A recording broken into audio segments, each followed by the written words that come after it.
Chapter 1191. When Run Wei was brought into the study, his expression was extremely unsightly. None of the three Gu brothers were inferior to him in terms of martial arts. With the three brothers surrounding him, he had no way of retaliating. Not to mention, there was also Gu Zhang by their side. Ren Wei could only wait helplessly. A short rope made from Gu Er's ox tendon tied his hands behind his back. He could still walk as he pleased, and with just his legs, not even a dozen strong men would be able to get close to him. However, no one in this study was an ordinary strong man, especially Yang Fan. Ren Wei was well aware of how profound Yang Fan's martial arts were. Even if Yang Fan were to fight barehanded, he would still be no match for Yang Fan, even if he had the most suitable weapon in his hands. Yang Fan sat behind the desk. His expression was calm, and his gaze was deep. When he stared at Ren Wei, he didn't seem any different from before. When Ren Wei's gaze met Yang Fan's, a hint of shame flashed across his eyes. He lowered his head, then slowly raised it again after a while. He smiled bitterly at Yang Fan and said, "In the end, I still underestimated Sect Master. May I ask when Sect Master discovered this?" Yang Fan replied, "On Mount Zhongnan, when you suddenly made a move and killed Li Chunquang." Ren Wei's gaze flickered as he muttered, "It was a long time ago. So, early, you discovered it?" Yang Fan shook his head. "At the time, I was only suspicious of you. You were so impulsive, unlike your usual personality. Besides, you are someone close to me. Even if you were pressured by the elders of the sect, it at least proves that someone in the sect is secretly contacting you, right? In reality, I did suspect that there were elders in the sect who were dissatisfied with me. That was why I bribed you, hoping to force me to accept something and make me their puppet." When Ren Wei heard this, he couldn't help but feel a chill in his heart. He understood one thing. Not only did Yang Fan know that he was a spy planted by someone else, he even knew who that person was. But how could Yang Fan kill Li Chunquang with a single slash? This person's schemes were a little too deep and frightening. Ren Wei recalled the scene of the soldiers searching for the crown prince on Mount Zhongnan that day. He sighed and said, "I killed Li Chunquang and committed a grave mistake." Li Chunquang had actually been ordered by that person to kill the crown prince and use the crown prince's head as a token of allegiance so that he could attach himself to the emperor. Unfortunately, this was that person's impromptu decision. I didn't know. I only knew that Li Chunquang was that person's confidant. I didn't know how much Li Chunquang knew about me. Did he know that I was also that person's man? Since I had submitted to that person, I had to work for him, right? If Li Chunquang had truly submitted to the court, I didn't know if he would reveal more secrets. "You're so sure that I'm a traitor?" Yang Fan said. "It's just a suspicion, so I asked Shun Mu to put on another show. I told you about this in advance and asked me to arrange the guards. I knew that Shun Mu and I would do such a big thing, and you would definitely report it to that person." Yang Fan's voice paused. Then he sneered, "That Lu Binji who hides his head but shows his tail. I sent people to keep an eye on you and finally found out his background. Not bad. I always thought he was a good-for-nothing hedonistic son. I didn't expect him to have the demeanor of a brother." Ren Wei's expression froze. He stared at Yang Fan for a long time before realization dawned on him. He couldn't help but reveal a terrified expression. He cried out involuntarily. Sovereign meeting with young Master Shen at Wuzhong Plains was originally a means to draw out the person behind me? Yang Fan smiled and nodded. Ren Wei blurted out, "Then Sovereign and Shun Mu's public falling out is actually also—" Yang Fan was still nodding, his movements very elegant. Ren Wei's face was pale. If he was said to be afraid at the beginning, then when faced with reality, He began to accept his fate. But now he knew that Shenmu had long discovered his identity and was toying with him in the palm of their hands. On top of that, he was still complacent and had been hiding by Yang Fan's side this entire time. All that was left was a great humiliation. At this moment, Gu Er stepped forward and handed the small piece of paper that Run Wei had yet to open to Yang Fan. "Sovereign, we found this on his body." Yang Fan reached out and took it. He opened it and took a look, then smiled at Run Wei and asked, "Do you want to know what Lu Binji instructed you to do?" Run Wei shook his head dejectedly. There was no longer any need for him to know about these things. Yang Fan gently tossed the piece of paper into the air, allowing it to slowly fall. He smiled at Ren Wei and said, "I'm not sure how big Lu Binji's business has been these past few years, but after tonight, all of his forces should be exposed." The falling piece of paper cut off their line of sight, but Yang Fan's voice still rang in his ears, so they're like clams lying on the surface of a lake that's been drained of water.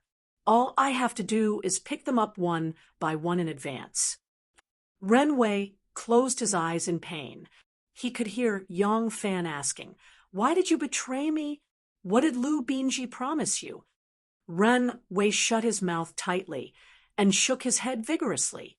Money, status, power, or beauty, these were all the things that could move him. However, none of them held any meaning right now. Yang Fan let out a deep sigh and said, "Go in peace. Very soon, they will be accompanying you." In the back garden of the Princess Taiping's estate, a dozen or so imperial bodyguards stood in the courtyard. They were all dressed in hunting attire and equipped with bows and swords. Because Xue Chongjian held the position of Wei Minister, he was dressed in martial attire. He was still a youth of 17 or 18 years of age. However, because of his tall stature, he looked like an adult man. It was just that his appearance was slightly tender. Princess Taiping tightened the silk ribbons on his armor to conceal the nervousness in her heart. She looked at her son's face, which was 70% similar to her late husband Xue Xiao's, and said in a low voice, "Jian, you have to be extra careful this time. Remember, you are a general, a commander-in-chief. Your role is to command and dispatch troops. You must not go into battle carelessly." Xue Chongjian smiled in high spirits and said, "Mother, don't worry. I will be careful. However, if I need to go into battle, I will still go into battle. This isn't a confrontation between two armies. If we succeed, the matter will be settled. If we fail, we will inevitably die. Mother, why do you need to worry?" When Princess Taiping heard such inauspicious words, she couldn't help but frown and felt slightly annoyed. A bodyguard in hunting attire beside her hurriedly replied, "Aunt, don't worry. Your nephew will watch over Chongjian and won't let him act recklessly." This bodyguard in hunting attire had a jade-like face and two heroic eyebrows. It was Li Longji, who was dressed as a bodyguard. Princess Taiping nodded at him and said resolutely, "You go now." She then turned around and hurriedly walked away. Li Longji made a hand signal to Xue Chongjian. The group of people led their horses out of the corner door. Once out of the corner door, they all mounted their horses and galloped along the long alley. Princess Taiping hurriedly walked until she reached a fake mountain. She suddenly stopped and looked back. She saw her son and Li Longji leading a dozen or so bodyguards out of the courtyard without looking back. Taiping couldn't help but let out a long sigh. Amo Yuhan quietly came out from behind the fake mountain. Princess Taiping heard his footsteps but didn't turn around. She was still staring at the place where her son disappeared. She said indifferently, "Mr. Mo, don't worry. Since I have already made up my mind, I won't hesitate." Her voice was very light, but her tone was unusually firm. If there was someone who had seen the middle-aged Wu Zetian here, he would be surprised to find that the current Princess Taiping not only looked like Wu Zetian at that time, but even her calm and resolute eyes were exactly the same. Mo Yuhan could hear the sincerity in Princess Taiping's words. Her uneasy expression gradually disappeared. If a superior had a decision, his subordinates wouldn't be afraid of his increasing ambition, because the greater the risk, the greater the reward. Since they had already followed him on this road of no return, they wouldn't be afraid of him going higher and further. But if you were hesitant and indecisive, it would be a taboo for a commander. Don't expect your subordinates to accept all your decisions without complaint or regret. When they had already risked their lives to follow you, your retreat and hesitation would make them incomparably angry. Do you want to give up your life? Who knows what will happen in the future? Who knows if there will be a day when the things you have already done will be revealed? In order to protect themselves, everyone would have to kill you. Otherwise, they would have to use the fait accompli to force you to submit. This kind of thing had happened before and would happen in the future, no matter how human beings developed. As long as their desires were still there, this kind of thing would repeat over and over again.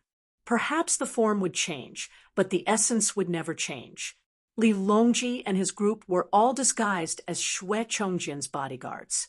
It looked like they were going out to hunt. When they were near Tonghua Gate, they stopped by the roadside. After a while, several generals in military uniform arrived with 3 to 5 bodyguards. Commander Gua Ima Sizong, Shang Feng Wang Chongyi, Chow Weiwei Lu Youqiu. These people each had bodyguards and hunting clothes, and all looked like they were going out to hunt.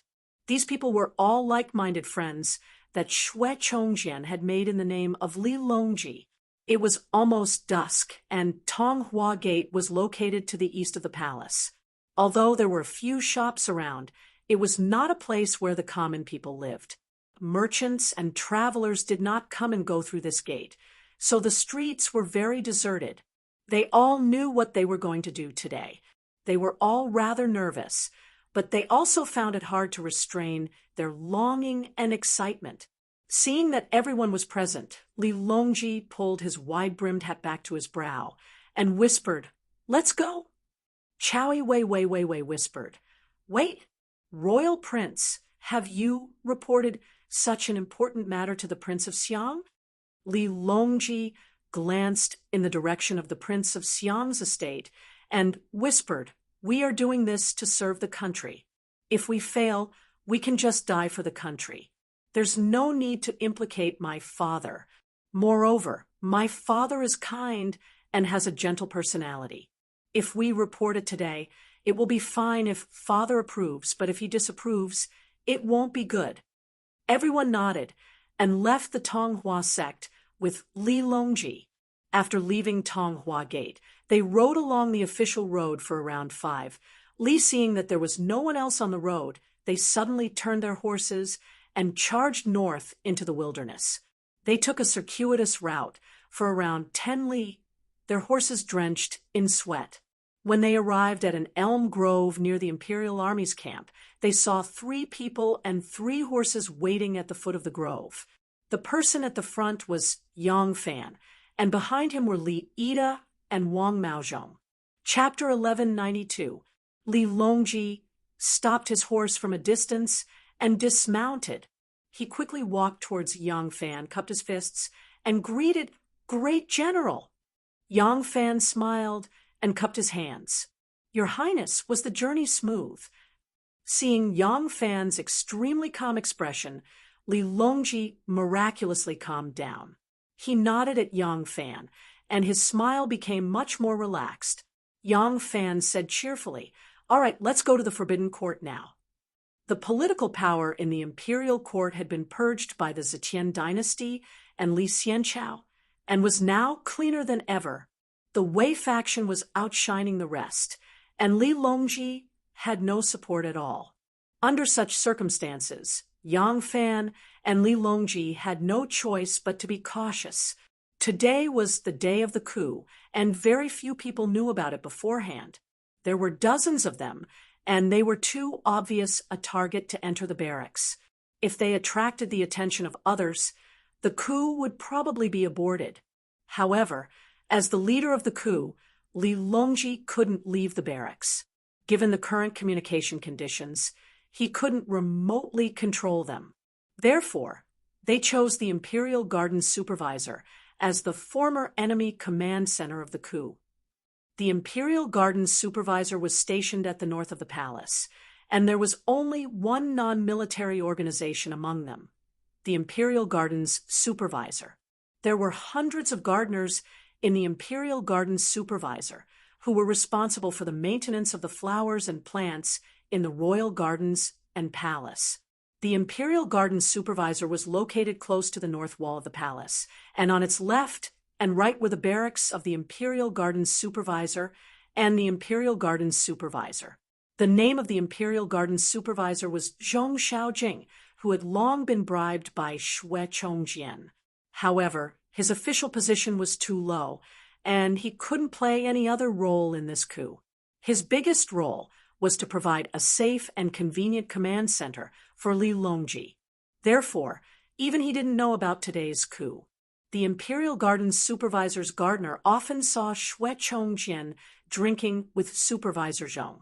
Today, he came again with dozens of people in hunting gear. He thought that Xue Chongjian had returned from a hunting trip and couldn't return to the city. Therefore, he didn't suspect anything and enthusiastically let them in. Xue Chongjian led everyone to Zhong Xiaojing's residence with ease. After knocking a few times on the door knocker, a woman's voice could be heard asking, "Who is it?" Xue Chong gave a simple reply. The woman said, "Ah, so it's young Master Xue. Please wait a moment." Xue Chongjian turned to Li Longji and said, "This woman is Supervisor Zhong." Everyone waited in front of the door for a while, but no one opened the door. Li Longji couldn't help but be vigilant. Xue Chongjian shouted a few more times. This Director Zhong was not a high-ranking official, and there were only 2 entrances to the house. He should be able to hear them clearly from inside the house, but there was no reply. Li Longji stealthily grasped the hilt of his sword and threw a glance at Wang Maozhong and Li Ida, instructing in a low voice, "You guys spread out and see if there's an ambush." Seeing that Xue Chongjian was unable to knock on the door, Wang Maozhong was so nervous that his face turned pale.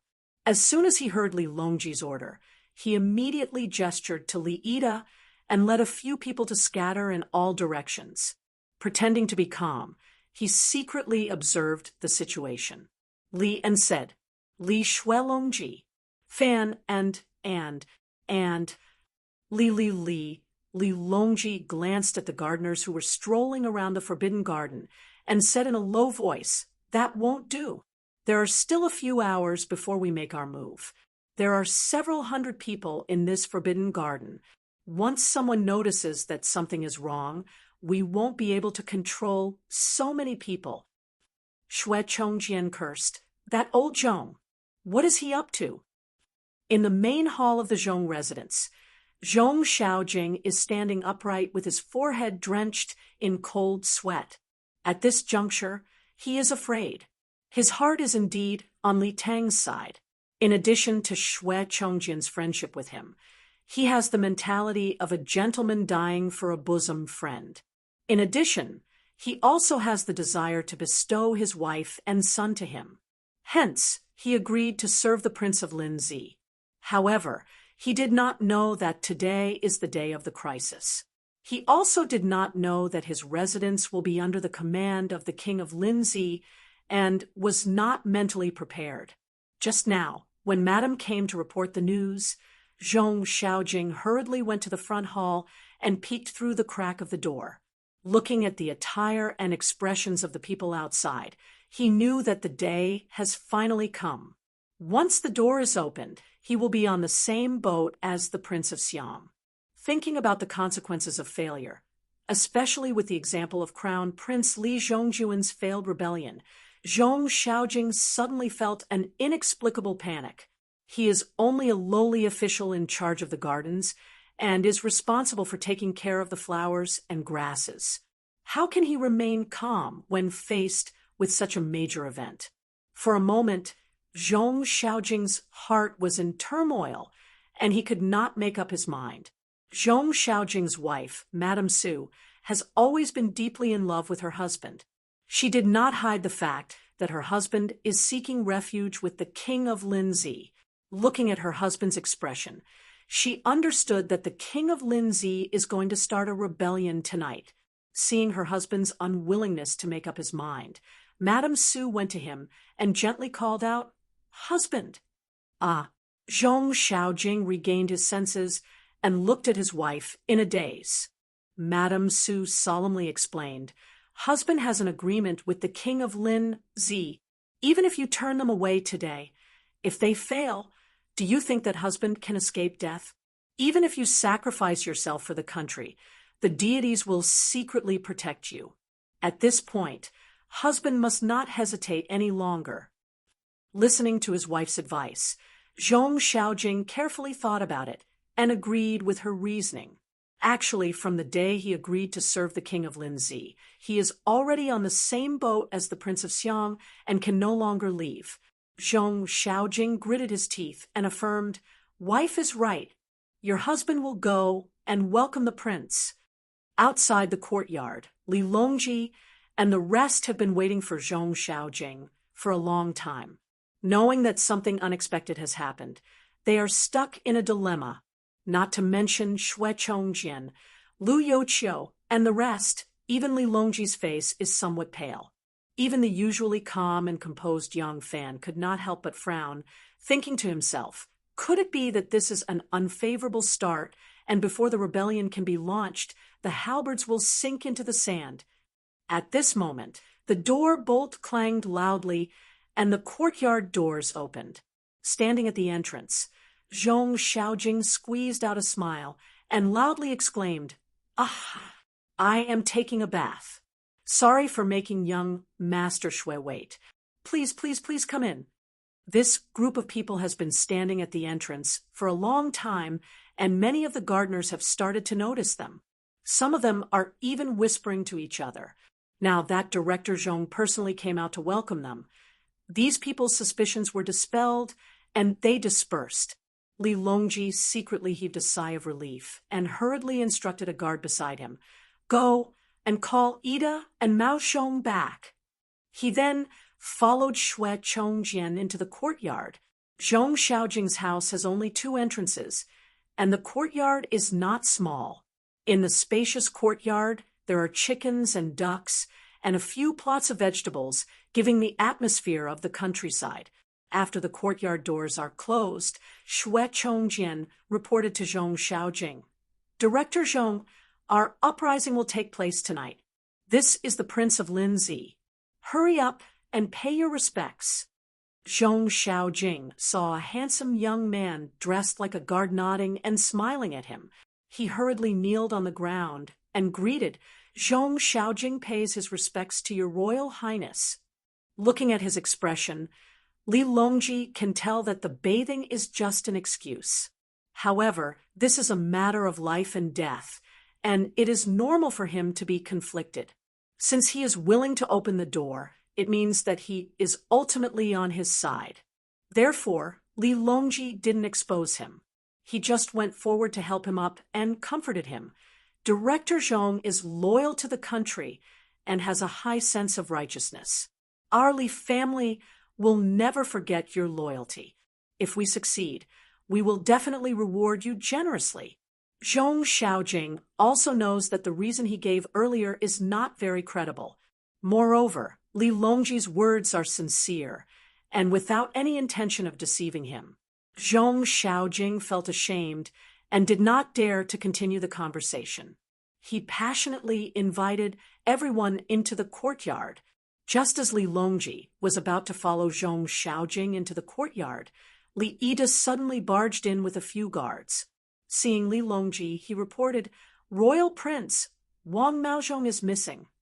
Li Longji was shocked and hurriedly questioned, "How can he be missing? What has happened to him?"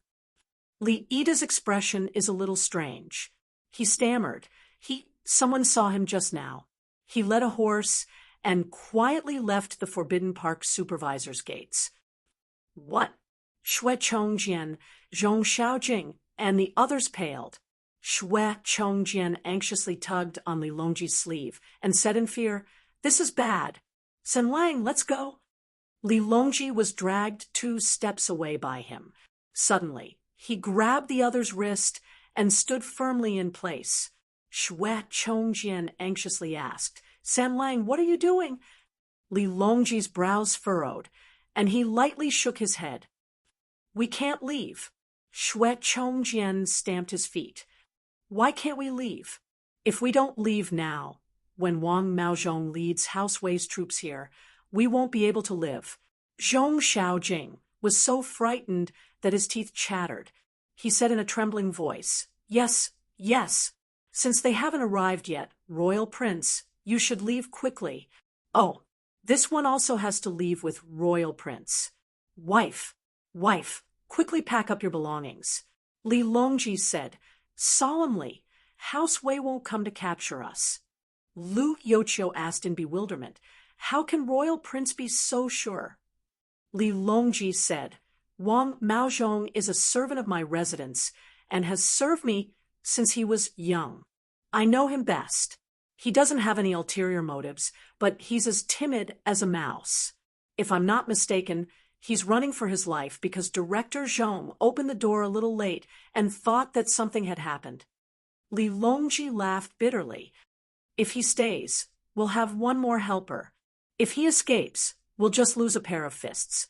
Today is the day everyone and I will get rid of this great rebel, bring peace to the country, and reap riches and honor. Now, all the preparations have been made. Even if Wei Dang didn't find any clues tonight, they'll definitely find something strange tomorrow. If we give up now, we'll still be unable to escape death tomorrow. Everyone, we can only fight. There's no turning back." Li Longji's words were sonorous, forceful, and extremely infectious. When everyone heard his voice, their fear subsided slightly, and the thought of escaping immediately lessened considerably. Yang Fan was also secretly shocked just now, but now that he saw that Li Longji's words were reasonable, he felt a little more at ease. He then saw that Li Longji was also secretly frightened, but he was still able to force himself to remain calm and prevent everyone from escaping because of this accident. He couldn't help but admire him. Yang Fan agreed. Royal Prince's words are reasonable. If Wang Maozhong really is a traitor, the moment we entered the Imperial Garden, we would have already set up an ambush everywhere. Would we still wait for him to report? Wang Maozhong became a deserter because of fear. We can't let all our previous efforts go to waste. When everyone heard Yang Fan agree with Li Longji's words, they unconsciously believed him a little more, since these two had the highest status in the group. At this moment, Shui Chongjian suddenly cried out in alarm. "Oh no! Wang Maozhong has escaped. Who's going to be in charge of contacting the 10,000 winged cavalry?" When Li Longji wasn't in the capital, Wang Maozhong and Li Ida had been recruiting the generals for him. Li Ida was loyal and brave, but he was slow with words. Wang Maozhong, on the other hand, was eloquent and eloquent. Thus, he had always been in charge. Tonight, Li Longji was going to seize the military power of the 10,000 cavalry and the winged cavalry, and Wang Maozhong was in charge of contacting the generals in the Imperial Army and commanding them to seize power. Who knew that he would escape at the last moment? What should they do? Speaking of military coups, there had been 3 since the establishment of the Tang dynasty. Li Shimon's was the simplest and the most straightforward one. He ambushed the unsuspecting crown Prince Li Jiansheng and Prince Qi Li Yuanji at Xuanwu Gate. It was a clean and efficient coup. The second time was when Zhang Jianji and the others planned the Divine Dragon coup. Faced with a powerful empress who controlled the elite imperial army, they formulated the most sophisticated coup plan. The third time was when Crown Prince Li Zhongjuan rebelled against Emperor Li Xian. Although the coup this time was rather disorganized and the process was fraught with difficulties, he was only one step away from succeeding if Li Xian hadn't ascended Xuanwu Gate at the last moment. And this time, because the entire imperial court was under the control of the Wei faction, even the actions planned by dragons and phoenixes among men like Yang Fan and Li Longji were met with frequent accidents in the face of the huge disparity in strength. First, it was Zhong Xiaojing who got scared at the last moment, followed by Wang Maozhong, who escaped at the last moment. Both of them had important missions. A dark cloud quietly floated over everyone's hearts. This is not a good sign. Chapter 1193. I'll go. At the crucial moment, Yang Fan stepped forward bravely, even though the word was a little forced and helpless. Although he didn't interact much with Gu Fushun, Chen Xuanli, and the others, he had still met them a few times. Furthermore, he was the creator of the 10,000 cavalry and the general-in-chief who supports the nation. His prestige and status in the army, especially in the imperial army, were unparalleled. He was actually more suitable than Wang Maozhong to step forward. However, Yang Fan had already decided to live in seclusion. He and Li Longji had already discussed the conditions, so he didn't want to play a role in this coup. Otherwise, the imperial court would have no choice but to reward him if he succeeded. Therefore, Yang Fan wanted to hide behind the scenes. However, the situation was urgent. If he didn't step forward to clean up the mess, he could forget about living in seclusion. From then on, he could only run for his life. He could only bite the bullet and step forward. As for whether this would affect his plan to live in seclusion, he could only take it one step at a time. When Li Longji saw Yang Fan stepping forward bravely, he said happily, "Now, only the great general can take charge of the situation. Since that's the case, I'll leave everything in the army to the great general." Yang Fan said, "Royal Prince, just sit here and wait for my good news." With that, he cupped his fists towards everyone and left with large strides. Li Longji's coup had just started, but the battle between the obvious and hidden sects and Lu Binji, who was preparing to take advantage of the situation, was in full swing and extremely smooth. 3 days ago, Yang Fan had already issued an order for the obvious and hidden sects to launch an all-out attack on the hidden sects. After hearing the news, Lu Binji also immediately issued an order, ordering his men to take advantage of the moment when the obvious and hidden sects were fighting to the death to deal a fatal blow. He had to grasp this opportunity. He was well aware of how powerful the obvious and hidden sects were, and how deep their foundations were. No matter how much damage he inflicted on them, it was impossible to completely destroy them. At most, he could allow them to continue existing in a different form, and in time, they would rise again. Lu Binji's feasible solutions were either to rise as a third force while the obvious and hidden sects were greatly weakened, or to take over the succession hall while the obvious and hidden sects were heavily injured, and become the new ruler of the underground kingdom. But he would never have thought that the obvious and hidden sects would spend so much time and sacrifice so much to set up a trap. The secret forces that he had spent so much money and resources to build up in various places would all be revealed. Only the heads of the obvious and hidden sects knew that they were putting on a show. Even the elders were deceived, not to mention the other people, including the local gentry forces under their control, who didn't know that they belonged to such an organization. Therefore, the confrontation between the obvious and hidden sects these days was enough to make it seem real, because those who carried out the plan were acting for real. How could Lu Binji see any clues from it? The chaotic war in Chang and city would begin tonight. The predator side was the obvious sect, while the prey side was the hidden sect. The one who was secretly preparing to devour both the predator and the prey was Lu Binji. But Lu Binji would soon discover that the predator and the prey had actually worked together to set up a trap. The goal was to lure out his hidden forces, and he was the true prey. However, when he realized this, it was too late. Also, the hidden forces that Lu Binji had cultivated in various places would attack at the same time. Once the battle started, even if they knew they had been tricked, they wouldn't have time to warn him.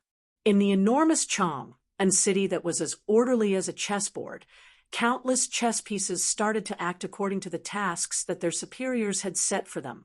A game of chess began, but it was covered up by the impending battle for the country.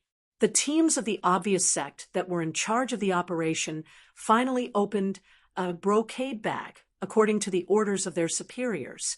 This was Yang Fan's order. Up until now, Yang Fan had always given orders to the obvious sect through Ren Wei, but he had agreed to use another group of assassins as a cover. He had long ago established a channel that bypassed Ren Wei and the people around him to directly command the forces of the obvious sect. This time, this special path was put to use for the first time. According to the requirements, each brocade bag was opened and passed around in front of all the members participating in the operation. After reading it, the expressions of all the people participating in the operation were very interesting. Yang Fan wasn't sure if Ren Wei was the only one among his subordinates that had been bribed, so he used this method of only giving orders when the operation started. This method was very effective. It was still used thousands of years later.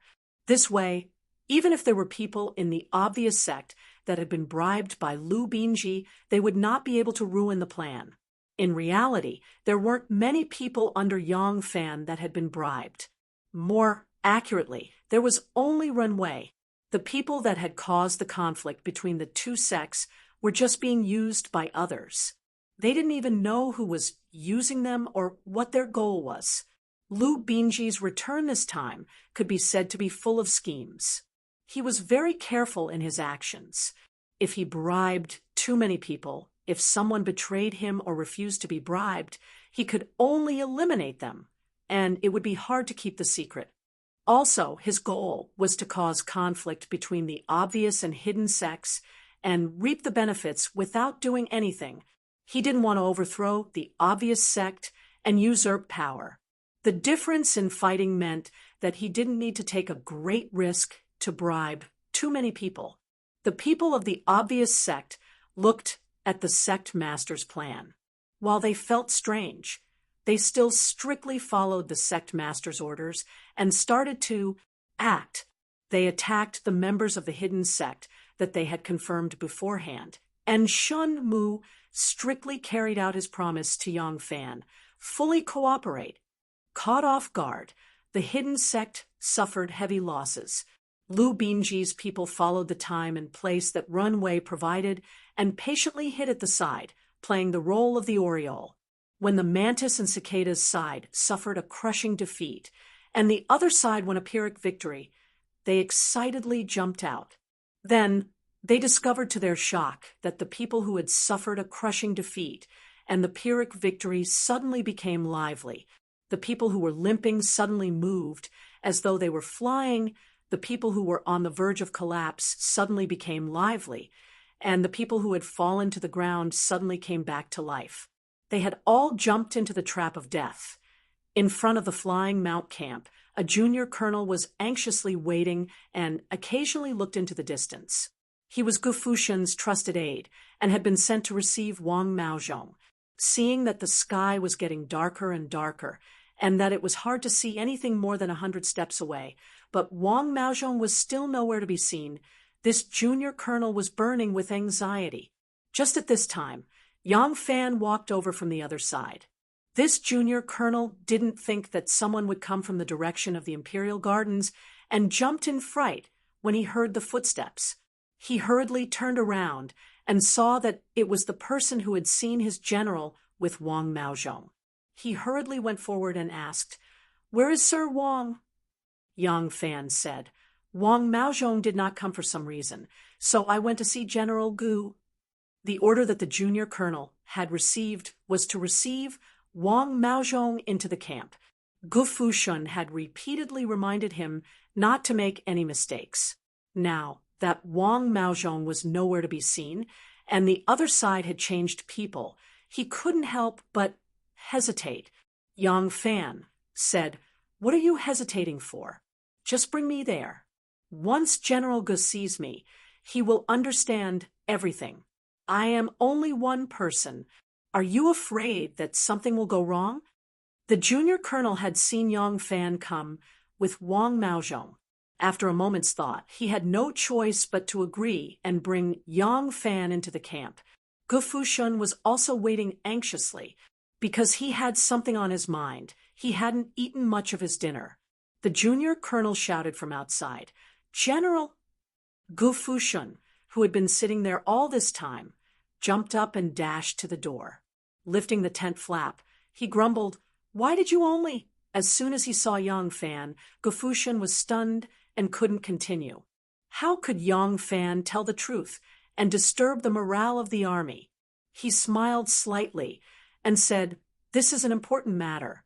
The Junwang changed his mind at the last minute and sent me here to cooperate with General Gu." Gu Fushun was overjoyed. Although he had long since known that his subordinates were full of complaints about the generals sent by House Wei, he was at least 70% certain that they would follow him when the time came. Still, he was somewhat apprehensive. Now that the general-in-chief who supports the nation, the well-respected Yang Fan of the Imperial Army, had arrived in person, his rallying power naturally couldn't be mentioned in the same breath as before. His chances of success would also be greater. Gu Fushun hurriedly welcomed Yang Fan into the commander's tent and repeatedly said, "I dare not, I dare not. Since the great general is here, the great general will naturally take charge. This general will follow the great general's lead." Yang Fan smiled and said, "I am not being polite. My rank is already high enough. If I were to be rewarded, it would be too meritorious. Ha ha, General Gu, there is no need to be polite. The greatest merit is yours. No one can take it away."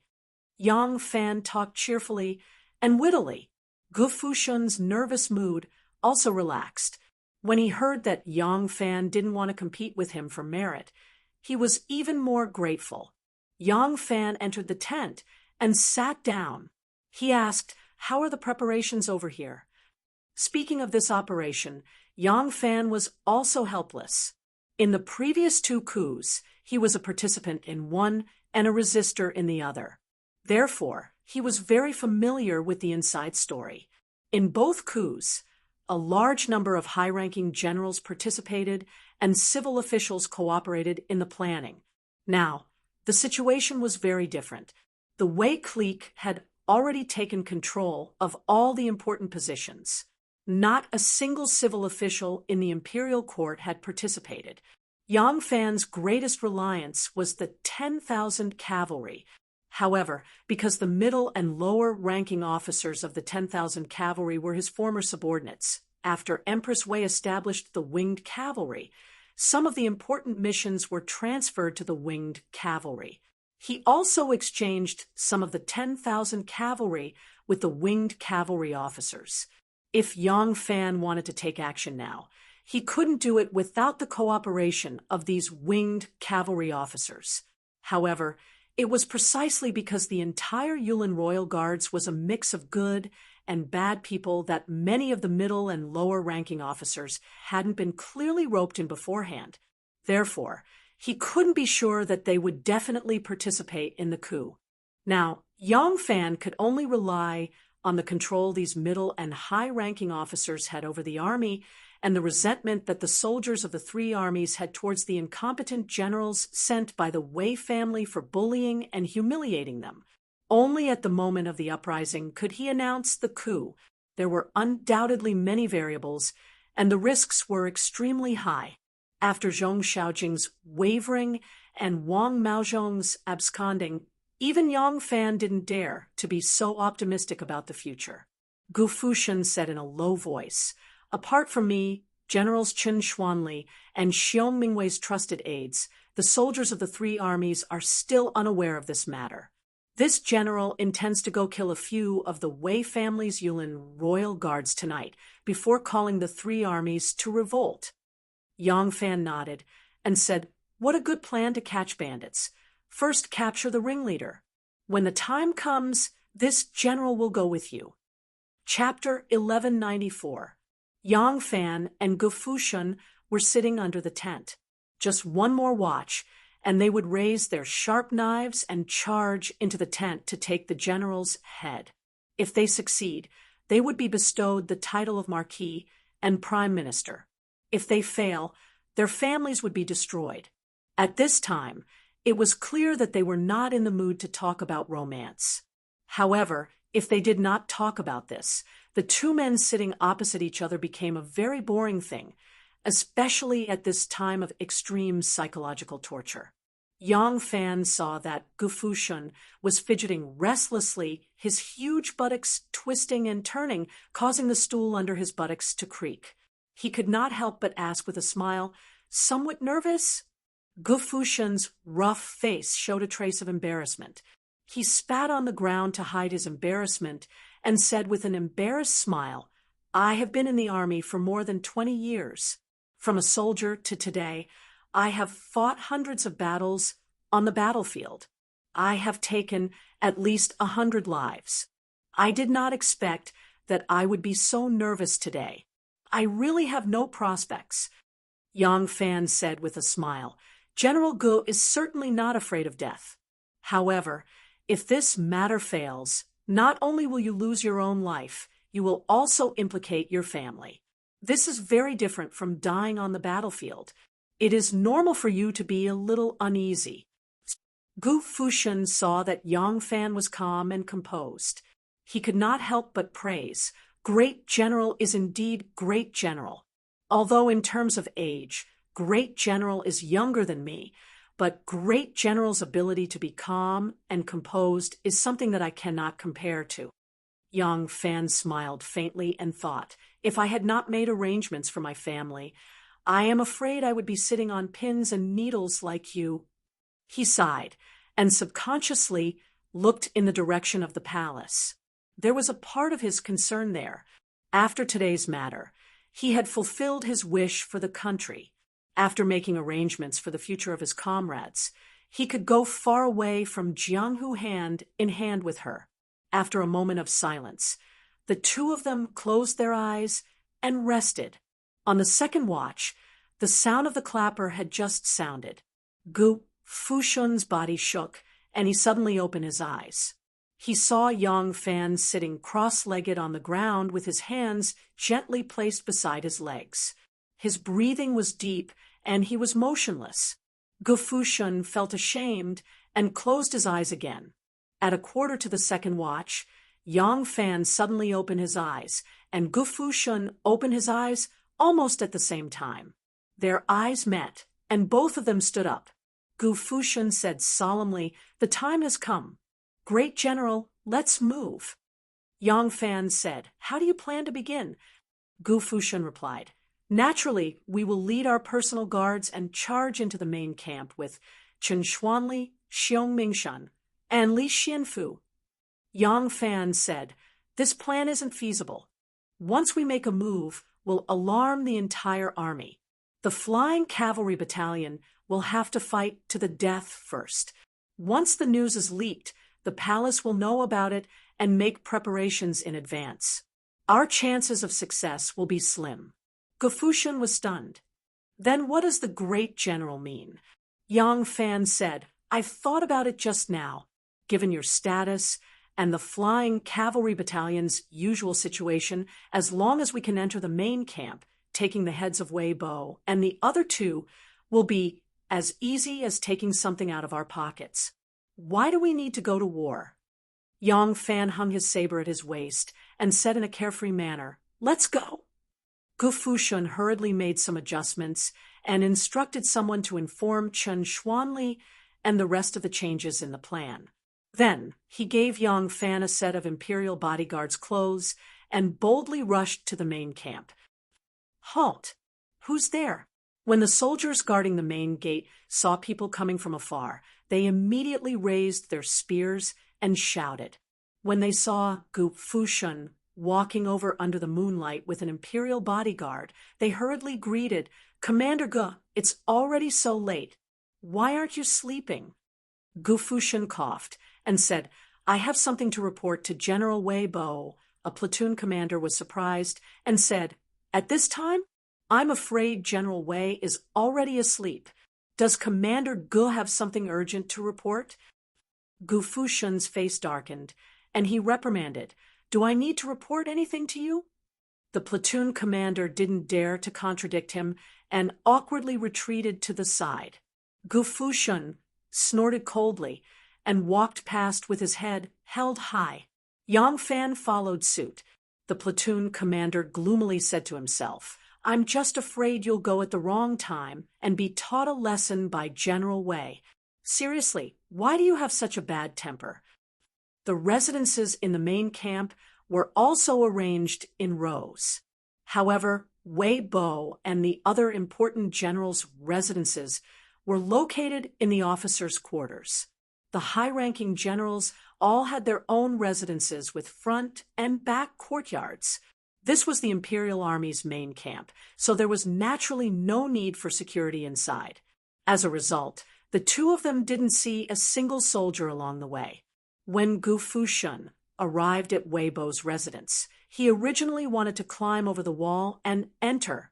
Unexpectedly, when he pushed the courtyard door, it unexpectedly opened. Yang Fan looked left and right and said to Gu Fushun in a low voice, "Go in." The two of them entered the courtyard in a flash, leaving the courtyard door ajar. When they reached the front door and pushed it, the door was unexpectedly not bolted. With a soft creak, the door was gently pushed open, and a loud snore was immediately heard. Yang Fan said to Gu Fushun in a low voice, "I'll keep watch." Gu Fushun nodded and slowly unsheathed his saber, quietly sneaking into the room. The layout of the buildings in the army camp was all the same. As if entering his own room, Gu Fushun flashed into Wei Bo's bedroom with familiarity. He saw the flickering candlelight. Not a single lamp was extinguished. The light shone on the bed. Wei Bo was only wearing a pair of snub-nosed trousers, his upper body bare as he slept soundly, snoring loudly. Seeing this, Gu Fushun couldn't help but feel his blood boil. The credit of killing Wei Bo is mine. He was a general, and his actions were straightforward. At this time, he wouldn't think too much about it, and immediately raised the sharp blade. It was as if people really did have a sixth sense. Wei Bo was sleeping soundly when suddenly he seemed to sense some kind of unknown danger. His snoring stopped, and he opened his eyes, but it was already too late. Wei Bo only saw a tall figure standing in front of the bed, blocking the light from the table. This person's arms were raised high in the air, and a cold light was chopping down from above. Wei Bo's startled cry had just rushed up his throat, but before it could explode out of his mouth, he was chopped into two halves by the sharp blade. Hearing the sudden stop of snoring, Yang Fan knew that Gu Fushun had succeeded. A moment later, Gu Fushun came out of the room. Patting his waist, he said excitedly, "It's done. It's a piece of cake." He saw a handkerchief tied around his waist, wrapped around a round object. Presumably, it was Wei Bo's head. Yang Fan whispered, "Where is Wei Bo's residence?" Gu Fushun replied in a low voice, "The residences of the generals are all next to each other. The one next to them is Wei Bo's residence." Yang Fan made a hand signal to him, and the two of them quietly left Wei Bo's small courtyard. Wei Bo's courtyard door was bolted. This kind of low courtyard wall naturally couldn't stop someone like Yang Fan, who could come and go as high as he wanted. However, after pushing the courtyard door, he found that he didn't need to climb over the wall. The courtyard door was not closed well. When he pushed it, there was a gap the width of a finger, and he could remove the bolts with a knife. It was the same arrangement. Yang Fan would stand guard while Gu Fushun would kill. This time, the room was not lit. Gu Fushun sneaked into the inner room and heard light snoring coming from the bed. Trying to figure out the general position, he chopped down with his knife. Pooh! Following the sound of a sharp weapon entering the body, there was a cry of pain. Someone cursed vaguely. "What's going on?" "It hurts." Gu Fushun was greatly alarmed. He thought that he had missed, and was afraid that Weibo would cry out.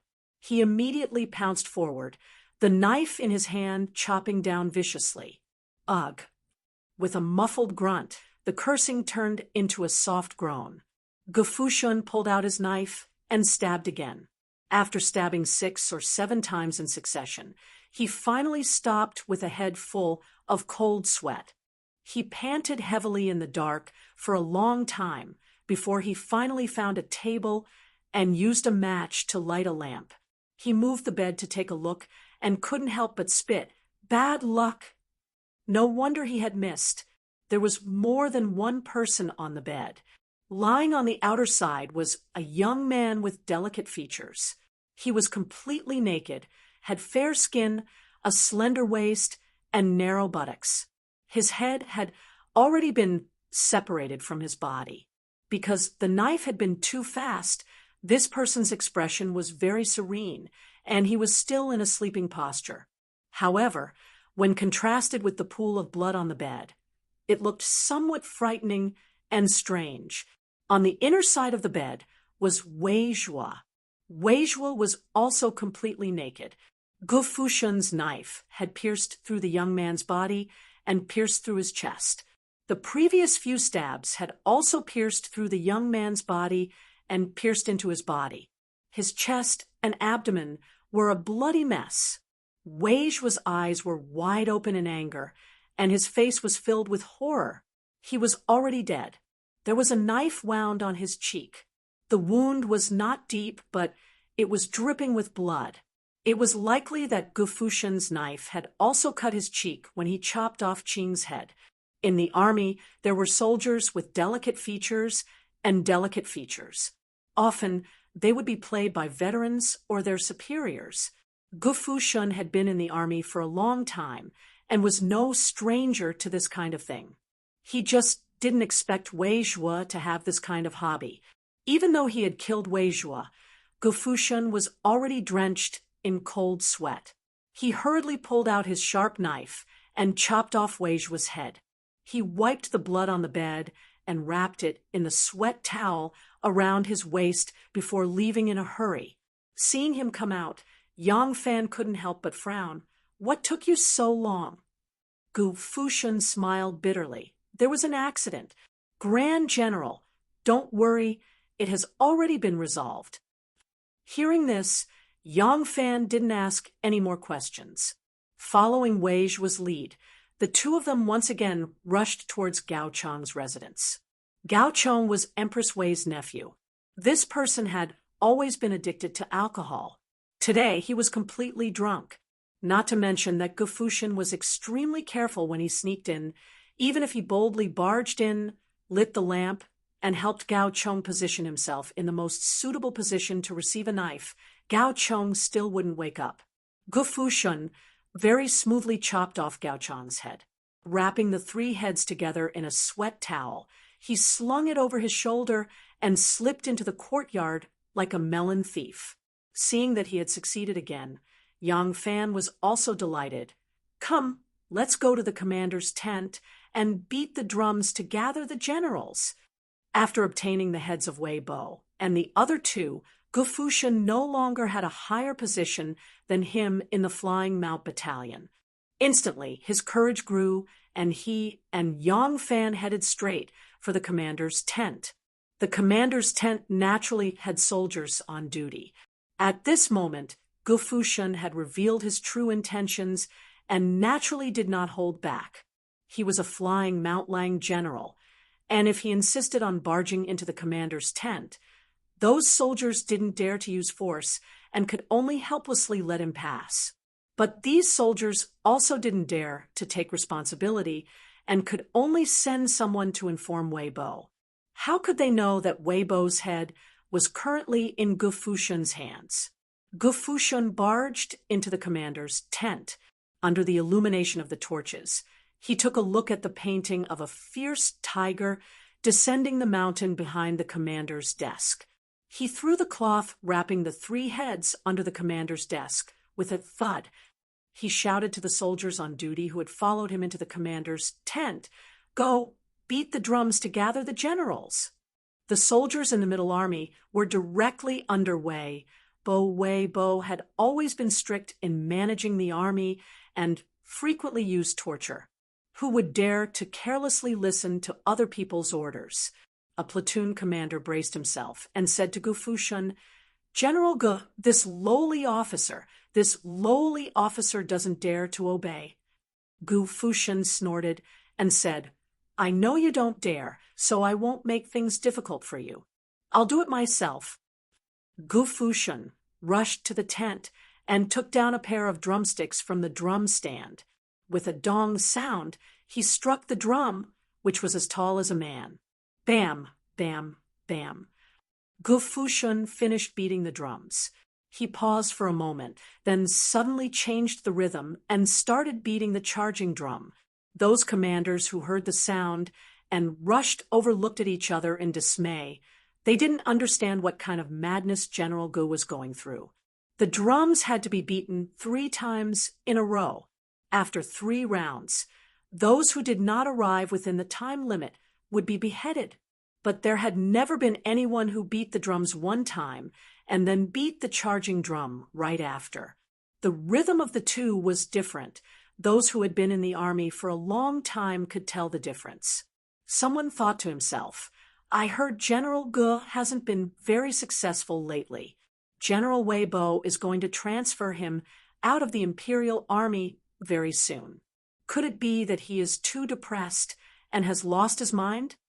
A brigade commander belonging to the Middle Army heard the drums and hurriedly got up and rushed to the commander's tent. He saw a group of guards on night patrol standing there in a daze. A burly man was beating the war drum with all his might. By now, the drum had turned into the charging drum. The brigade commander looked at the man beating the drum and recognized it was Gu Fushun. Not only was he his old superior, they were on very good terms, like brothers. Usually, they didn't pay much attention to seniority. He couldn't help laughing in surprise and said, "Old Gu, what kind of madness are you going through?" Gu Fushun ignored him and continued to beat the drum with all his might. The sound of the drum rumbled throughout the camp. Chen Xuanli, Xiong Mingwei, Li Xianfu, and the others had already received his message. As soon as they heard the chaotic sound of the drum, they knew that Gu Fushun had succeeded. Excited, they immediately led their personal guards and rushed over. Chapter 1195. Although the winged cavalry generals were baffled by the beating of the drum, they became even more curious. As a result, they didn't arrive any later than the usual 3 drum beats. When Gu Fushun switched from the charge drum order to the drum order to gather generals and beat the drum for the 3rd time, dozens of lieutenants, commandants, and brigade marshals had already gathered around him. All of them were wearing helmets and armor and had swords strapped to their ribs. They looked murderous. The generals didn't enter the commander's tent because the first to arrive were the well-prepared Chen Xuanli, Li Xianfu, Xiong Mingwei, and the rest. These people gathered around Gu Fushun as soon as they arrived. People have herd mentality, so they naturally stopped. Moreover, they heard that the drum wasn't the drum order and knew that it wasn't Lieutenant Commander Weibo who summoned them. When they stopped and saw that the person beating the drum was Lieutenant Commander Gu, they felt even more strange and wanted to know why. After beating the drum 3 times, Gu Fushun threw away the drumsticks and was slightly out of breath. These generals were all very familiar with Gu Fushun. Many of them had been drinking and swearing together. When Gu Fushun threw away his drumstick, one of them scolded, "Old Gu, what are you doing in the middle of the night?" Gu Fushun said in a clear voice, "Generals, do you want to know why I beat the drum in the middle of the night? Please come into the tent and talk." As he spoke loudly, his eyes drifted to Xiong Mingwei, Qin Xuanli, Li Xianfu, and the rest. These people nodded their heads inconspicuously, hinting that he had already arranged the bodyguards around the commander's tent. Gu Fushun felt relieved and took the lead to walk into the main tent. At this time, the squad leader, who was originally guarding the commander's tent and had gone to report to Wei, Bo ran back in a daze, as if he was being chased by a malicious spirit. He rushed to the squad leader's side and said a few words while trembling. At this moment, all the general's attention was on Gu Fushun, and no one noticed him. After hearing what he said, the captain was shocked and hurriedly covered his mouth. He vigilantly looked forward and was relieved to see that no generals had heard him. However, when he turned his gaze again, he saw the captain of Li Xianfu's bodyguards holding the hilt of his saber and looking at him with a faint smile. He couldn't help but be emboldened. The captain smiled at him and suddenly said, "Old Jia, behave yourself. We are all brothers, so don't harm each other." The captain's expression was very ugly, but he really didn't say anything. The generals of the winged cavalry battalions were anxious to find out the whole story and rushed to the commander's tent together. The entrance of the tent, which was extremely spacious, was actually a little congested. However, the strange thing was that even though the entrance of the tent was congested and the generals were whispering to each other as they walked in the moment they entered the tent, their voices would immediately stop and not a single sound could be heard. It was as if the person who stepped into the tent had entered another world. This strange phenomenon naturally aroused the vigilance of the people at the back. However, the people at the front were all gathered together, and those generals who suddenly held their breaths were still there. Naturally, they could not have been plotted against or met with an accident. Then, what exactly did they see that made them suddenly shut up? The more curious they were, the more they wanted to know.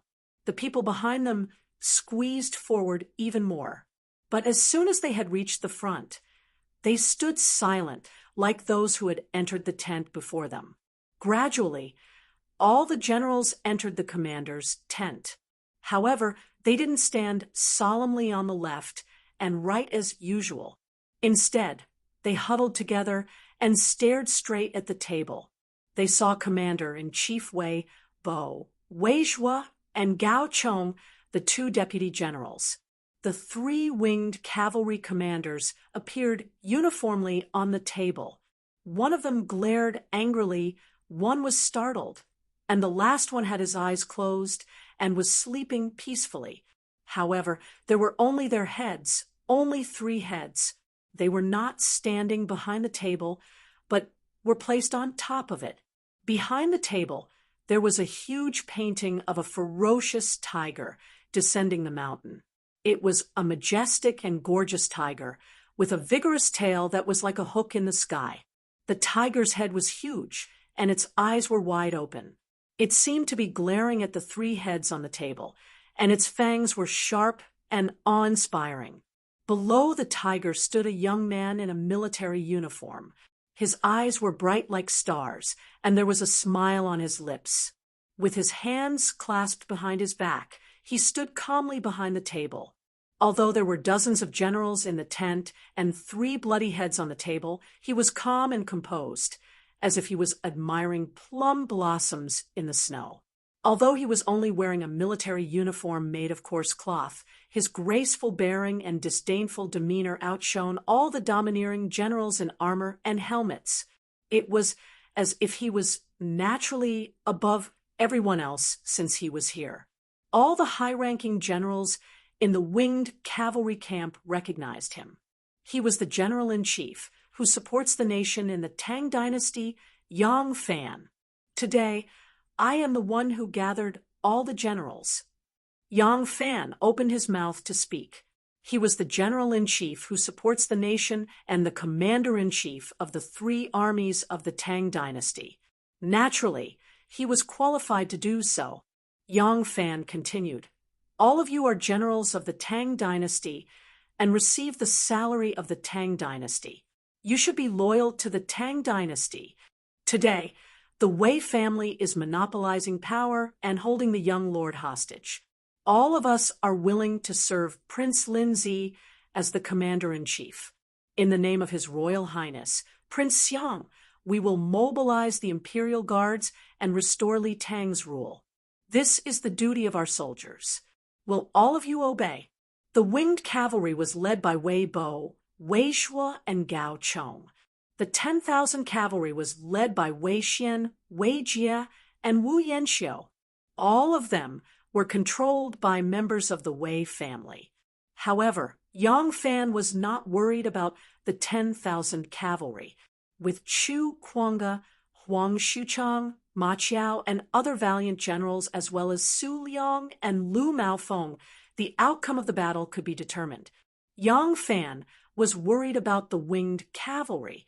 He did not know the capabilities of Gu Fushun, Chen Xuanli, and the other generals. He also did not know how much influence they have among the winged cavalry. Therefore, he wanted to oversee them personally. However, he still wanted Gu Fushun to be the main character of this show. Yang Fan did not beat around the bush and went straight to the point. With a single sentence, everyone immediately understood that someone is plotting a coup and could not help but be aghast. Gu Fushun, who was standing at the side of the marshal's table, saw the strange expression on everyone's faces. He drew his saber and shouted, "Brothers, do you know how the late emperor died? The late emperor was poisoned by Empress Wei." Once the statement was out, everyone in the tent was in an uproar. Even Yang Fan was surprised. However, he did not reveal his surprise at this point in time. Yang Fan merely glanced at Gu Fushun from the corner of his eye and thought to himself, "This is a good reason. Could it be this crude man's idea? Could it be the Prince of Lin Zi's idea? Why didn't you tell me beforehand?" After Gu Fushun finished his statement, he saw the shocked and angry looks on the faces of the generals and was secretly delighted. "Hey, Wang Maozhong's idea is indeed effective. With this, they are all convinced." Striking while the iron is hot, Gu Fushun did not allow them to overthink and continued, "Everyone knows that Princess Enel wants to be the imperial princess. Empress Wei is blinded by greed and also wants to be a female emperor.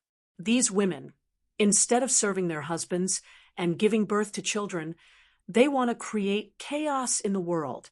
Now, we are willing to serve Prince Xiang as our leader, Prince of Linzi as our marshal, and the great general who supports the country as our commander. We will avenge the late emperor and eradicate the rebels of the Wei family so that Li Tang can rule the world. What do all the generals think?" The Wei faction is unpopular in the army. In addition, Empress Wei's nephews who became generals out of nowhere have committed treacherous acts, causing the entire army to resent them.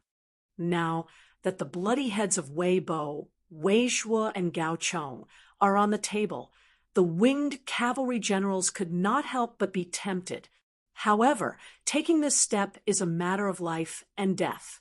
Being the first to stand out requires more courage than others. As a result, the generals looked left and right. Actually, once they are involved, the outcome will be the same regardless of whether they are the first to stand out. However, human nature is like this. It is human nature to seek good fortune and avoid calamity. If they are unwilling to stand out, there will naturally be others who will. Chen Xuanli is the first to stand out and loudly declared, "I am willing to serve Prince Xiang as the minister of supports the country to kill the rebels and restore Li Tang." Immediately afterwards, the second bird that stood out, Li Xianfu, and the third bird that stood out, Xiong Mingwei, also stood out. When the generals saw this situation, The generals who had been bullied by Wei Bo and the others immediately responded. Gumingshan was overjoyed. Good. In that case, we shall swear an oath to kill the rebels and protect Li Tang. Those who violate this oath shall have no descendants and be exterminated by both humans and gods. Chen Xuanli, Li Xianfu, and the rest took the lead in making the oath. Since the matter has come to this, the generals no longer hesitated. Seeing that the matter is about to succeed, Gu Mingshan happily turned around and cupped his fists to Yang Fan. Great General, please give your instructions. In a clear voice, Yang Fan declared, Good. Everyone, put your lives on the line. After the deed is done, riches and honor will be bestowed upon all of you. This general will bring the heads of the 3 rebels to see the Prince of Lin Zi. General Gu Fushan will be the center commander, and Chen Xuanli and Li Xianfu will be the deputy generals. Immediately assemble your troops and await further orders. Once the war drums are sounded in the Imperial Garden, you will charge into the palace with the 10,000 cavalry. In the Imperial Garden, Li Longji and the rest are anxiously waiting for news from the outside at Zhong Xiaojing's residence. As the commander-in-chief, Li Longji must not disturb the morale of his troops. Even though he is feeling anxious, he still pretends to be calm on the surface. His subordinates, on the other hand, do not need to conceal themselves and are like ants on a hot pan, pacing back and forth. Suddenly, Lu Yochio, who was guarding the front door, rushed in. When he reached the door, he tripped on the door sill and almost fell. Fortunately, Xue Chongjian reacted quickly and rushed over to support him. Unable to sit still any longer, Li Longji sprang to his feet and stared at him anxiously. With a face full of joy, Lu Yochio reported, Regional Prince, the 10,000 cavalry have succeeded. Shortly after, Ma Qiao hurried over with a few retainers, carrying 2 bloody heads in his hands. Seeing Li Longji, Ma Qiao immediately raised the heads and loudly declared, Regional Prince, the 10,000 cavalry have killed the 2 rebels, Wei Xian and Wei Jia. The 3 armies have assembled and await Regional Prince's orders. Good, good. Li Longji was overjoyed and took 2 steps forward to take a closer look.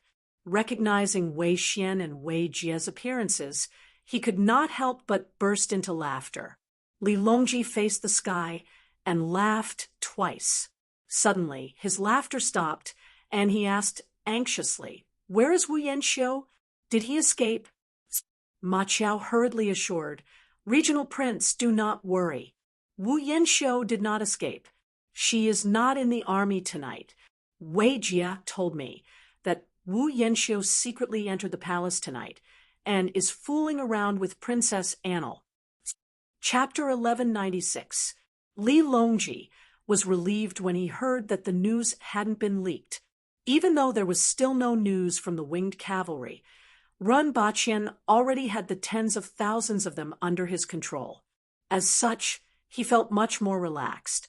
Li Longji encouraged Ma Qiao and told him to return to the 10,000 cavalry and await further orders. As soon as Ma Qiao left, Xue Chongjian, Lu Yochio, Zhong Xiaojing, and the others gathered around Li Longji, their excitement evident on their faces. Even though Li Longji was very happy, he still tried his best to remain calm. He pretended to be calm and said, Everyone, please don't be impatient. We still need to wait for news from the winged cavalry. At this moment, Zhong Xiaojing was much more at ease. A smile appeared on his face as he joked, Your Highness, you are blessed by the heavens, and the general-in-chief who supports the nation is overseeing the winged cavalry camp. Nothing will go wrong. Everyone in Zhong Xiaojing's residence had finally calmed down because of Ma Qiao's arrival. After 1 hour, Yang Fan finally brought the 4 winged cavalry guards and 3 human heads back to the Imperial Gardens. Before Yang Fan could step through the door, Li Longji had already heard the news and came out to welcome him. When Yang Fan saw Li Longji, he immediately stopped in his tracks and cupped his hands in a fist salute. He loudly said, "This Yang was fortunate enough to not disappoint you. I have brought back the heads of Wei Bo, Wei Zhuo, and Gao Chong for the royal prince." Li Longji quickly walked to Yang Fan's side and grabbed his arms, his voice trembling with excitement.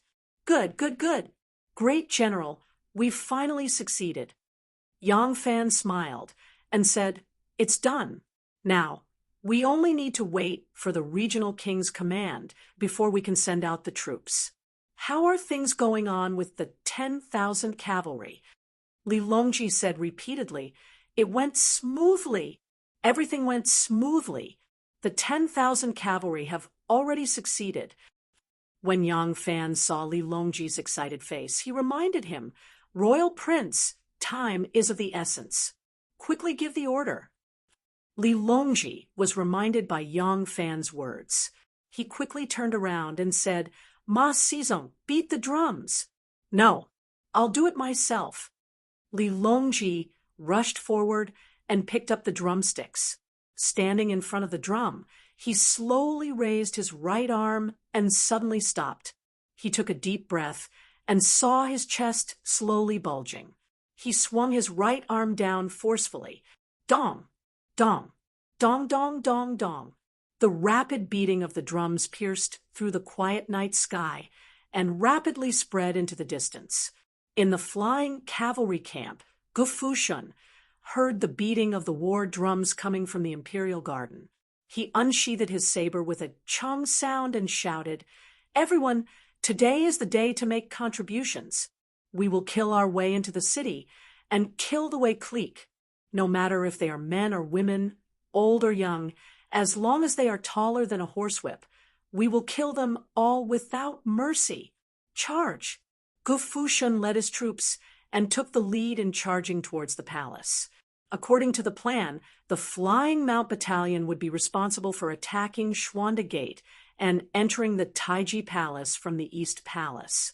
The 10,000 Cavalry Battalion would attack Jiao Gate and enter the Taiji Palace from the Yeding Palace.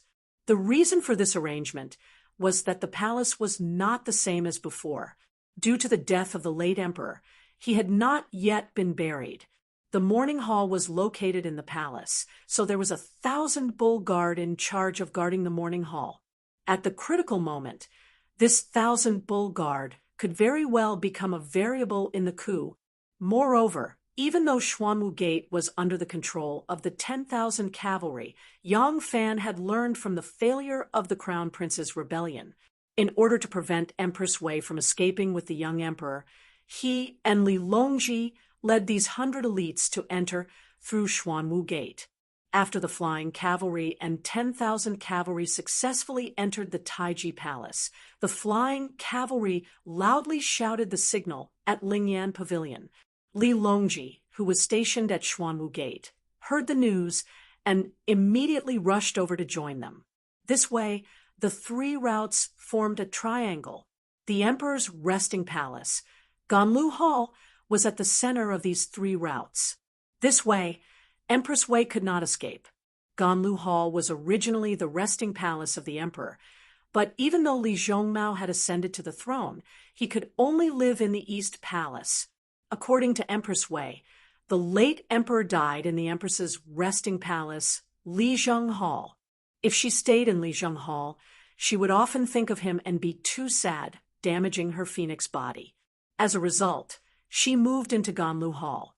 Those who were not forgetful would remember that back in Luoyang, Prince Xiang Lidan had been a puppet emperor for 8 years and lived in the East Palace as the emperor. The emperor's resting palace was occupied by the Empress Dowager Wu Zetian. Empress Wei imitated Wu Zetian and was always meticulous. After a round of drumming, Li Longji threw down the drumsticks and said in high spirits, "Come, let's go to Xuanwu Gate." Li Longji's 100 subordinates were ready to go. Each person had a white handkerchief tied on their left arm as a symbol. They immediately rushed toward Xuanwu Gate in a clamor. Tonight, the commander on duty at Xuanwu Gate is Zhang Shidong. He was Yang Fan's comrade in arms when he went to the western regions. Now, he has accumulated many merits and has been promoted to Lang General. There are more than 100 soldiers guarding Xuanwu Gate. Among them, there is a brigade commander and 2 squads who are Wei Jie's trusted aides. When Li Longji and the rest arrived at Xuanwu Gate, Zhang Shitong brazenly made his move. He ordered his trusted aides to kill a few of Wei Jie's men and open the gates wide for Li Longji to enter. Xue Chongjian, Zhong Xiaojing, Ma Xizong, Wang Chongye, and the rest surrounded Li Longji as they barged into Xuanwu Gate. Once they set up a formation outside the city walls, Zhang Shitong hurriedly descended the city walls to pay his respects to the Prince of Linzi and his old superior, Yang Fan. As usual, Yang Fan is dressed like a junior colonel. His left arm is also tied with a white handkerchief. To Li Longji, he advised, "Your Highness can wait here. Once Pavilion Ling sends word, you will immediately mobilize your troops and launch a pincer attack on Sweet Dew Hall. This general will go ahead and scout out the situation." Li Longji already had an appointment with him and naturally understood the reason for his departure. Taking a deep look at Yang Fan, he nodded. "The palace is too chaotic now. Great general must pay attention to your safety." Zhang Shitong anxiously protested, "Great general, please wait. Let this general deploy a few men to accompany great general." Yang Fan chuckled, "I am not a weak scholar. 1 man and 1 sword is enough." As he spoke, Yang Fan walked away. He did not appear to be sprinting, but seemed to be walking slowly. Nonetheless, his speed is unbelievably fast. After saying enough, his figure has already disappeared into the boundless night. Yang Fan knows the Chong, an imperial palace, like the back of his hand. Along the way, he walked with ease and familiarity towards the place where Shanghai is on night duty. From afar, the sounds of killing shook the heavens. Many palace maids and eunuchs were startled and panicked when they heard the battle cries. They did not know what happened in the palace and did not know where the commotion broke out from. They just instinctively ran in the opposite direction of the battle cries, like frightened mice looking for a place to hide. Yang Fan did not expect the other 2 armies to enter the palace so quickly. Previously, because of Zhong Xiaojing's wavering and Wang Maozhong's desertion, Yang Fan was worried that this coup would be even more unsightly than Crown Prince Li Zhongjuan's failed rebellion. But the result was beyond his expectations. The Wei family's regime was like a walnut. The only hard part was the outer shell. Once it was cracked open, the insides would be vulnerable. The process of killing Wei Bo, Wei Jie, and the others was so smooth. The process of attacking the palace was also so smooth. The 3 valiant generals, Ma Qiao, Chu Kuanga, and Huang Xuchang, led 10,000 cavalrymen and broke through like a hot knife through butter. When the guards heard them shouting, "Empress Wei is happy, poison the former emperor to death, kill the traitor Wei, restore Li Tang," they either abandoned their weapons and fled or changed sides at the last moment. If a ruler treats his subjects like dirt, then the subjects will treat the ruler like a bandit. The Wei family really did not treat their soldiers well. When the Wu family was in charge of the military, they were bossy and domineering to outsiders, but they were almost protective of their soldiers. But what about the Wei family? The Imperial Guard was the ultimate force that protected the imperial household and had always enjoyed all sorts of generous treatment. But after the Wei clan came to power, everyone in the Wei faction, from Wei Wen down, was greedy. They were even greedy for the pay of the soldiers of the Imperial Guard. So who would be willing to risk their lives for them? The general guarding the Suzhang Gate was called He Lu. He was a trusted aide of the Wei family. When he heard the cries of battle coming from Yeding Palace, he hurriedly put on his armor and climbed the walls. He ordered the gate to be tightly guarded while simultaneously sending a warning into the palace. But the soldiers guarding the gate were all former subordinates of Chu Kuanga, Ma Qiao, and the others. Chu Kuanga listed the crimes of the Wei clan and made a wish on behalf of the Prince of Xiang. At the top of the wall, a soldier surnamed Jin suddenly chopped off He Lu's head. The moment the Suzhong gate opened, the Taiji Palace was like a little girl whose hands had been tied and whose clothes had been taken off. It could only be ravaged by these rough soldiers. With a blade in one hand and a torch in the other, Ma Qiao charged at the very front. He had just run 100-some steps when several people rushed over. One of them yelled, "Who gave you permission to retreat? Quickly go back and defend the city. Anyone who disobeys will be executed." "Huh, then execute." Ma Qiao gave a strange laugh and threw the torch into the air. Gripping his blade with both hands, he leaped up like a tiger pouncing on its prey. With a whoosh, he leaped into the air and fiercely exhaled. With a forceful, cleaving Mount Hua, he slashed down at the head of the man who had given the order. This man held a sword in one hand and a lantern in the other. His clothes were disheveled, his hair disheveled, and he had not even put on a belt. He had heard the alarm and had come with several stout eunuchs wielding staffs.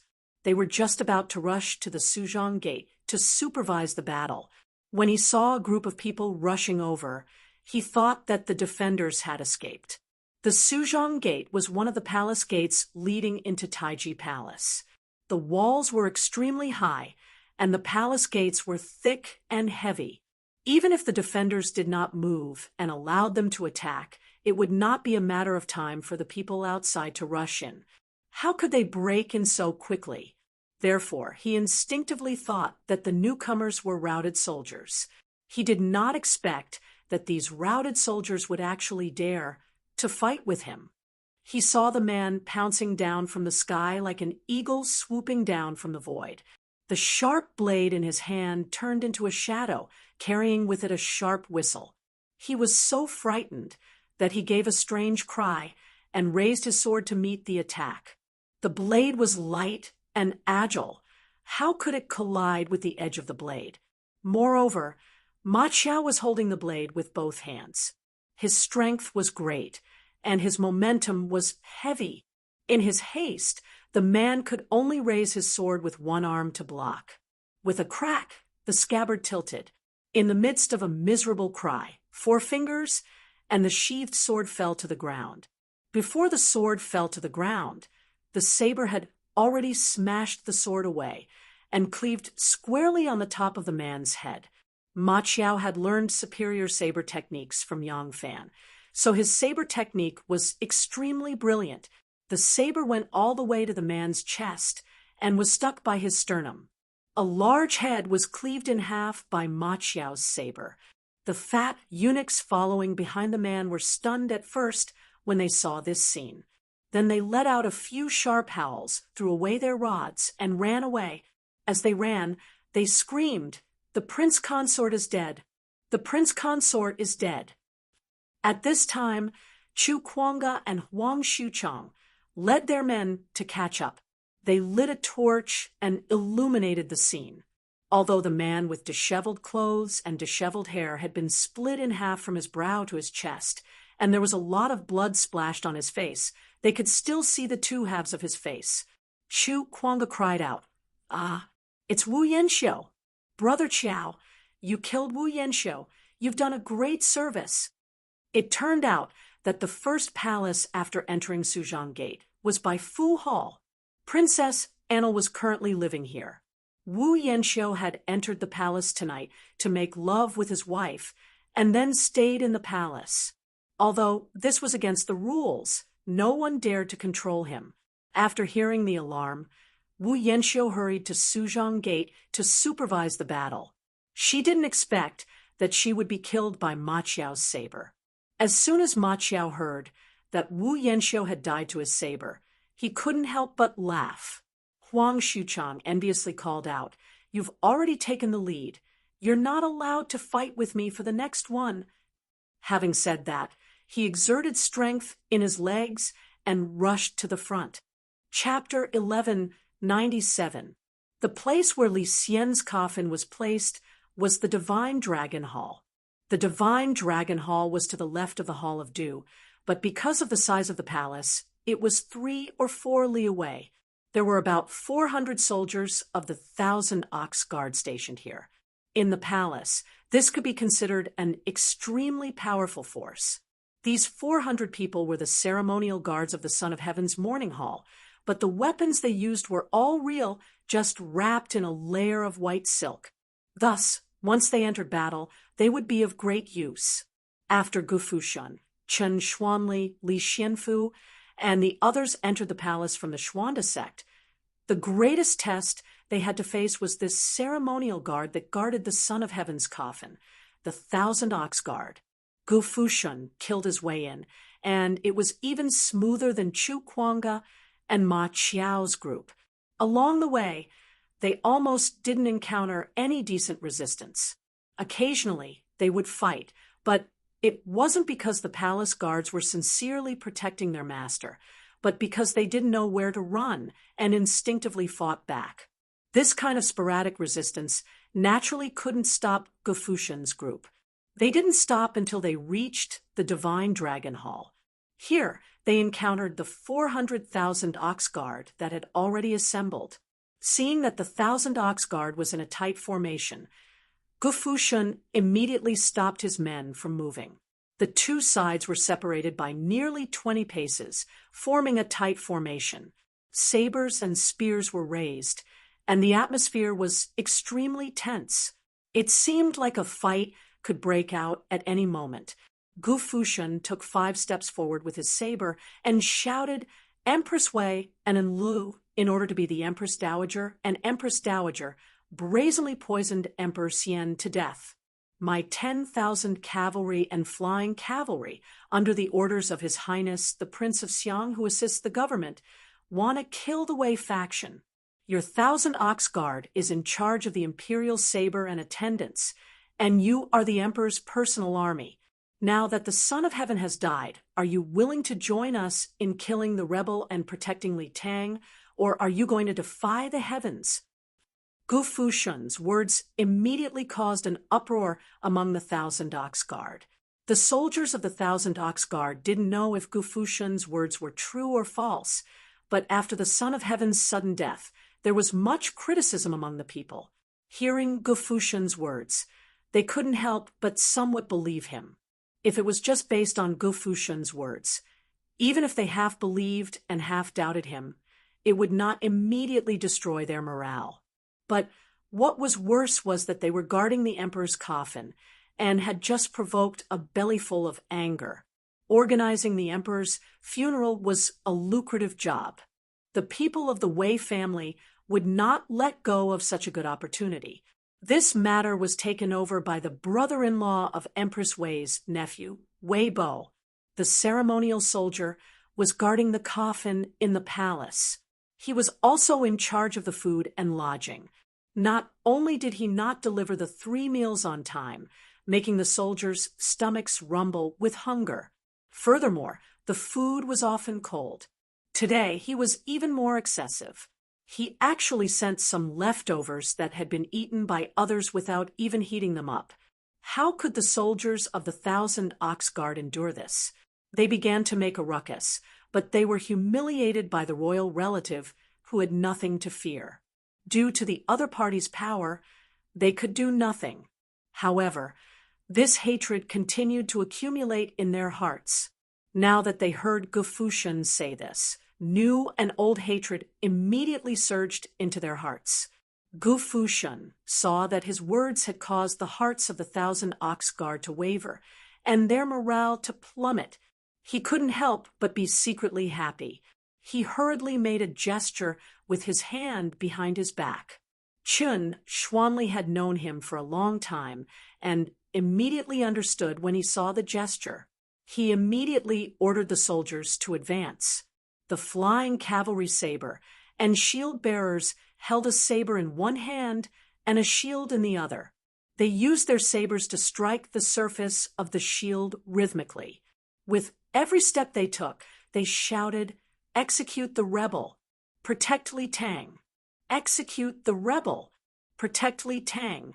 Chu Kai, the commander of the Thousand Ox Guard, took a step back in panic. He suddenly turned his gaze behind him. Behind him, the 3 brigade marshals were looking at him strangely. Their gazes were restless and unwilling. Chu Kai suddenly gritted his teeth and raised his hands high in the air. When Chen Xuanli saw this, he immediately stopped the soldiers from advancing. Chu Kai turned around and shouted, "Brothers, we are the Emperor's personal guards, not the private army of the Wei family. We eat the Emperor's salary and are loyal to the Emperor.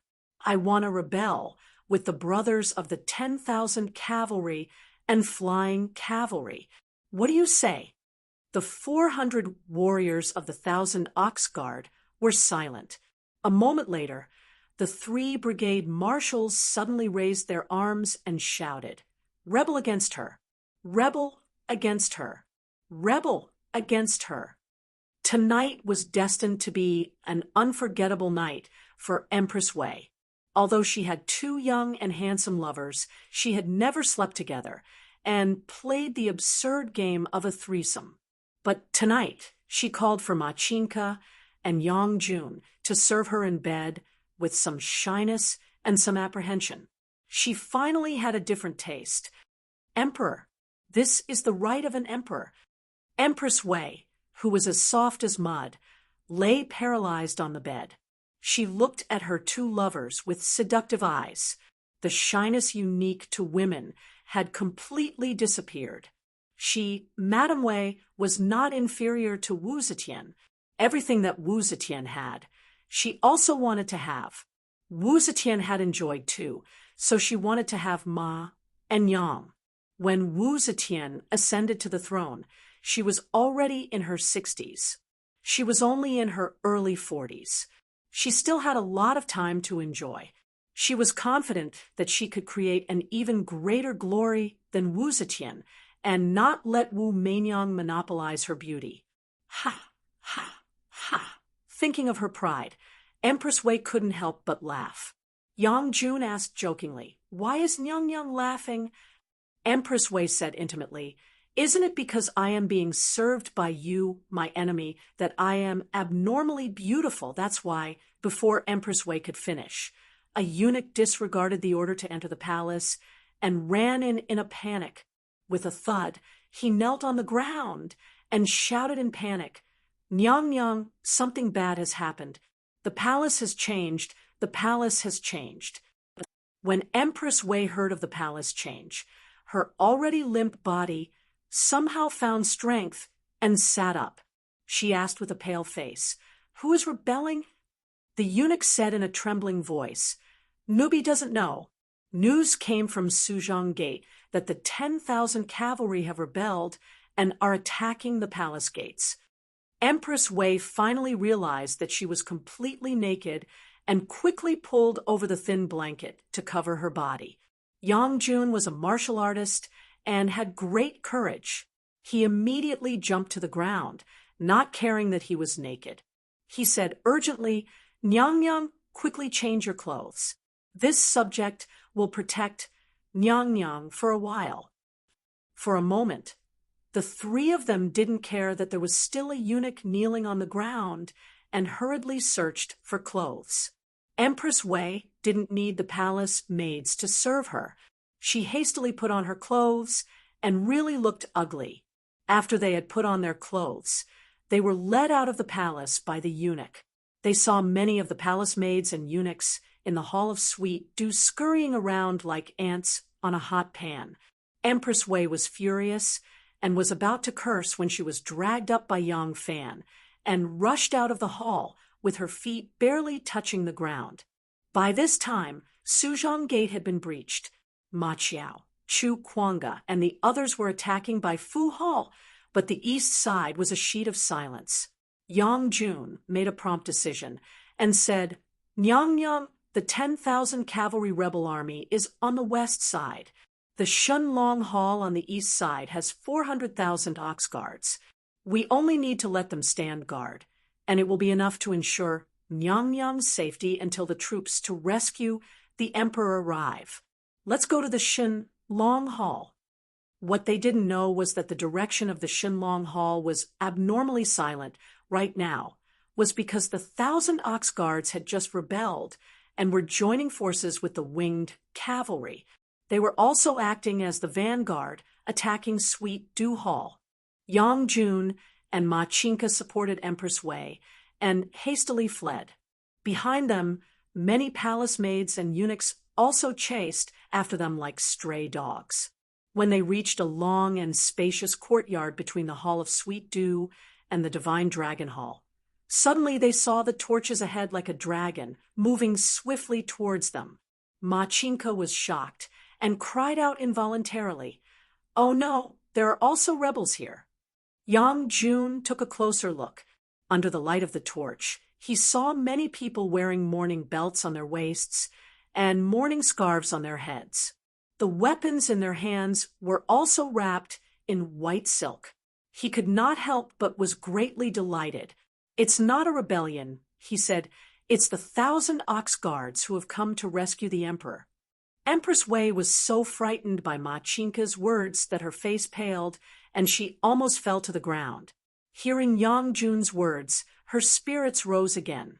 She quickly struggled free of the support of the two and cheerfully went forward, shouting loudly, "Aijia is here. 1,000 bull guards, quickly protect the emperor." Gu Fushun, Li Xianfu, and the defecting 1,000 bull guard Captain Chu Kai were rushing forward when they suddenly saw a few lanterns coming towards them, following which a tall and slender figure cried out, "Aijia," in a tender voice. Their hearts skipped a beat. Aijia, other than Empress Wei, who else can it be? The three of them were like wolves that had been starved for an entire winter. They rushed out at the same time. That was Empress Wei, chief merit. If he killed her, he might even be conferred the title of king. Empress Wei, conferred the title of king. Conferred the title of king. Empress Wei. The three fierce generals held sharp blades in their hands and ferociously pounced at the prey in their eyes. No one knew who had made the first strike or who had delivered the fatal blow. Huang Xuchang was sprinting in the direction of Baifu Hall when he suddenly discovered that a few lanterns were moving towards Taiji Hall like will-o'-the-wisps. His heart couldn't help but move. At this time, many of the palace maids and eunuchs were running for their lives. Along the way, Huang Xuchang had encountered several of them. He was too lazy to pay attention to these servants and maids, but these palace maids and eunuchs scattered in all directions in panic. They would not form groups and rarely carried lanterns. In the distance, the lanterns faintly illuminated some human figures. It was clearly a group of people. Also, if they were palace maids or eunuchs, they could just hide behind water jars, shrubs, or fake mountains for a while. Regardless of who won or lost, after the dust settled, they wouldn't make things difficult for them. There was no need to run towards Taiji Hall. That was the great hall where the Son of Heaven came to court. Huang Xuchang thought, could it be Empress Wei? Huang Xuchang was a straightforward person. As he thought about it, he gave chase. As he chased after that group of people, he shouted loudly, "Quickly chase! Don't let Empress Wei escape." Behind him, Ma Qiao, Chu Kuanga, and the others didn't know what was going on. When they suddenly saw Huang Xuchang running in the direction of Taiji Hall and shouting something about Empress Wei, they thought he had really discovered something and immediately gave chase like a swarm of bees. In reality, the person running towards Taiji Hall was Princess Annal. As soon as Baifu Hall received the warning, Wu Yanxiu hurried to Suzhong Gate to supervise the battle. Princess Annal waited in Baifu Hall for a while. Suddenly, she felt somewhat uneasy. If the rebel army can't enter the palace, I will naturally be fine. But if the rebel army enters the palace, what should I do? Princess Annal, who had already experienced Crown Prince Li Zhongjuan's rebellion, was calm. After a moment's thought, she took a few personal eunuchs and palace maids and fled in the direction of Taiji Hall. She didn't go to Suzhang Gate to accompany her husband because she knew very well that once Suzhang Gate was breached, her husband would undoubtedly die. She didn't want to die yet. She also didn't go to Ganlu Hall to see her mother because she knew that once the rebel army entered the palace, her mother would be the biggest target. She didn't want to be implicated by her mother. Thus, she chose Taiji Hall. Although Taiji Hall was where the Son of Heaven summoned all the officials, where the Son of Heaven issued his grand policies and issued his orders, it was only an empty hall at night, not an important place that the rebel army paid attention to. Li's wishful thinking was to find a place to hide in Taiji Hall. It would soon be daybreak, and the palace was so large that it would be very difficult for the rebel army to find her. As long as she could successfully hide until daybreak, until all the officials entered the court, she would be safe. She knew that the only person qualified to rebel was the Prince of Siam. If she died in the chaos, no one would say anything, but in front of the officials, her uncle would definitely not give the order to execute his niece, a defenseless woman. Or might not have great wisdom, but he was rather clever. Chapter 1198. As Princess and Lu passed through Yinyang Gate and was about to reach Taiji Hall, a eunuch suddenly screamed, "Princess, it's not good. There are pursuers behind us." Princess and Lu ran until her hair was in disarray, sweating profusely. She quickly turned her head to look and saw dozens of flames leaping and chasing in her direction. Li's shock was no small matter. Her brain worked quickly, and she immediately ordered, "Quick, you all go to Taiji Hall." The eunuch was startled and said, "What about Princess?" Lu was furious and shouted, "Go quickly! You don't need to ask where Ben Gong is going. Otherwise, I'll beat you to death." The eunuch didn't dare to disobey and turned around in a daze, leading a group of eunuchs and palace maids towards Taiji Hall. Lu continued forward, passing by Taiji Hall, but not entering, instead running towards Yanming Gate in front of Taiji Hall. Past Yanming Gate was Taiji Hall. Between Yanming Gate and Taiji Hall, there were imperial guards on night duty. Of course, because Yanming Gate was locked, even if the soldiers outside were loyal to Wei Shi, they wouldn't be able to enter unless someone opened the gate from the inside. But for this kind of palace gate, just the heavy bolts would require 6 or 7 strong men to move down, not to mention the giant locks. Lu wouldn't be able to get out. She only wanted those lantern-carrying eunuchs and palace maids to attract the pursuers like fireflies, while she would find a place to hide between Yanming Gate and Taiji Hall, behind the giant pillars, under the railings, next to the stone beasts. As long as there was a place to hide, she could drag it out until morning court. But those eunuchs and palace maids were lowly in status. They weren't idiots that could be manipulated by others. They naturally understood Princess and Li's intentions. No one was willing to die for nothing. They only ran a few steps before throwing their lanterns and scattering like birds and beasts. Huang Xuchang and the others were even more certain that there was a big fish here. As they continued to chase, they spread out in formation to prevent anyone from escaping. Like a net, they surged forward. In a short while, they caught 2 palace maids. Huang Xuchang asked the palace maid, and learned that the one who had fled here was Princess Lu. He couldn't help but feel disappointed. Then he thought, Lu might not be as important as Empress Wei, but she was still an important person in Wei's faction. Killing her would be a great merit. He quickly ordered people to continue the search. When Chu Kuanga caught up with them, he had Su Liang and Lu Maofeng lead the main force to continue in the direction of the Hall of Sweet Dew. There was no need to worry about affecting the entire coup plan. So he and Ma Qiao also led their personal soldiers to join the search. The 3 of them each led a troop and headed in 3 different directions. Not long later, they heard Huang Xuchang's loud laughter coming from Yan Ming's faction. "This contribution belongs to me, old Huang. It's destined that no one can take it away from me." When Chu Kuanga heard the voice, he immediately led his men and rushed over. He saw Huang Xuchang with a dozen or so people holding torches and forming a circle. Chu Kuanga squeezed his way in and said, "Old Huang, why are you still in a daze? Hurry up and gather at the Ganlu Palace Hall. The winged cavalry are still." At this point, Chu Kuanga's voice abruptly stopped. He had already squeezed into the middle of the crowd.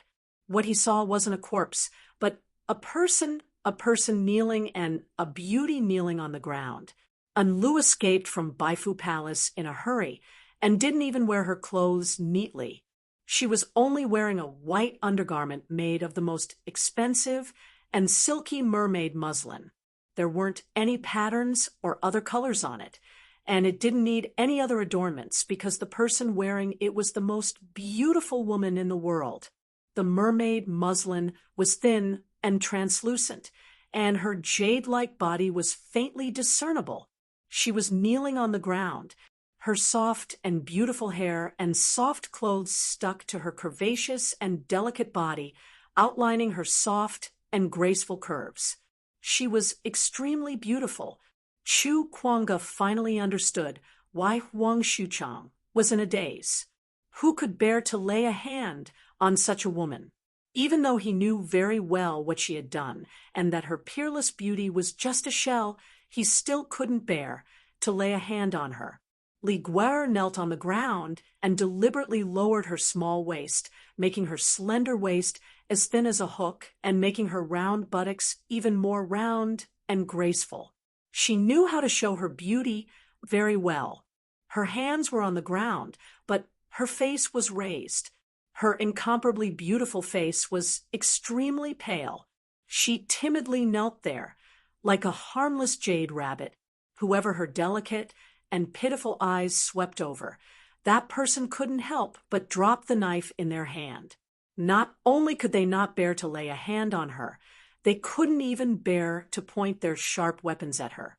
Chu Kuanga and Huang Xuchang had seen Princess Enlu before, although they were far away at that time, and they didn't dare to stare at a noble princess. They had still seen her before. But at that time, although they were stunned when they saw Enlu, the feeling they had now was completely different. The beautiful princess who was dressed in splendid clothes and was insufferably arrogant, and the beautiful woman kneeling on the ground in disheveled clothes, delicate and pitiful and full of femininity, gave people a completely different feeling. At this moment, the beauty and pitifulness she displayed was so thrilling. Huang Xuchang's voice was a little tense. "Old Chu, Old Huang, don't want this credit. You do it," Huang Xuchang said as he turned around.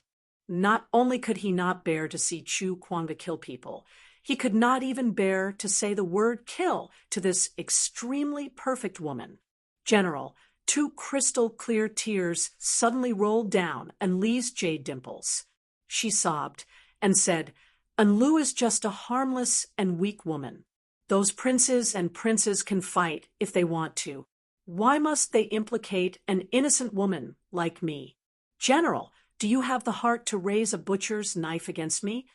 With tears streaming down her face, she crawled in front of Chu Kuanga and hugged his thigh. The snow-white and soft mermaid veil was slightly opened because of her movements, revealing a charming semicircle of breasts. They were whiter than the first snow and more moist than jade.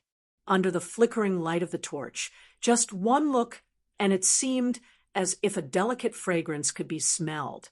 Chu Kuanga's arm was thicker than her thigh. He did not need to use a knife at all. He only needed to use one hand to break Enli's neck.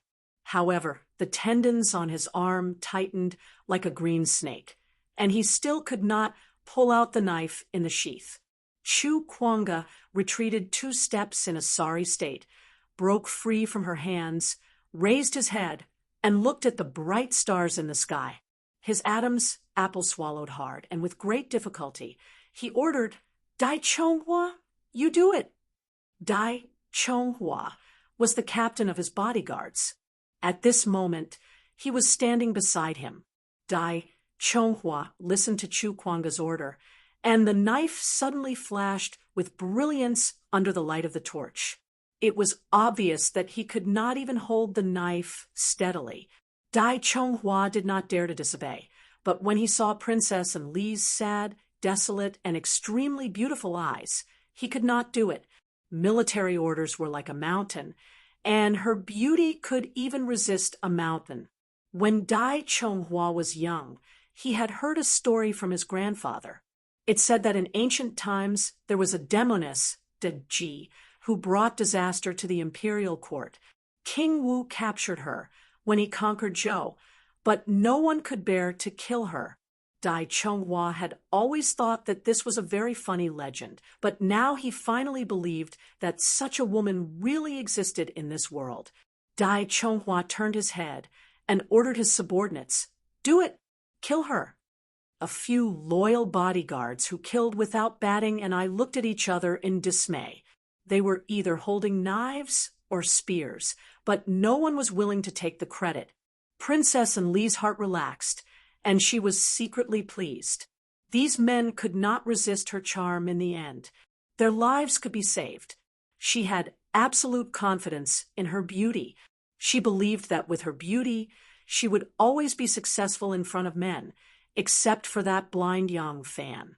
As long as she did not die today, she was confident that she could regain supreme power and honor. She could seduce her uncle Li Dan. She could seduce her cousin, who was about to be made the crown prince, and she could make the new sovereign of the world fall head over heels for her. When the time came, she would still be rich and powerful. All the men whom she had begged on her knees today, who had seen her unsightly state, would all be eliminated by her, just like those generals and their bodyguards who had once guarded Yellow Bamboo Ridge. She gracefully stood up. She was surrounded by fully armored and blood-stained soldiers, but she was a woman of indescribable charm. Hardness and softness formed an intense contrast. The light from the fire shone on her body, bright, round, slender, and shadowy, forming a picture of peerless beauty. She elegantly raised her neck, closed her beautiful eyes, and mournfully said, "Since the generals have captured me, why not hand me over to the Prince of Xiang for judgment? If Uncle really wants to kill Enlu, then Enli's death is fine. If the generals want to use Enli's head to raise their rank, then please do it." Her slender neck was raised like a white swan in despair, but the beauty she displayed to these men was not the pure and poignant beauty. Her waist was purposefully lowered to accentuate the round and straight buttocks. Her chest was high and did not conceal her half-naked breasts. From top to bottom, there was not a part of her body that was not seductive. "If you won't kill her, I will." A deep shout suddenly rang out. Princess and Lu let out a sound. Her eyes suddenly widened, and she lowered her head in fear, looking at the long knife that had pierced through her chest. Then she slowly raised her head, looking at the man in front of her in disbelief. The blade was grasped in a powerful hand. She did not recognize the person holding the blade. He was not handsome, but he had a courageous and fierce aura. His hand firmly gripped the blade, but his head was slightly tilted, not looking at her eyes. The killer, Ma Qiao. The matter between Yang Fan and Lu was only known to this brother of Yang Fan's that had a different surname. He knew how cunning this woman was, how vengeful she was. He also knew that this woman possessed a charm that almost no man could resist. As long as this woman was still alive, there would be no end to her troubles. Ma Qiao knew that if there was any man in the world who would be willing to kill her, it would definitely be Yang Fan. But because of the ill-fated relationship between her and Yang Fan would definitely not do it. Thus, he could only do it for his brother and put an end to any future troubles. Wu Yanxiu had died at his hand, and Princess Enlil would also die at his hand. In the end, both husband and wife would die under the same blade. Princess Enlil collapsed to the ground in despair. She did not want to go to the Yellow Springs with her husband, but in the end, she still had to reluctantly go. As the world spun and she collapsed to the ground, she suddenly saw a figure rushing over from the distance, an abnormally familiar figure. Chapter 1199. Ma Qiao brazenly thrust his knife through Enlil's extremely beautiful body that no one could bear to hurt. He was like a rough man who didn't know how to appreciate beauty and viciously smashed an unparalleled blue and white porcelain. When that exquisite porcelain fell to the ground, it didn't just destroy her life. It also awakened the rationality of Chu Kuanga and the others. Chu Kuanga lost no time in raising his arms and shouting, "Empress Wei Enlil is insane." In order to usurp the throne, she didn't hesitate to poison the previous emperor. Now that Enlil is dead, as long as we kill Empress Wei, the country's vengeance can be avenged, and the great event can be expected. We will quickly kill our way to the Hall of Sweet Dew. Just at this moment, a figure flew over like the wind. A soldier standing at the periphery only saw a figure flash in front of him like a ghost. Without thinking, he brandished his saber and chopped down. Unexpectedly, just as he raised his saber, that person had already brushed past him and suddenly stood still in the crowd. The soldier looked under the light of the torch and saw that the person was Great General Yang Fan. He was really shocked and quickly looked around. Seeing that everyone's gaze was attracted by Yang Fan, he stuck out his tongue and sheathed his knife. Yang Fan came in through the black tortoise gate and wanted to go to Hongwen Guan to see Wanner. Hongwen Guan and Shi Guan were adjacent to each other, just to the left of Tai Chi Palace. Yang Fan entered through the black tortoise gate and passed through Cloud Gazing Pavilion, Kai Si Hall, Returning Nature Hall, Peace Hall, 100 Blessings Hall, Tai Chi Palace.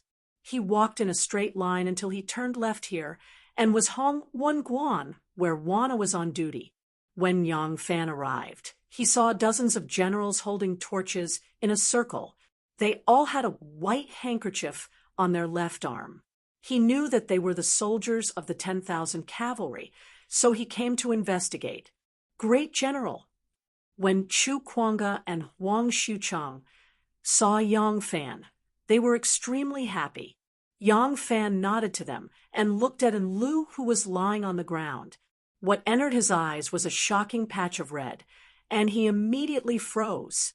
Ma Qiao didn't expect Yang Fan to arrive at this time. He was slightly surprised and hesitated for a moment before saying, "Great General, you're here." Yang Fan glanced at him. The two of them had been brothers for more than 10 years and had long understood each other. With just one glance, Yang Fan understood his painstaking efforts and could only sigh inwardly. He stretched out his hand to take the torch from the hands of an imperial soldier and said in a deep voice, "There are battle cries coming from the left of Sweet Dew Hall.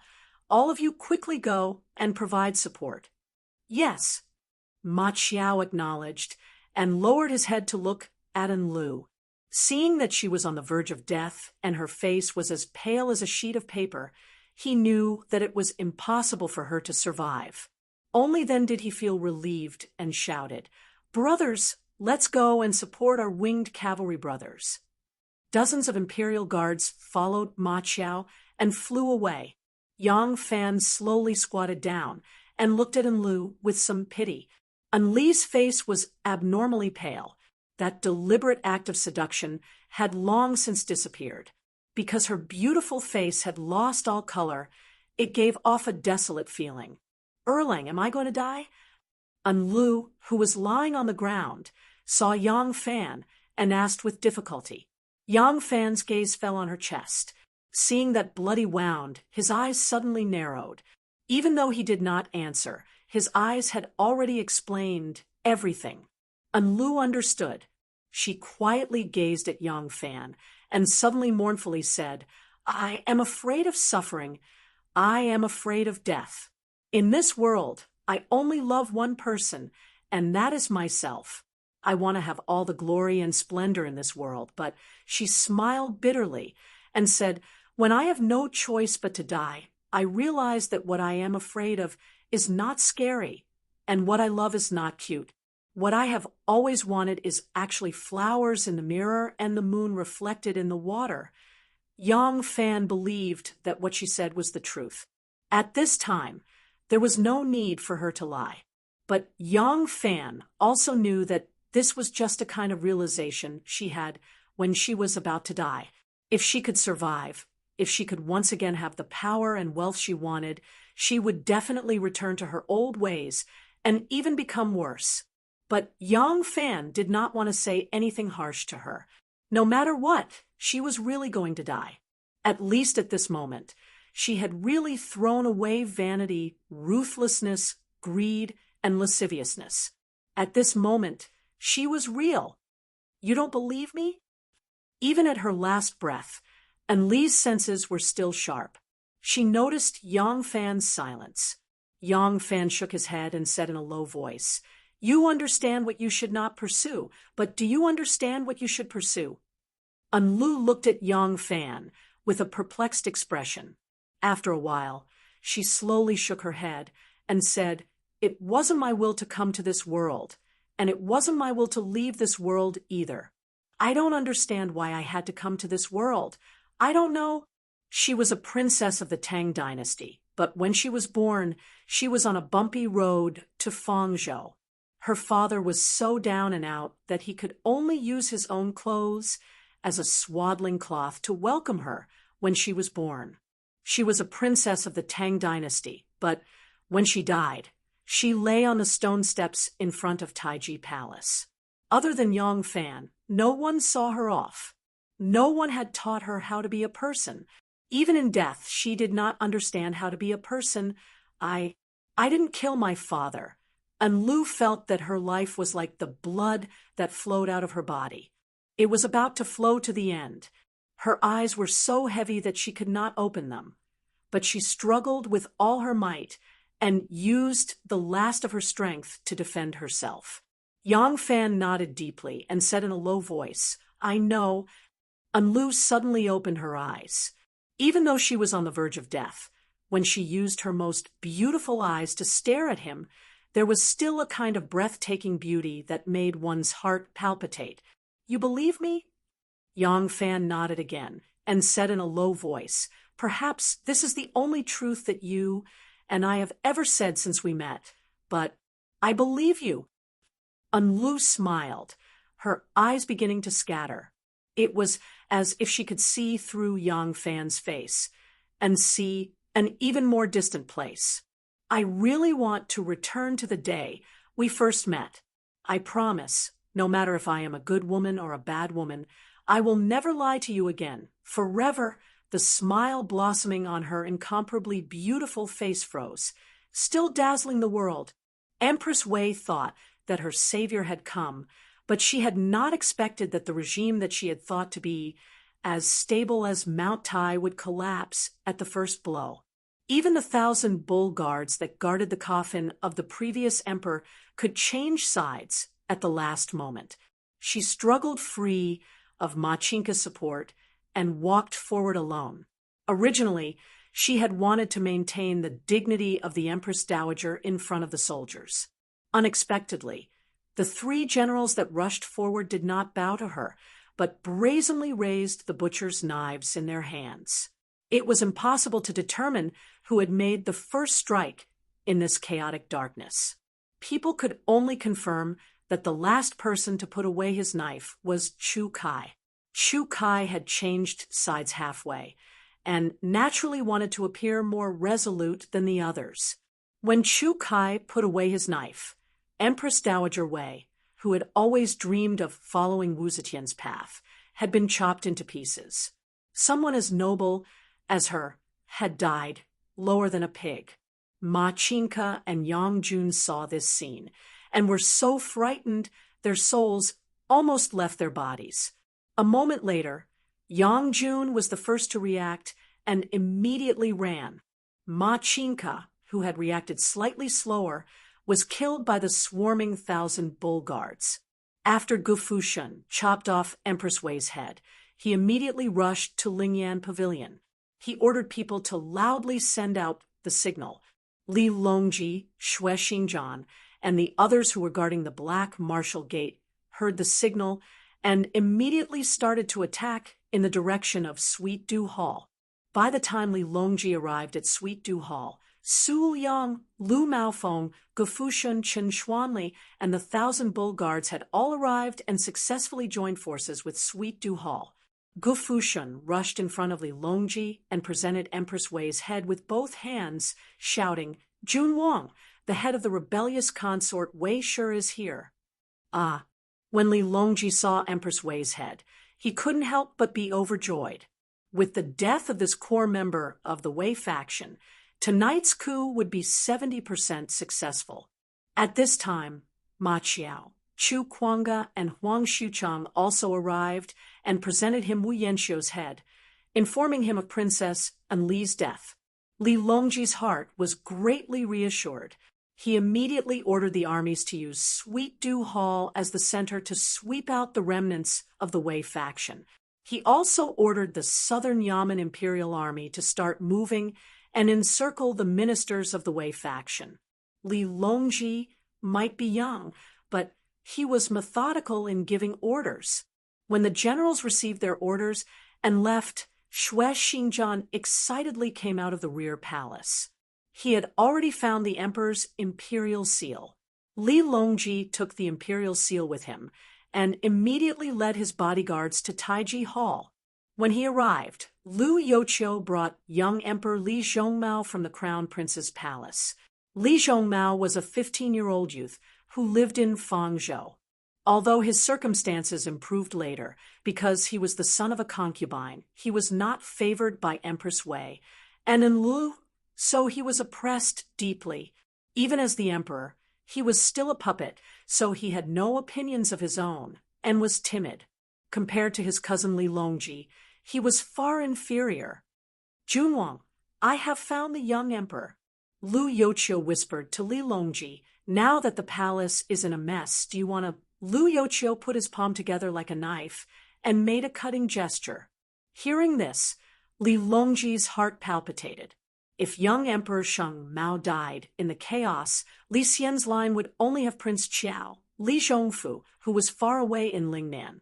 In that case, wouldn't it be even easier for his father to ascend the throne? But he cast a sidelong glance at the terrified and pale-faced Li Zhongmao and forcefully resisted this temptation. "I can't, at least not tonight. Tonight's execution of Wei Dang is already imminent, and the authority will inevitably return to father. At that time, with Aunt's persuasion, it may be possible to persuade my father, and Li Zhongmao may not necessarily be killed. Moreover, to ascend to the throne, he must have a legitimate reason. If the young emperor dies in the palace, no matter how he died, it will cause a lot of criticism. Li Zhongmao must live, not die."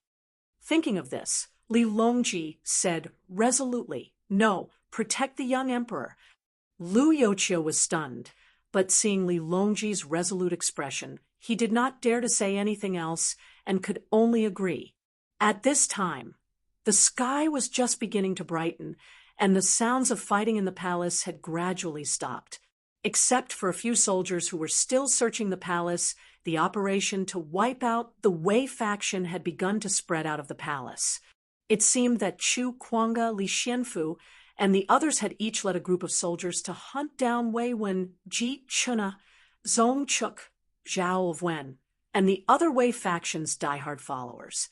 In Chong, and the obvious clan and the hidden clan's operation to kill Lu Bin's faction had also come to an end. The bloody killings had perfectly blended into the coup tonight. By dawn, the imperial court would be in chaos, and the new and old would be replaced. No one would care about these things anymore. At that time, it would be impossible to find out, and no one would be insensible enough to investigate whether these killings had anything to do with the coup that night. In fact, no one would be insensible enough to report these things to the new ruler. Li Longji stood on the high stone steps of the Taiji Palace, looking at the majestic Taiji Gate. A ray of dawn was piercing through the clouds, shining on the glazed tiles of the palace gate, shining with golden light. The sun was about to rise, and a new day, a new emperor, and a new era was about to begin. The generals around him would all become the mainstays of the new regime, but Li Longji subconsciously looked in the direction of the Hongwen school. That general was about to leave the imperial court. Li Longji really hoped that his father's new regime would receive Yangfan's support. Moreover, ever since he was young, he had always admired this rather legendary general. However, he also knew that this general had already made great contributions and could not be conferred a title. Perhaps returning with glory was the best choice for him and the imperial family to live in harmony forever. Seeing that Li Longji seemed to be deep in thought as he looked at the Hongwen school, Lu Youqiu hurriedly said, "Your Highness, Shanghai is on duty in the palace tonight. If she did not escape after hearing about the chaos, she should be there right now." Li Longji noncommittally replied with a Lu Youqiu continued, "This woman has been through the Wu and Wei dynasties, and she has been in charge of Qinhan. She is responsible for the military and the country's strategies, and she has killed many people. She has been involved in many imperial edicts. Although she is a woman, she is still an important minister of the country. You want me to capture her?" Li Longji smiled faintly and said in a low voice, "No, I will go see her myself." Chapter 1200. Hongwen Library has more than 200,000 books. There is a library master who is in charge of the library affairs. There are dozens of students, all of whom are members of the royal family and high-ranking officials. They follow the scholars to learn Confucian classics, history, and calligraphy. Today, the library master of Hongwen Library has always been one, when she is on duty in the palace, she also stays here. At night, Hongwen Library is especially tranquil. The scholars and students are not allowed to stay in the palace at night. Therefore, Hongwen Library only has one Shu Xiaomiao and Fu Qingqing as companions. Once night fell, Wanner anxiously waited. How could she sleep peacefully? She could only put on her clothes and occasionally walk to the stairs outside the room. She gazed into the distance, her eyebrows furrowed with worry. She is well aware of what will happen tonight. However, she cannot predict whether it will succeed or not. This is why she is especially worried for Yang Fan. She does not have to worry about her own safety. If the Prince of Lin Zi succeeds, she will regain her freedom. If the Prince of Lin Zi fails, Wei Dang will not know of her relationship with the rebels and will not implicate her. But if that happened, her plan to stay with Yang Fan forever would come to naught. Unless Empress Wei was willing to let her leave the palace, she, who had the enormous responsibilities of the family, could not abandon everything and elope with Yang Fan. When the sounds of fighting rose in the palace, Wanner, who was in the silence of the night, could clearly hear the sounds of fighting coming from afar. Her heart immediately jumped with excitement. From the source of the sounds, she knows that the Wan Qi and the winged cavalry have successfully entered the palace. This gave her much hope. Fu Qingqing and Shu Xiaomiao are her absolute confidants. However, Wanner did not explain the details to them. She only summoned them to her side at night and gave them some vague instructions. With their intelligence, they should have guessed something. In this long night, the two of them could not fall asleep. When the sound of fighting faintly came to their dormitory, they could not help but put on their clothes and come out. Before they could look into the distance, they found Wanner standing on the stone steps. Hearing the footsteps, Wanner did not turn around. She only said, "Tonight there will be chaos. The two of you go to the hall. Without my summons, do not come out." Fu Qingqing and the sapling looked at each other, unable to hide the surprise in their eyes. The two of them agreed, and obediently walked towards the main hall of the Hongwen building. At that moment, Warner suddenly saw a shadow of a person flying towards them from afar. The speed of the person was faster than a galloping horse. Er's heart skipped a beat. She hurriedly lifted her skirt and happily walked down the stairs.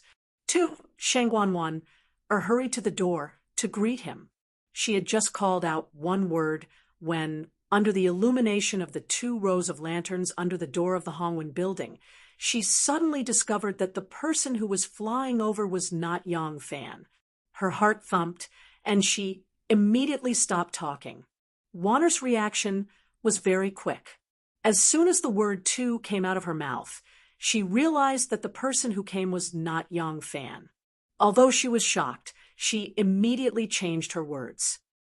"Yang Fan, why are you in such a hurry in the middle of the night?"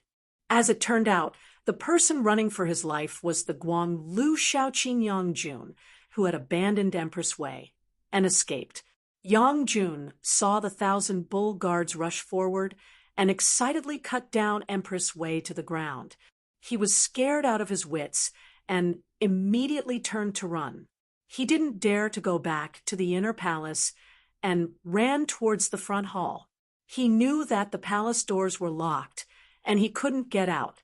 He just unconsciously ran in a relatively safer direction. Only when he was near did he think of Hongwen building. In his view, Shanghai Warner had been through 3 dynasties and had many eyes and ears in the palace. He didn't dare to say anything outside the palace, but inside the palace, she was a person of great power. In this mutiny, it would be difficult for her to escape. The 2 of them were grasshoppers on the same rope and could help each other out.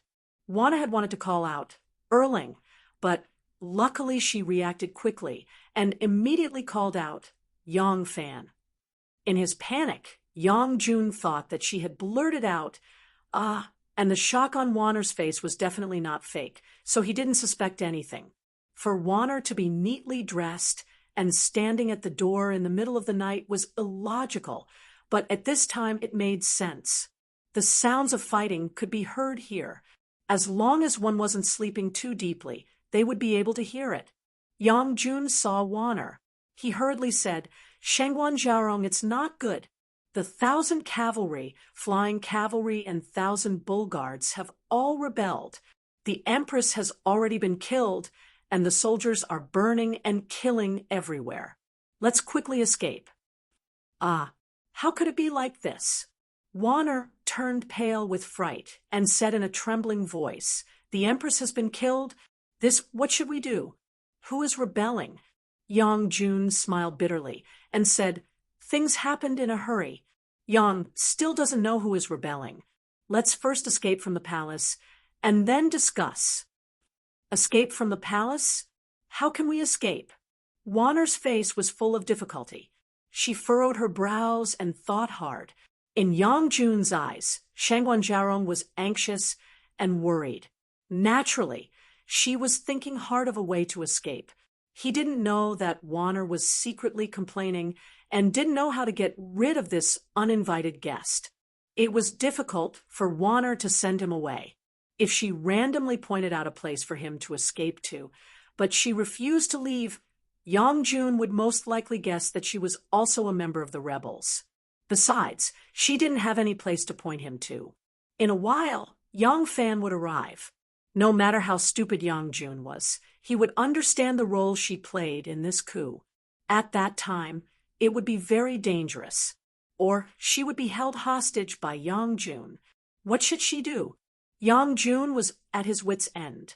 He had already placed all his hopes on Shangguan Zhaorong.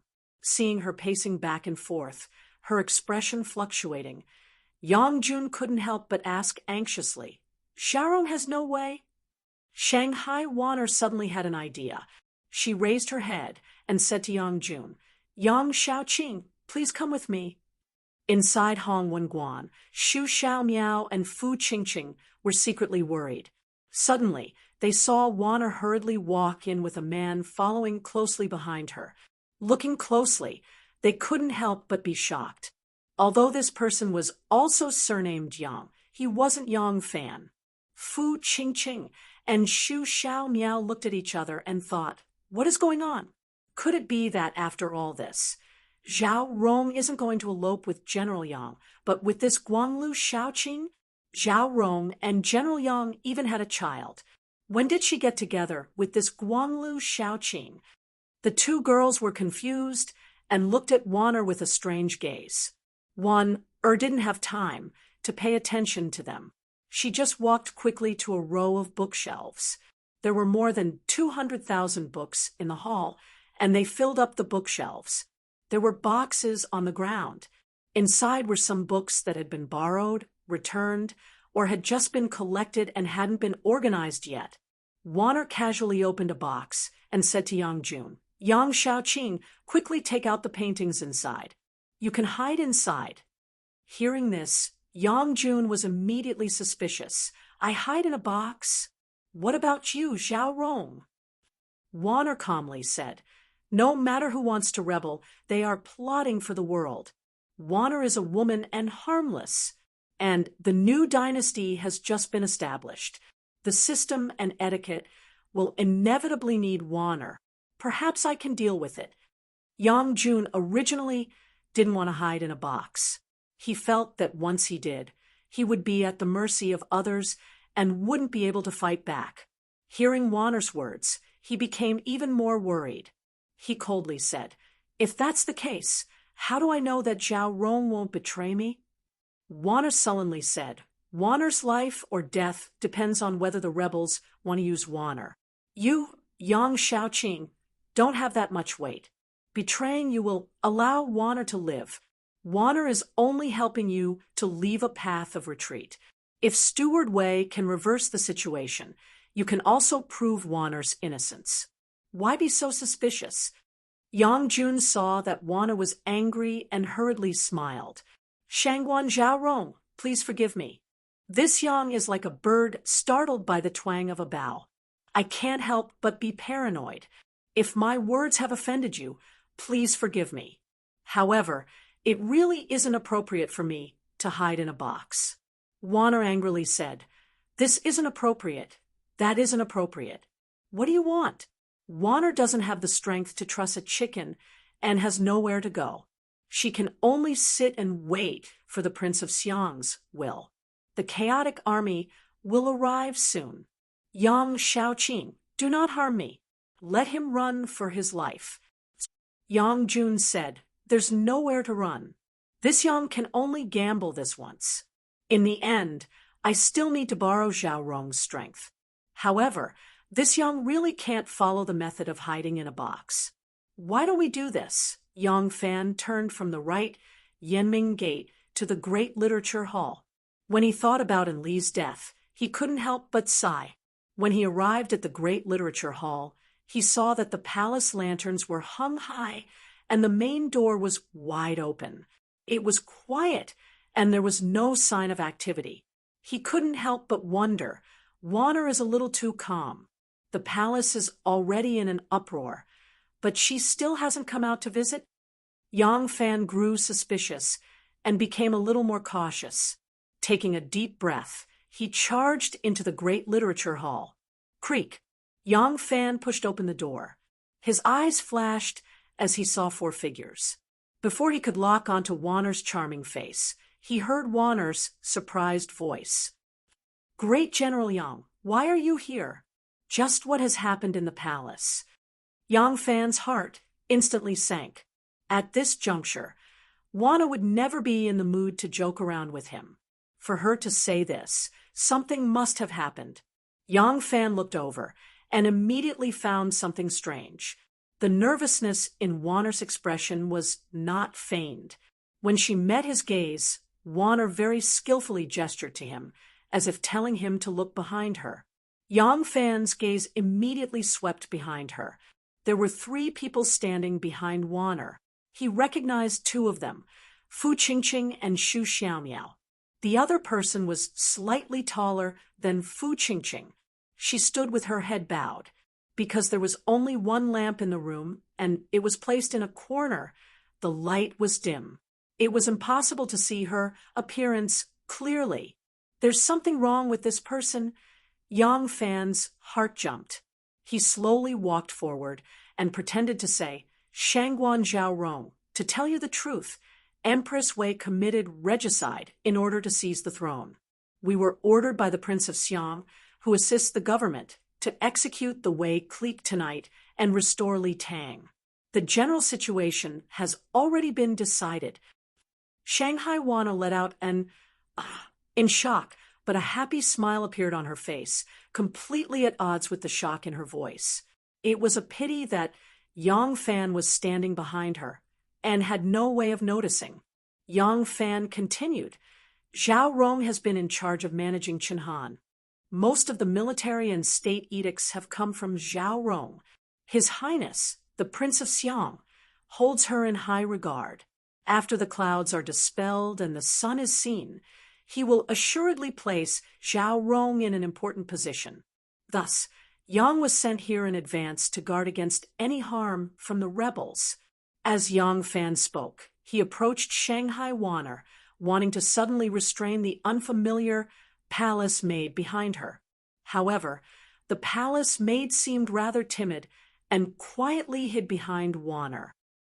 She was too close to Shanghai Wana. Yang Fan was not confident that he could strike without harming Wana. Yang Fan's heart was filled with hatred. I was about to hold Wana's hand, and Rome, the Jianghu. How could something like this suddenly happen? Just who is this person? Has Wana been restrained by her? Chapter 12:01. Although Wana was anxious, she still had to brace herself and continue acting. She thanked Yang Fan. I am indebted to the Prince of Xiang's love and care. Wana is moved to tears and will naturally serve the Prince of Xiang. Does Wana wish to go with General to pay a visit to the Prince of Xiang? Yang Fan replied. The Prince of Xiang is currently overseeing the palace and commanding the extermination of the Wei clan rebels. There is no need for Zhaorong to be anxious. It won't be too late to pay a visit to the Prince of Xiang after daybreak. Yang Jun stood behind Wana with his head lowered. Hearing this, he couldn't help but sigh in relief. At this moment, he was wearing one of Fu Qingqing's palace robes. His hair was tied up in a woman's style, his lips painted in vermilion, and his face powdered. He was disguised as a palace maid. Yang Jun had an extremely handsome appearance, and under the lantern light, he looked like a beauty, though the lines of his face were a little more robust. He was much taller than Fu Qingqing, but when he bent his knees, it was impossible to see under his skirt. Although Yang Jun's idea was bold, it was the only method he could accept. He could not accept hiding in a chest and leaving it to fate. Moreover, he did not believe that Wana, in the face of imminent disaster, would do all she could to protect him, who had no family or friends. He felt much safer disguising himself as a palace maid and standing guard at Wana's side. When he calmed down and thought about it, Wana, as the Minister of Internal Affairs, had no authority in the outer court. Her authority came entirely from the emperor, so whenever a dynasty changed, the new emperor could use her without worry. As long as the rebels gave Shangguan Zhaorong preferential treatment, he could temporarily live here. Who would pay attention to a palace maid at Shangguan Zhaorong's side? Even if his guess was wrong, it was just a gamble to the death. From what Yang Fan had said, the Prince of Xiang truly did intend to recruit Shangguan. If chief steward of the Chang'an army, Wei Wen, could reverse the situation, he could still mingle in the court. If Wei Wen also failed, he could take advantage of the chaos to leave the palace. Wana saw that Yang Jun was closely following her. She was truly anxious, but she did not dare to show it. If Yang Jun noticed that something was wrong, he would definitely take the risk. She, Fu Qingqing, and Xu Xiaomiao were all women who did not know martial arts. If Yang Jun suddenly attacked, the consequences would be hard to predict. Therefore, Wan Er could only delay and create an opportunity for Yang Fan. She said, "If that is the case, General, please come in and sit." The two of them entered the room and sat down. Wan Er pretended to ask him about the situation in the palace. At this time, Yang Fan did not hide anything and told her the truth of the coup. At the same time, he was secretly looking for an opportunity. Unfortunately, Yang Jun had been standing behind Wan Er and did not leave her side. Yang Fan did not know where to start. Just as he was feeling helpless, Li Longji led his bodyguards to the entrance of Hongwen Building. Lu Youqiu took a few steps forward and loudly announced, "The Prince of Linzi has arrived. Shangguan Zhaorong, are you not going to welcome him?" Yang Fan thought to himself, "This is an opportunity." He quickly stood up and announced, "The Prince of Linzi is here. Zhao Rong can accompany me to welcome him." Wan Er stood up, but Yang Jun, disguised as a palace maid, did not leave her side. Yang Fan wanted to chase him away, but he is afraid that he will act in desperation. Since he knows that the Prince of Xiang values Wan Er, he might as well take her as a hostage. Yang Jun is also alert and guarded Wan Er's other side, intentionally avoiding Yang Fan and refusing to let him come near. When Empress Wei took Yang Jun as a gigolo, Yang Fan had already left the court and did not recognize him. Even if Yang Fan can recognize him, he does not know the extent of his martial arts. While Yang Fan is fully focused on Wan Er, he dared not take the risk to attack. Seeing that there is still no opportunity to attack, Yang Fan did not make a sound and accompanied Wan Er out of Hongwen Building. When Li Longji saw Shanghai, Wan Er, a strange expression appeared on his face. When he first heard that this talented woman has an affair with great General Yang, he was shocked beyond words. Now that he has seen her again, this feeling cannot be erased. He really cannot imagine how a woman who has lived in the palace for a long time can maintain a relationship with Yang Fan. Thinking of his little sister Chia Ying's deep love for Yang Fan, Li Longji's expression became even more strange.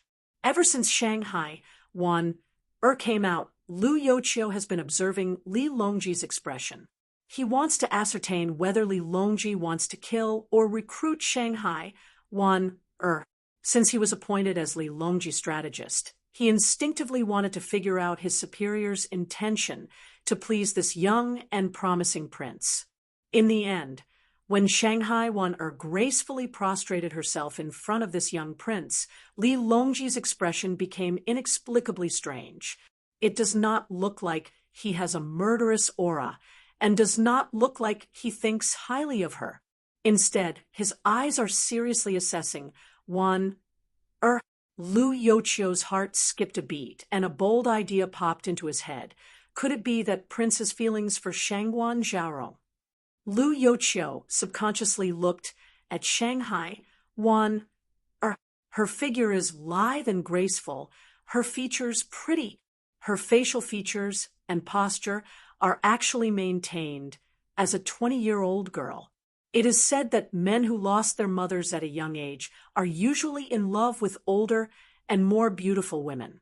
Could it be that Prince Lu Youqiu secretly muttered to himself? Shanghai Wan Er gracefully prostrated herself and greeted. Subject Shanghai Wan Er pays her respects to Prince Linzi. Li Longji recalled his earlier agreement with Yang Fan. His face turned solemn, and he coldly questioned, "Which crime are you guilty of?" Shanghai Wan Er lowered her head and replied, "Empress Wei is in power and has committed perverse acts. All the edicts were issued by Wan Er. Wan Er is a traitor and has let down the late emperor's expectations. This is a serious crime." Lu Youqiu guessed that he has already understood Li Longji's intentions. From his expression, It does not look like he is truly angry. He thought that he has guessed Li Longji's true intentions. Prince is using his authority to subdue Shangguan Zhaorong. Thinking about this, Lu Youqiu hurriedly stepped forward and pleaded, "Prince, please do not be angry. Shangguan Zhaorong is only drafting the edicts according to Her Majesty's wishes. Although the edicts are issued by Shangguan Zhaorong, they are in fact from Her Majesty. From this subject's point of view, Shangguan Zhaorong's crime is not punishable by death. She can atone for her crimes by meritorious deeds." Li Longji coldly glared at him. Lu Youqiu quickly shut his mouth and thought, "Oh no, could I have guessed Prince's intentions wrongly?" When Yang Fan had been paying his respects to Li Longji, he had been secretly watching the palace maid with the strange identity. At this time, he could see that it was a man and guessed that one had been kidnapped.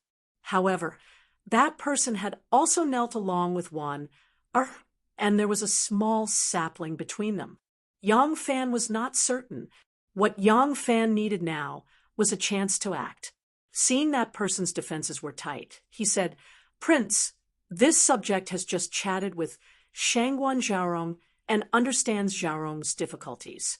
Prince, please enter the room and take a seat of honor. This subject will report to you one by one." Li Longji raised an eyebrow and looked in surprise at Yang Fan. He thought, "What are you doing? Didn't you tell me to have Shangguan Zhaorong commit suicide for the crime of being a traitor to wait the moment I see her? Now you want me to enter the room to discuss something?" Li Longji hesitated for a moment, but still agreed. He said to Lu Youqiu and the others, "You all wait here." He then walked towards Hong Wenguan. Yang Fan and one followed closely behind. Yang Jun also stood up. On his left was Fu Qingqing, and on his right was Xu Shaosao. They entered together. Yang Fan and Shangguan Wan followed behind Li Longji. As they entered the main hall and turned to their seats, Yang Fan's foot suddenly moved backward and touched the tip of Xu Xiaomiao's boot. His movement was hidden under his robe, and no one else could see it. Xu Xiaomiao was caught off guard and fell on his back with a cry of "Aya!" Yang Jun had been following closely behind Wan.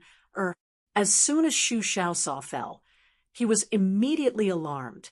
He turned his head and saw that Xu Shaosao had slipped and lost his footing.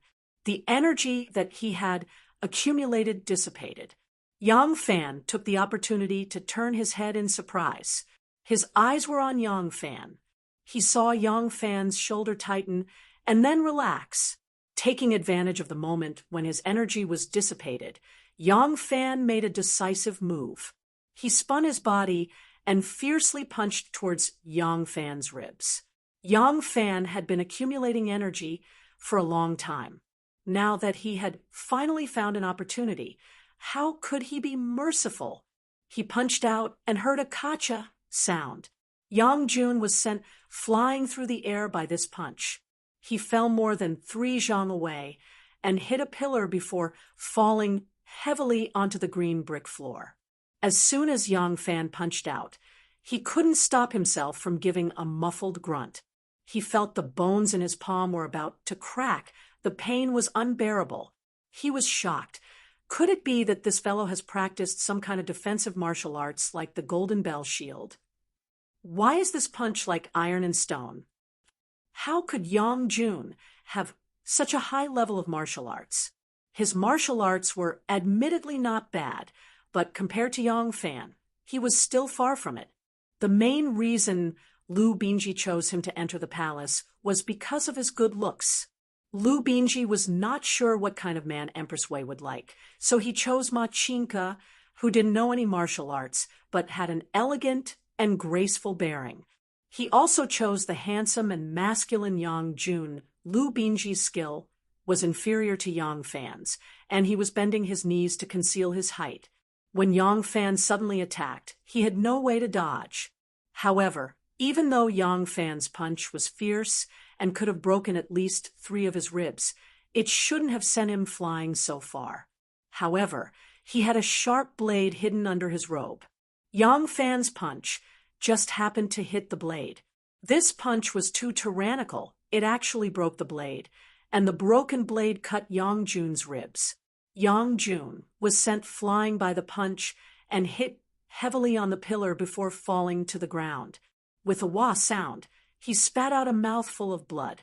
He still wanted to struggle and hastily crawl up. He suddenly raised his head and saw a flash of cold light. Yang Fan seemed to be drawing his blade.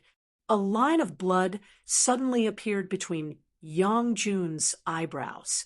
Yang Jun stared blankly, and his head suddenly split into two halves. Seeing such a strange scene, Fu Qingqing screamed in fright and jumped back. Even Li Longji was shocked. What a fast blade! Cha! It seemed that Yang Fan's action of drawing his blade was actually putting it back into its sheath. Erlang! Wan cried tears of joy and threw herself into Yang Fan's embrace. This coup was completely different from the one in the Dragon God's coup. There was no response from the imperial court and no response from the palace. Ever since the Plum Blossom Guards were disbanded and expelled from the palace by Li Xian, it was impossible for Wan to keep an expert guard by her side, even if she wanted to. Moreover, according to the plan, as long as Yang Fan and the others could successfully enter the palace, he would immediately rush over. Who would have thought that something like this would happen? Seeing that she was about to get rid of this identity and no longer have to be accompanied by official documents, henceforth she would support her husband and teach her children, living a happy life. How could one not be afraid of this sudden change? It was only at this moment that she felt relieved. After throwing herself into Yang Fan's embrace, she was already crying tears of joy. In the courtyard, Lu Yochio heard a cry of surprise from inside and couldn't help but be shocked. Quick, protect the royal prince. Then he led his men and rushed inside. Li Longji had already understood something, but he was afraid that more people would know about Wan and Yang Fan, so he immediately shouted, "Guard outside!" After shouting, Li Longji frowned and said to Yang Fan, "Grand General, what is going on?" Li Longji's shout stopped Lu Yochio. Lu Yochio was full of doubts, but he didn't dare to disobey. After about the time it takes for 2 incense sticks to burn, Li Longji slowly walked out of Hong Wenguan and said lightly, "Shangguan clan attached themselves to Wei clan. Their crime cannot be pardoned. They have already been executed. Collect her corpse." Lu Yochio was shocked. He didn't expect Li Longji to be so decisive in killing. His heart trembled, and he respectfully complied. When he walked into the hall, he saw a pool of blood on the floor, and a corpse had already been wrapped in a straw mat and tied up properly. Yang Fan stood at the side and comforted Fu Qingqing and the other 3 palace maids. "You don't have to worry. The royal prince only executes the main culprit. He won't implicate the innocent. Come with me. Once the palace is settled, you can go or stay as you please." Lu Yochio waved his hand and said, "Someone come and carry the corpse away." 2 imperial guards responded and went to carry the straw mat. One of them moved it up, and a pair of big feet appeared in the straw mat, wearing men's boots. Lu Yochio was shocked and quickly shouted, "Stop!" Lu Yochio turned his head and looked at the 3 palace maids who were following behind Yang Fan. He saw one of them walking quickly with her head lowered. That posture seemed. Lu Yochio didn't dare to make a sound and quickly turned his head back, thinking, as expected, the royal prince is interested in Shangguan Zhaorong. This time, Shangguan Zhaorong will probably have to change her name and be taken by the royal prince as a concubine to fill the inner palace. Lu Yochio hurriedly went to the window and pulled down 2 curtains blocking the head and tail of the mat. Only then did he let out a sigh of relief, thinking, "Oh, that Jiu-Yi of mine is a young and beautiful widowed woman. Since the royal prince has this kind of hobby, why don't I find a chance to introduce her?" Chapter 12:02. At 1/4 to the 2nd watch, Gu Fushan killed Wei Bo, Wei Zhua, and Gao Chong. At the same time, Chu Kuanga and Ma Qiao of the 10,000 cavalry camp attacked Wei Xian and Wei Jie, taking control of the flying cavalry and the 10,000 cavalry. At the third watch, the 10,000 cavalry and the flying cavalry simultaneously set out for the palace. The flying cavalry attacked Xuanda Gate, the 10,000 cavalry attacked Jiao Gate, and Li Longji moved from the Forbidden Garden to Xuanwu Gate. At the fourth watch, Empress Wei, Anlu, Wu Yanxiu, and Shanghai Wana were beheaded, and Li Longji moved to Taiji Palace. Soon after, the purge of the Wei clan's faction began throughout the city. The Crown Prince's Grand Protector, the third rank of the Hall of Governmental Affairs, and the chief steward of the Chang'an army, Wei Wun, jumped over the wall when his front and rear gates were attacked at the same time. He fled in panic to the north gate of the East Market, where he was shot to death by his pursuers. Chu Ku of the Hall of Governmental Affairs took advantage of the night to escape from his home. He disguised himself as a peddler and led a donkey to hide in a small alley. At daybreak, he snuck out of the alley with the intention of escaping from Chang'an through Tonghua Gate. In the end, because he hid too much gold and silver in his pouch, he was discovered by the imperial guards of the southern Yamen and beheaded on the spot. Zhong Jinqing, Zhao Wen, and the other Wei clan members were all beheaded in their homes. Prime Minister Wei Jiyuan, who was already 80 years old, was also assassinated by the flying cavalry on the middle steps of his mansion because he was affiliated with the Wei clan.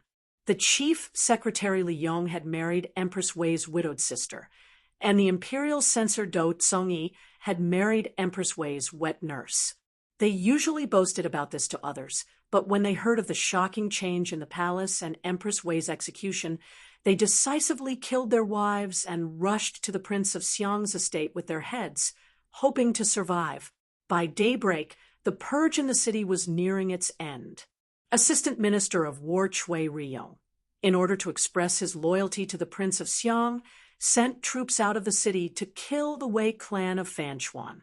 The Wei clan of Fanchuan and Empress Wei originally had nothing to do with each other, but after Empress Wei took power, because her maternal family was sparse, in order to strengthen her maternal relatives, she sought kinship with the Du clan of Fanchuan. The Du clan of Fanchuan and the Empress were more than happy to have the same clan as each other. But who could have expected that it would plant the seeds of disaster for the clan? Wherever Cui Riyong's army went, not even the babies in swaddling clothes were spared, and all of them were slaughtered. Fan Chuan's Du family and Wei family's mansions were adjacent to each other. So he was mistaken for a member of the Wei family by the confused soldiers who wandered around Wei family's mansion. They also mistakenly killed a lot of people, which made Du Jingting want to cry, but have no tears. In the end, Li Longji was still young, and he wasn't as mature as Zhang Jianji and the others. He hadn't killed many people in the Dragon God's coup last time, and the heads hanging on Vermilion Bird Avenue were only the 5 Zhang brothers. This time, however, he had killed so many people that blood flowed like a river. However, this was also normal when Zhang Jianji and the others rebelled. Because Wu Zetian was bedridden, the officials had long been disloyal. Many people in the court and the army had responded, and the Li and Wu families had all participated. The relationship between the court officials was complicated, and it was really not good to start a massacre. But this time, it was different. The Wei family had already occupied the entire court, and the loyal officials were all gone. This time, Li Longji didn't have any support in the court or the palace for his rebellion. Even his father was kept in the dark. Those who participated in the coup this time were a bunch of hawkish officers and hot-blooded men. They held the mentality that the winner was king and the loser was in the wrong. Since they had succeeded, they could only carry out a massacre to purge the old party and meet the political needs of building a new dynasty. It was just that once the plan was implemented, the The subordinates would always flatter their superiors even more, and in the end, the scale of the purge far exceeded the intentions of the initiators. The cruelty of this great purge was far worse than what Li Longji wanted. Most of the officials lived in the northern and eastern parts of the city, and their mansions were adjacent to each other.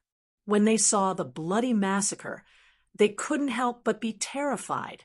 As a result, when it was time for morning court, although the officials who were lucky enough to survive gathered at the palace, they only knelt in fear. Not a single one of them dared to enter the palace. If the officials couldn't attend court today, it would be a big mess. If the news spread, how could the world believe that this coup was a righteous move that conformed to the will of heaven and the will of the people? Li Longji panicked and hurriedly sent people to urge them again and again, promising that they would be safe. However, the officials were still afraid and didn't dare to move. For a moment, Li Longji was also dumbfounded. Did he have to send troops to arrest them and bring them into the palace? That wouldn't be appropriate. There were countless people of Chang watching outside. If the officials had to arrest them to go to court, they would still lose face. The capital was not like other places.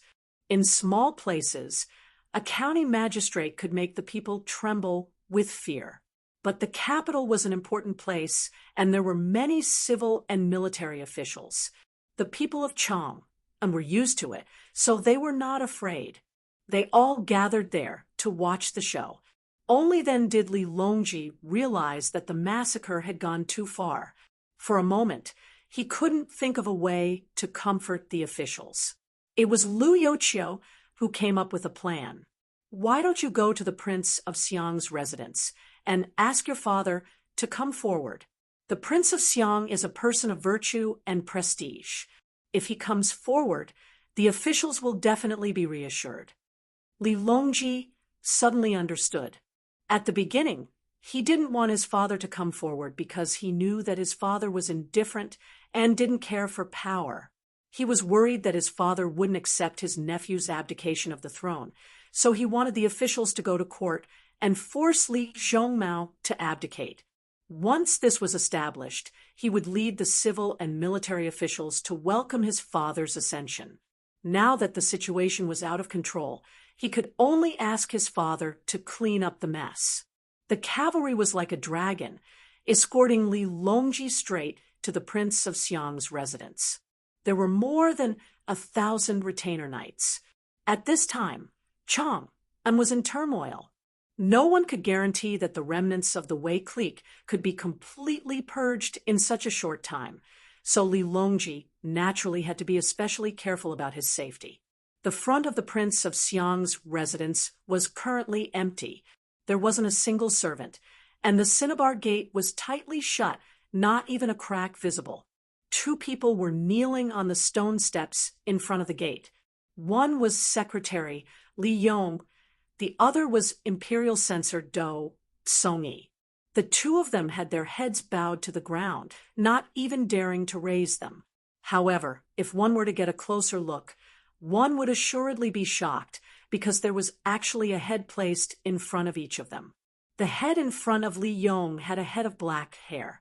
Although the head looked rather frightening when placed on the ground, if one looked carefully, one would realize that this head had been quite beautiful when she was alive. She was Empress Wei's younger sister. The head in front of Do Songyi was that of a white-haired old woman, her face covered in wrinkles. This was Empress Wei's wet nurse, now more than 60 years old. Do Songyi was only a little over 50. After his wife passed away, given his status, he could have married a beautiful woman. However, in order to curry favor with the Wei clan, he had actually taken Empress Wei's wet nurse as his wife, taking pride in it. Now that he was kowtowing to the ground, he didn't know if he regretted it or not. Empress Wei's party had already been slaughtered to pieces, but these 2 were lucky enough not to die. This was all because this was the Prince of Xiang's estate. Those who had been ordered to exterminate the remnants of the Wei clan's party did not dare to use weapons to kill in front of the Prince of Xiang's estate. When Li Longji was still several dozen zhang from the gate of the Prince of Xiang's estate, he dismounted and walked forward, accompanied by 10 imperial guards. Upon hearing these footsteps, Li Yong and Do Songyi did not dare to raise their heads, their bodies even lower. Li Longji ignored them and strode up to the gate of the estate. He picked up the brass beast collar and began to knock on it. After a while, the gatekeeper asked, "Who is knocking?" Li Longji loudly replied, "Quickly report to my father. Tell him that Sanlang requests an audience." After a pause, the somewhat timid voice replied, "Sanlang Jun, forgive me. Lang already knows of Sanlang Jun's actions. Lang has declared that he will never see Sanlang." Li Longji stared blankly for a moment, then loudly said, "Longji's actions are all for the sake of Li Tang's country. Go and report to my father. Tell him that Sanlang has an important military matter and earnestly requests father to see him." This time, the gatekeeper's voice could be heard through the crack in the door. It seemed like he was trying to talk through the crack. The man humbly said, "Sanlang Jun, Lang personally ordered that no matter what happens, he will not see you. Sanlang Jun must not make things difficult for this lowly one. Lang is currently in a state of rage. This lowly one does not dare to reply." Li Longji clenched his teeth and suddenly turned around. He took 3 steps, then turned around and knelt down at the bottom of the stone steps. When the guards who had come with him saw this, they also hurriedly knelt down with him. Li Longji loudly said, "Father, Sanlang has done great things and caused father to be unjust.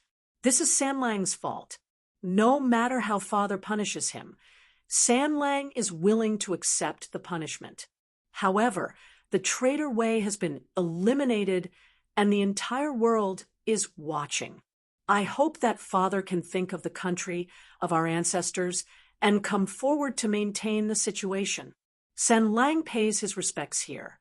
If father does not see Sanlang, Sanlang will not rise."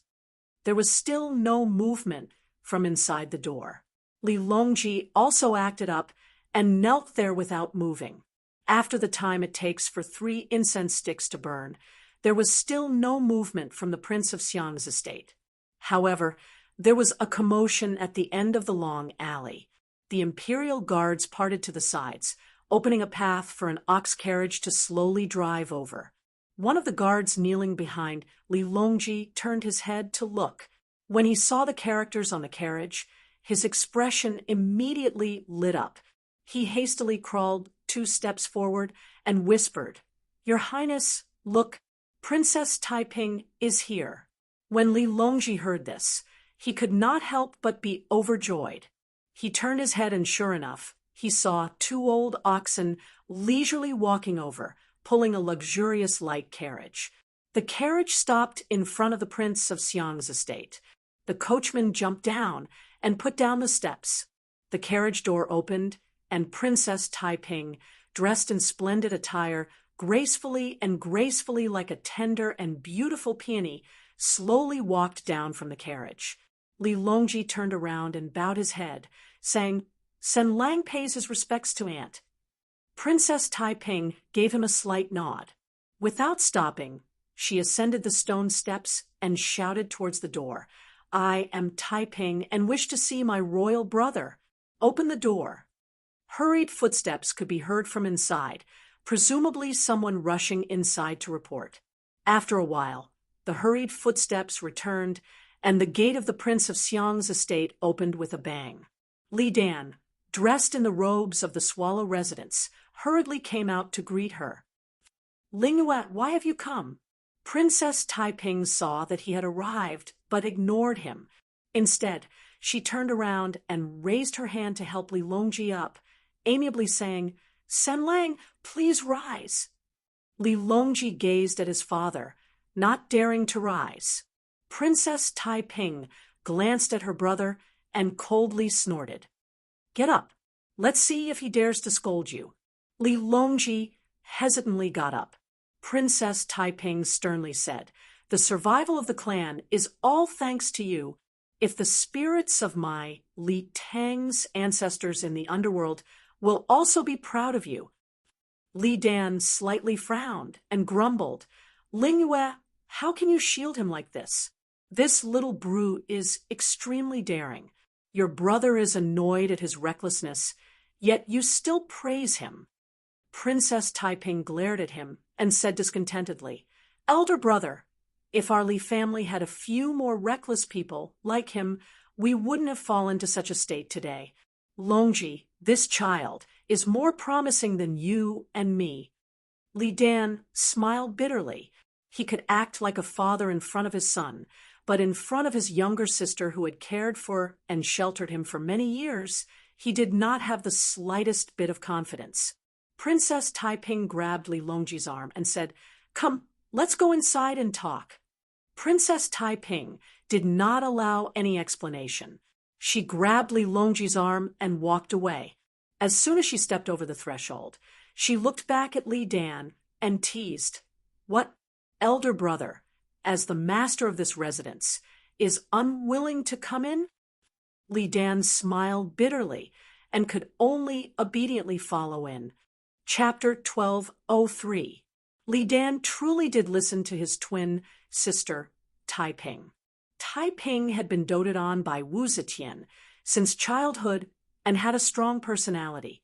Li Dan, on the other hand, had been cautious since childhood and had long since lost his edge. He found it difficult to refuse Taiping's insistence. In addition, Li Dan had been emperor for 8 years and crown prince for more than a decade. He had always been attacked and framed by the Wu clan, and it was all thanks to Princess Taiping's support. Li Dan was not a cold-blooded person like Li Xian. After receiving such kindness, he felt indebted and naturally could not be unyielding. Thus, under Princess Taiping's persuasion, Li Dan finally agreed to go to the palace and resolve the dilemma of the officials not daring to go to court. They quickly changed horses and left the Prince of Xiang's estate, entering the imperial palace through a side gate. When the Prince of Xiang saw young Emperor Li Zhongmao under house arrest in the Divine Dragon Hall, he first comforted his nephew and then went with him to the peaceful Fortune Gate to console the officials.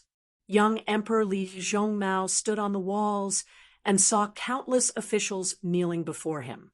He could not help but look in fear at his uncle Li Dan, completely forgetting what he had been taught. Seeing this, Li Dan could only sigh inwardly and repeat what he had been told. With each sentence Li Dan spoke, Li Zhongmao loudly declared, "Ministers, Empress Wei coveted the divine artifact and has been executed. I have nothing to ask of them. My subjects, please do not be too alarmed." Lu Yochio whispered to Li Longji, "Prince, we should have the emperor publicly announce that Empress Wei killed Emperor Xian with poison. Only then can the verdict be sealed and there be no more doubts." Li Longji sighed softly and said with a wry smile, "My father's temperament. If it weren't for Aunt Taiping's persuasion, I'm afraid he would have cut himself off from the world and shut himself in to prove his innocence. How could I dare to ask for more?" Young Emperor Li Zhongmao spread his arms on the walls and loudly declared, "Many of the common people in the city have been harassed by the rebels. We are truly uneasy and have specially exempted the people of the city from taxes for half a year to recuperate. Ministers, you may enter the Golden Hall and discuss the affairs of the state." After Li Dan's death, young Emperor Li Zhongmao had been a puppet in Empress Wei's hands. The entire world knew of this. Now that Empress Wei had been executed and he had fallen into Li Longji's hands, he was still someone who could not make decisions. The officials would not believe him if he were to go to the city to appease them. But this time, the Prince of Xiang was accompanying him to ascend the city. Who was the Prince of Xiang? That was Li Longji's father. Just by standing there, he was a guarantee of his credibility, so the officials naturally didn't doubt him. Therefore, When Li Zhongmao issued the edict, the officials all felt at ease. They all expressed their gratitude and accepted the edict, standing in line and preparing to enter the palace. Seeing this, Li Longji's worried heart finally relaxed. This farce has finally come to an end. The next day, afternoon, a small boat on Longqing Lake, Shanghai Wanner, wearing a bamboo hat and green clothes, was sitting on the side of the boat. She wasn't wearing any shoes or socks, and her trousers were rolled up. A pair of sparkling and beautiful jade feet were submerged in the clear lake water. She held a fishing rod in her hand, but her face didn't have the tranquility of a fisherman. Instead, she looked around with high spirits. Yang Fan, dressed in casual clothes, came out of the cabin. He jumped into the air and mischievously sat down next to her. The boat rocked, and Shanghai Wanner cried out and hurriedly leaned against the side of the boat. Once the boat stabilized, she rebuked him with a fist. Yang Fan smiled. "How is it, suddenly leaving the imperial court and no longer wielding that imperial brush you used to rule the world? Are you used to it?" Shanghai Wanner took a deep breath of the fresh and free wind and cheerfully said, "This is the life I want." In Luoyang, it was only when I accompanied Empress Zetian to perch at the Dragon Gate that I occasionally had the chance to wander alone in the forest and enjoy a few moments of freedom. As she said this, she became a little sad. She gently leaned her head on Yang Fan's shoulder and stared at the blue lake in front of her. She softly said, "I was chained to the palace since I was born. It was like walking on thin ice or facing an abyss. When I grew up, I suffered from lovesickness. I missed my mother, my husband, and my daughter. It was rare to see them, and I couldn't live in peace. Until today, I finally have my freedom. Langjun, I like this kind of life very much." Yang Fan couldn't help but hug her tightly. He bathed in the warm sunshine with her, and his body and mind were warm. After a while, Yang Fan said, "Good. Then from now on, I will accompany you to travel around the world." Wanna looked back happily and smiled. "Really? If you are willing to stay in the imperial court, you will definitely get a great achievement. Are you willing to give it up?" Yang Fan blushed and said, "I have already given up." Wanner pursed her lips and smiled. "That can only happen when the world is at peace. I heard that in the morning court today there were palace servants and eunuchs who wanted to make young Emperor Li Zhongmao's mother Empress Dowager and assist him from behind the curtains. Is there going to be another incident?" Yang Fan smiled and patted her back. You've just left the imperial court, and you're already too lazy to think about politics. Do a bunch of palace servants and eunuchs have such guts? This is just one of Sanlang's tricks." Yang Fan stretched his back and said, "Li Sanlang's move forced the young emperor to immediately rebuke the suggestions and confess his innocence, thoroughly destroying the fantasies of some of the foreign officials. Moreover, he also borrowed the young emperor's hand to dismiss the subordinates of the princesses. With the exception of Taiping, all the princesses' government offices have been abolished." Wan Er's eyes flickered. She happily said, "This man is smart. He is extraordinary." Yang Fan agreed. "And he is decisive in killing, resolute, and unyielding. The Prince of Xiang's sons are not just a little stronger than the sons of the previous emperor."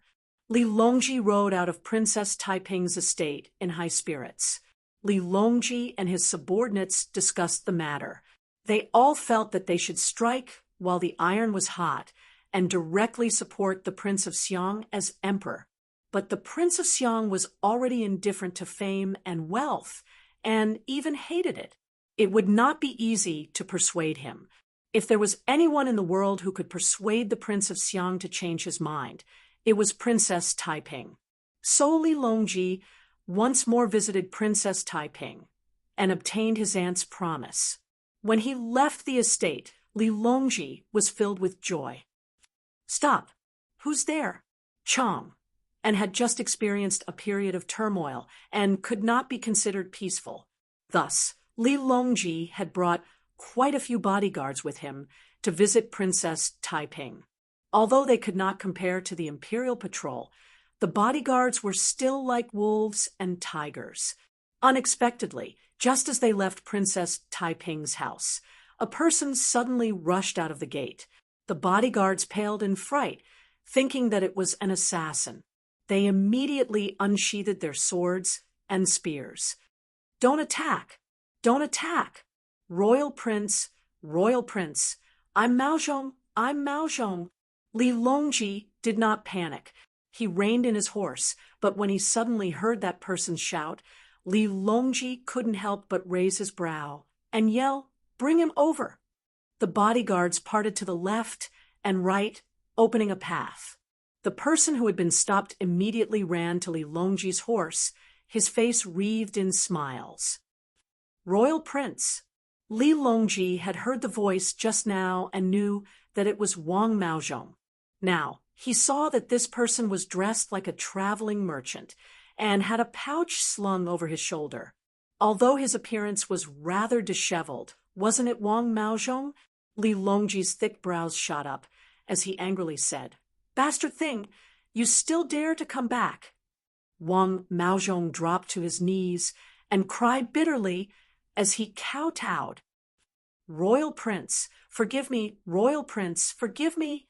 This lowly one has always been timid, and it's not like Royal Prince doesn't know this. This lowly one has always had this problem, a rat's gall. But this lowly one has always been loyal to Royal Prince. Li Longji angrily scolded, "Since you've already left, why did you come back?" Wang Maozhong kowtowed, as if he was pounding garlic. "Royal Prince, please understand, this lowly one is as timid as a rat. That day, when I saw that Zhong Xiaojing refused to open the door, I was so scared that my courage broke. I didn't know what to think, but I just ran away in a panic. But this lowly one has served Royal Prince since I was young and never thought of leaving Royal Prince. After I left, this lowly one also knew that I had done something wrong and didn't dare to go back to see Royal Prince. I also didn't know where to go. Royal Prince, Wang Maozhong's snot and tears flowed down his face, making Li Longji feel both angry and amused. He was also well aware of Wang Maozhong's timid nature. Now that he was crying so sorrowfully and had obediently confessed to running away out of fear, Li Longji couldn't help but soften his heart. Wang Maozhong had been his companion since childhood, and Li Longji was also a person who valued friendship and righteousness. Thinking about how they had interacted with each other since childhood, especially when he had accompanied his father in being placed under house arrest in the Eastern Palace, he had suffered with him. Thinking about how Empress Wei's peaceful death of the late emperor was his good idea, Li Longji exhaled heavily and raised his horsewhip to fiercely whip him, causing Wang Maozhong to quiver. Li Longji scolded, "Get up! Are you trying to embarrass me on the street? I'll deal with you when we get back." When Wang Maozhong heard this, he was overjoyed. He knew that the royal prince had forgiven him. He hurriedly kowtowed 3 more times and crawled up, saying, "This lowly one is not worthy of royal prince's great use. I'm just a lowly person who leads the horse and follows the horse. As long as I can serve royal prince, I'll be happy." Li Longji snorted and laughingly scolded, "What a bootlicker!" He then whipped the horse and galloped away. Wang Maozhong hurriedly spread his legs and happily chased after the horses, but Mount Zhongnan, Lu family's villa. Shun Mu slowly walked in with his hands behind his back. After the time it takes for an incense stick to burn, he slowly walked out again. Lan Jinhai went up to greet him, saying, "Sect leader." Shen Mu shook his head, saying, "The room is empty. This kid, he's quick to act." Lan Jinhai said, "Should we send out scouts to scout around?" Shen Mu waved his hand, saying, Since he is already considered failure, he must have a way out. If we send people to chase now, how can they catch up? Also, Empress Wei has just been executed, and the scouts from the court are out. We should not cause trouble now and attract the court's attention. He rubbed his chin and thought for a moment, saying, "This time, his forces have all been lured out and captured in one fell swoop. He's the only one left. Even if he escapes, can he do any harm?" Shen Mu snapped his fingers and confidently said, "This time, we've killed quite a lot. Let's go and find Yong Fan to split the loot." The mountains were connected, the peaks were connected, the valleys were deep and cliffs were precipitous. The mountains were high and the roads were narrow. Lu Binji guarded the pass alone, wearing a green robe and bamboo hat. He stood on the majestic city gate tower at Tong Pass, looking in the direction of the ancient city of Chong. And the wind fluttered his clothes, making him want to ride the wind. Ding Yu stood at the side, looking at him worriedly. Lu Binji gazed for a long time, his eyes flashing with a trace of ruthlessness, saying, "Cheng and Shen Mu, Yang Fan, one day I will return." Chapter 1204. After seeing Li Longji off, Princess Taiping immediately ordered, "Prepare a carriage. I am going to the palace." The palace was currently guarded by the 10,000 cavalry and winged cavalry, but they were actually all under Li Longji's control. On Li Longji's list, only a few people could freely enter and leave the palace, and one of them was Princess Taiping. Princess Taiping entered the palace and immediately went to see young Emperor Li Zhongmao. Li Zhongmao still lived in the Eastern Palace. This was a very strange matter. In the past, Empress Wei had forcibly occupied the Hall of Sweet Dew. Now that the Hall of Sweet Dew was empty, he, the emperor, still lived in the Eastern Palace. It seemed that after Wu Zetian, Li Xian, Li Dan, and Li Zhongmao had all become addicted to living in the Eastern Palace. Although Li Zhongmao was young, he was not ignorant of the ways of the world. He was truly tired of sitting on this fearless and emotionless throne. He also knew that he had been pushed onto the throne by Empress Wei in order to make it easier for her to wield power. But now, there was someone who did not want him to continue being a puppet. Princess Taiping explained the purpose of her visit. There was no need for righteousness or threats, and the young emperor agreed, as if relieved of a heavy burden. In truth, Princess Taiping also knew that there would be no resistance from Li Zhongmao, but becoming emperor was a major event. She could not just send a random servant to the palace to inform the young emperor.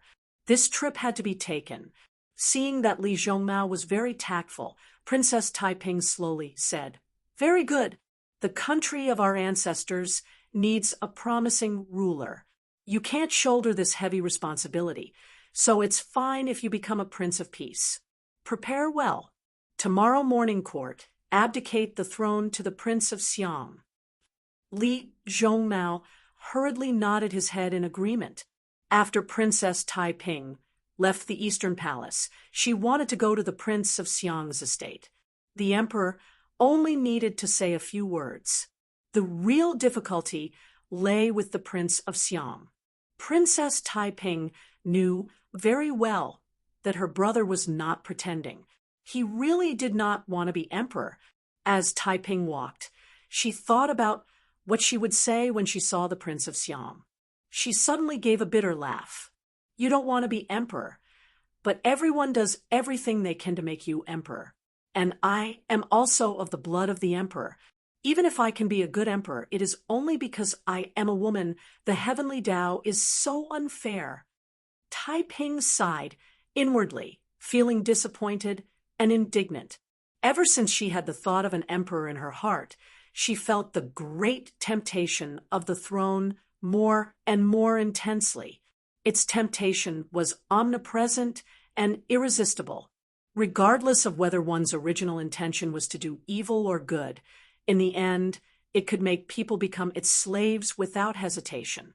However, Everyone who was willing to be enslaved by this power did so willingly and without any regard for their own safety, just like Princess Taiping at this moment. She had always believed that her purpose of seizing the imperial power was good. It was to better govern the country passed down by her ancestors. However, she did not realize that greed was also blinding her mind. But no matter how much she desired to ascend to the throne, her rationality told her that it was impossible, at least for now. Even if she was a man, as long as her brother was still alive, she would not be able to ascend to the throne. A dozen or so eunuchs were carrying a heavy coffin, walking along the imperial road.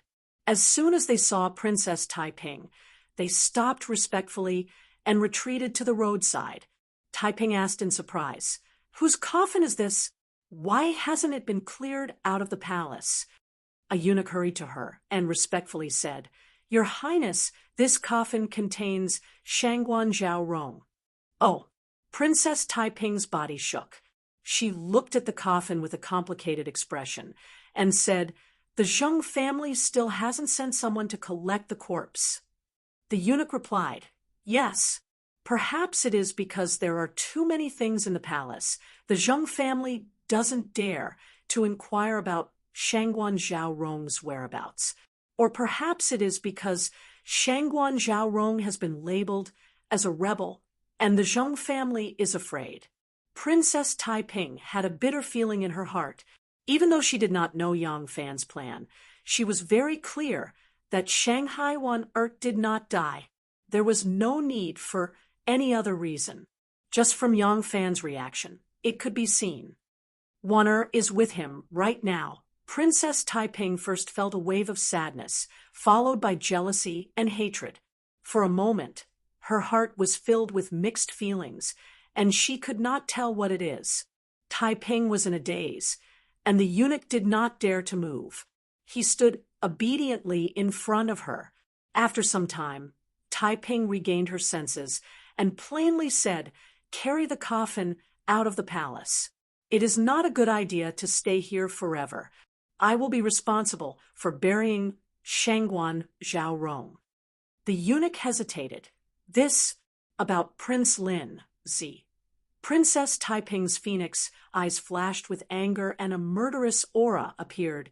"Did you not hear what I said?" The eunuch shuddered and quickly bowed.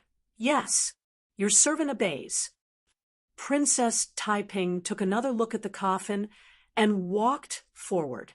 The eunuch quickly waved his hand and instructed the eunuchs to turn around and carry the coffin, following behind Princess Taiping from afar. When the majestic and magnificent gate of heaven is in sight, the bitterness in Princess Taiping's heart has been blown away by the wind, turning cold and hard. Princess Taiping pondered and repeatedly assessed her imperial brother's character. Even though he has always been obedient to her, he will not easily agree to this matter that crosses his bottom line.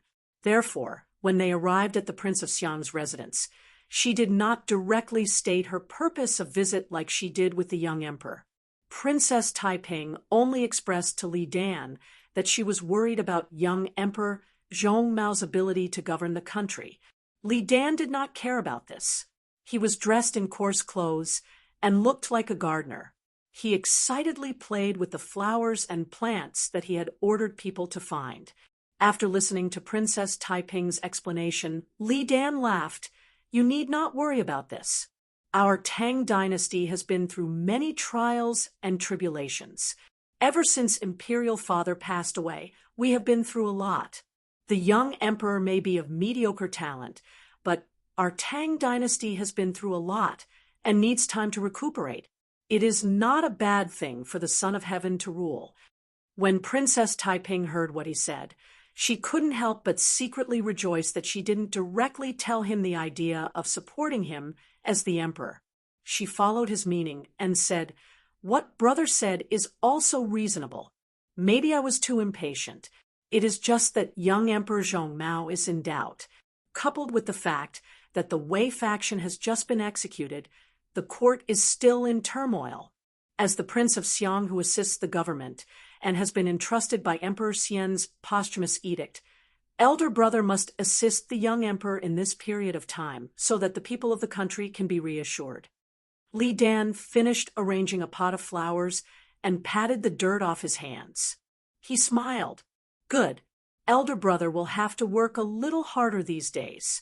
Every day, I will stand in court and support the young emperor.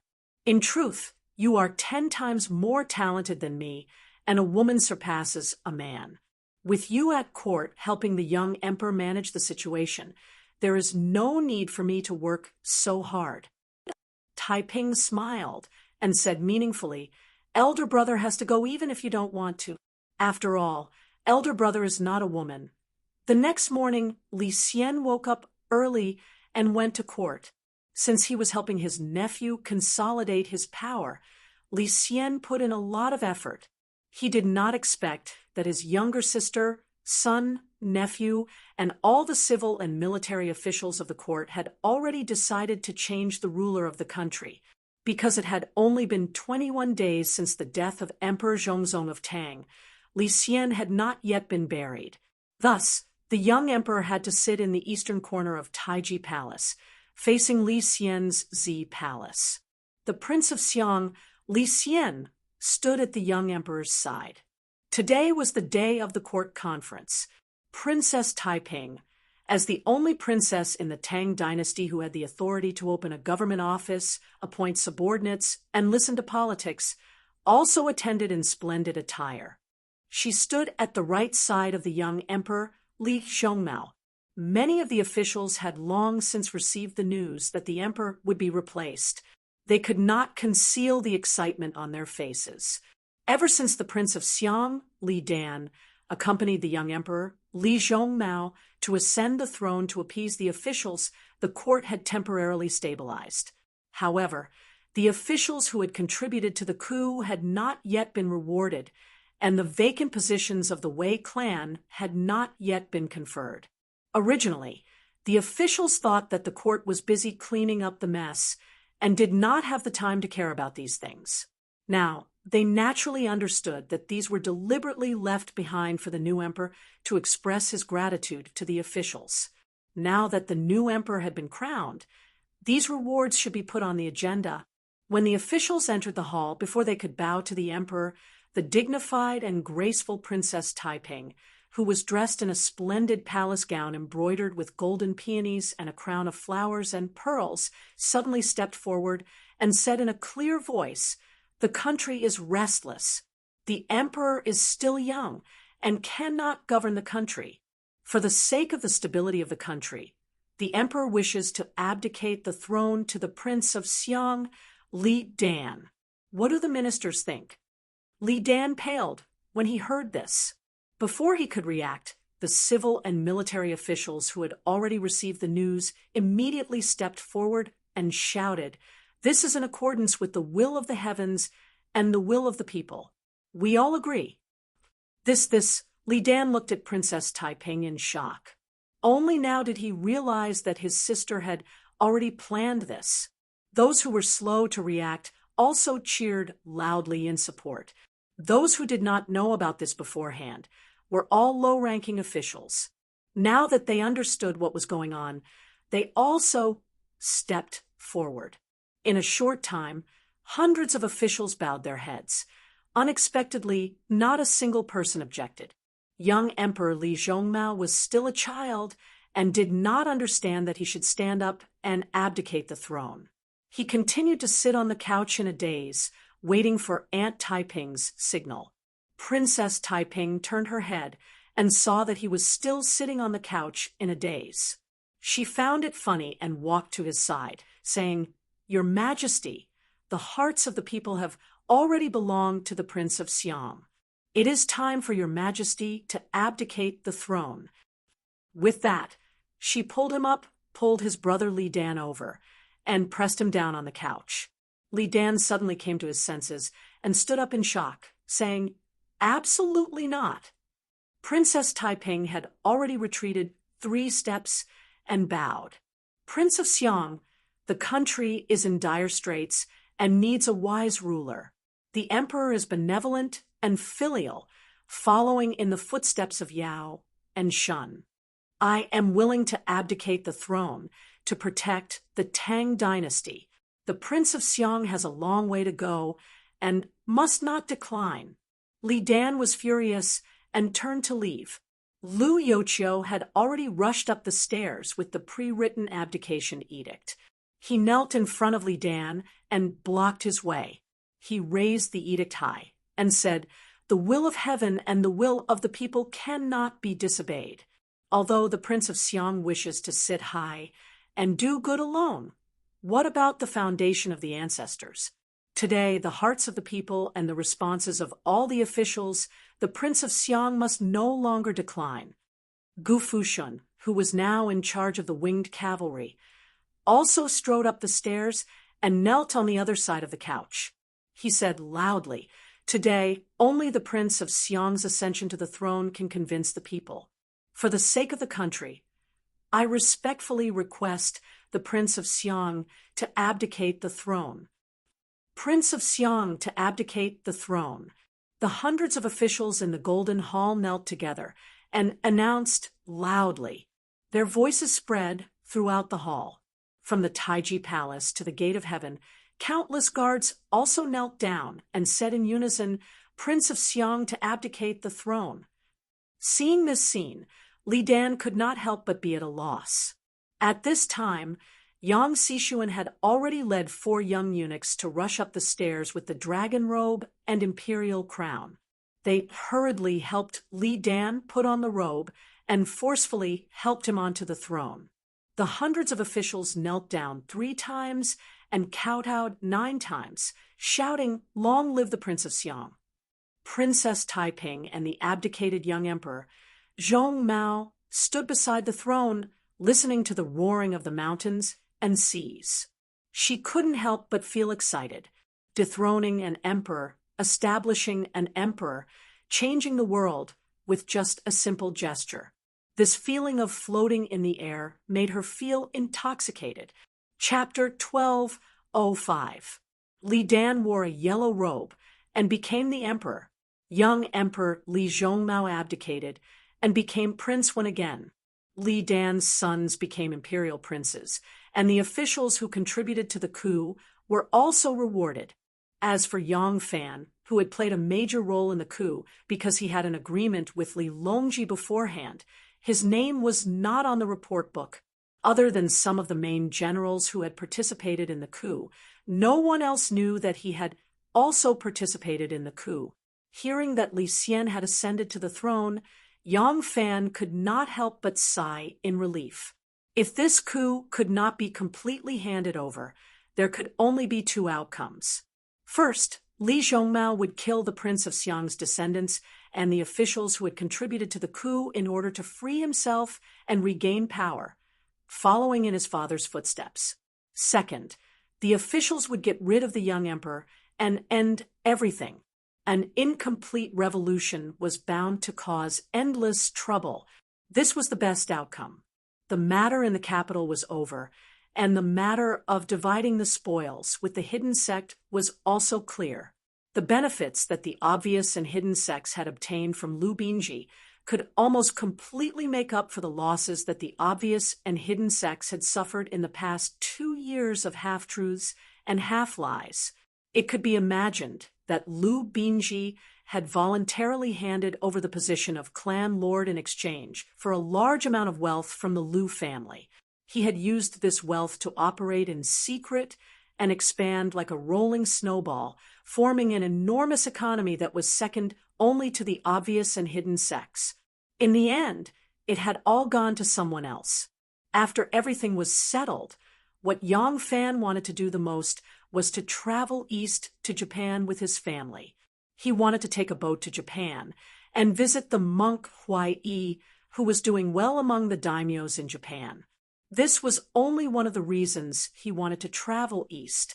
He also wanted to use this opportunity to explore and determine if he could travel south by sea in the future.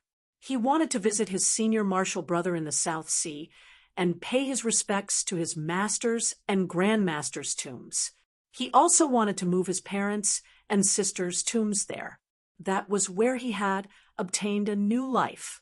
although it would be very troublesome for his descendants to pay respects to their ancestors' tombs in the future. It seemed like a good choice to let his descendants travel tens of thousands of miles and experience the world. For this long journey, Yang Fan planned to bring along Ainu, and his eldest son, Nianzhu. Yang Nianzhu had grown into a handsome young man, and Yang Fan wanted to bring him out to gain experience and experience the foreign culture. Naturally, Yang Fan didn't have to worry about the preparations for the trip. Xiao Man packed up the luggage properly. Who had just gained the freedom to travel to a foreign country, was very excited. For her, this was a feeling of being free to fly in the sky. Because she had been reading the memorials on behalf of the emperor, she knew more about the world than Yang Fan. However, she had only been to the eastern and western capitals, and due to the constraints of her identity, she had spent almost all of her life in the palace. This trip was the first time in her life. It was not easy to travel far in this era, and this was probably the only time in her life. How could she not be excited? When Yang Fan walked up to the red building and saw her appearance, he could still see the joy in her eyes. We are leaving the day after tomorrow. Have you told your mother? Coquettishly rolled her eyes at him. Yang Fan understood and immediately changed his words. Oh, have you told my mother-in-law? Wanner pulled him to the couch and sat him down. She smiled and said, In fact, Mother has already accepted you. I have already told Mother about this trip, but we haven't set a date yet. When we get back, you and I will go together and tell her. Yang Fan thought for a moment and said, Okay. Wanner glanced at him and suddenly lowered her voice. This trip to Fusang will take at least half a year. Aren't you going to tell her? Yang Fan's heart jumped. He asked knowingly, With who? Wanner sighed and faintly said, I heard that my coffin was handled by her. Yang Fan couldn't pretend anymore. He nodded and said, It's not good for me to deal with this personally. If your mother did it, I think it would be more fitting for her to delay it for a few days. I didn't expect Taiping. Sighed. She must have guessed that this was my plan to fake my death and escape. She must have guessed that I am with you. Yang Fan raised his eyebrows and asked, Why? Are you worried that she will? Wanner smiled and shook her head. How could that be? It's just that you are about to leave. Don't you want to see her and say goodbye? Yang Fan was silent for a moment and said sadly, What's the difference if I say it or not? Every time I see her, I don't feel happy. Every time we part, I have a feeling that it's better not to see her. I am already afraid to see her. Wanner said angrily, How can it be the same if you say it or not? You took me to Fusang this time, not only to accompany me to relax, but also to completely erase your influence in the court, right? Yang Fan didn't deny it. When the court was changing from the old to the new, and when the officials were being adjusted, he left the center of power for more than half a year to completely erase his influence in the court. If he wanted to retreat, he would retreat cleanly and without hesitation. Wanner said, Because of this, you have to see her one more time and say goodbye to her. If you say it, she will know that you are still thinking about her in your heart. If you don't say it, she will feel that you don't care about her at all. She will think that you have not only left the court, but also her. Women were strange creatures. Most of the time, Wanner didn't like Yang Fan and Taiping coming into contact, especially when Taiping's personality was so strong. But sometimes she sympathized with Taiping's situation, especially at this moment, when she had found a home and had someone to rely on for the rest of her life. She knew that no matter what, Yang Fan and Taiping could not be together. She judged others by herself, and her sympathy overflowed even more. Yang Fan smiled bitterly and said, What she wants, I can't give it to her. What I can give her, she doesn't want. She knows that I can't do anything, but she still can't help but hate me. Every time I see her, it only makes her feel disgusted. Yang Fan sighed dejectedly and said, "Fine, since you say so, then I will go see her." Smiled and said, "That's right. Women's minds are not like you men's, simple, clear love and hate. Her heart is also very bitter. If she gets angry at you again, please forgive her." Yang Fan changed into a set of clothes with Er's help. He took 4 guards in plain clothes and left in a carriage. When Yang Fan arrived at the alley where Princess Taiping's Fu was, he saw the endless stream of carriages and horses. The speed of his advance instantly slowed. Yang Fan lifted a corner of the curtain and saw the endless stream of carriages and horses. It was hard to tell the identity of the people riding the horses. The people on the carriages all carried official banners. They were all officials of various ministries, such as minister-counselors, assistant ministers, and servants. Yang Fan furrowed his brow slightly and thought, this alley only has Taiping's family. These officials must have gone to Taiping Fu. What has happened? Is Taiping Fu holding some joyous event?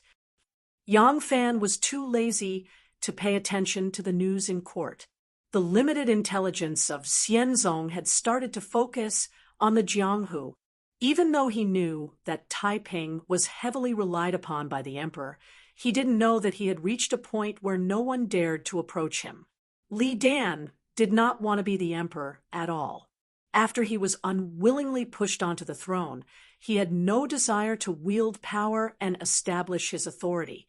But the important officials of the court had been swept clean, and many important decisions could not be made without him, the emperor.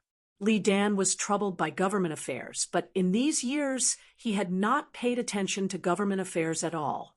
He could not come up with suitable measures for many troublesome matters, so he had delegated everything to Taiping.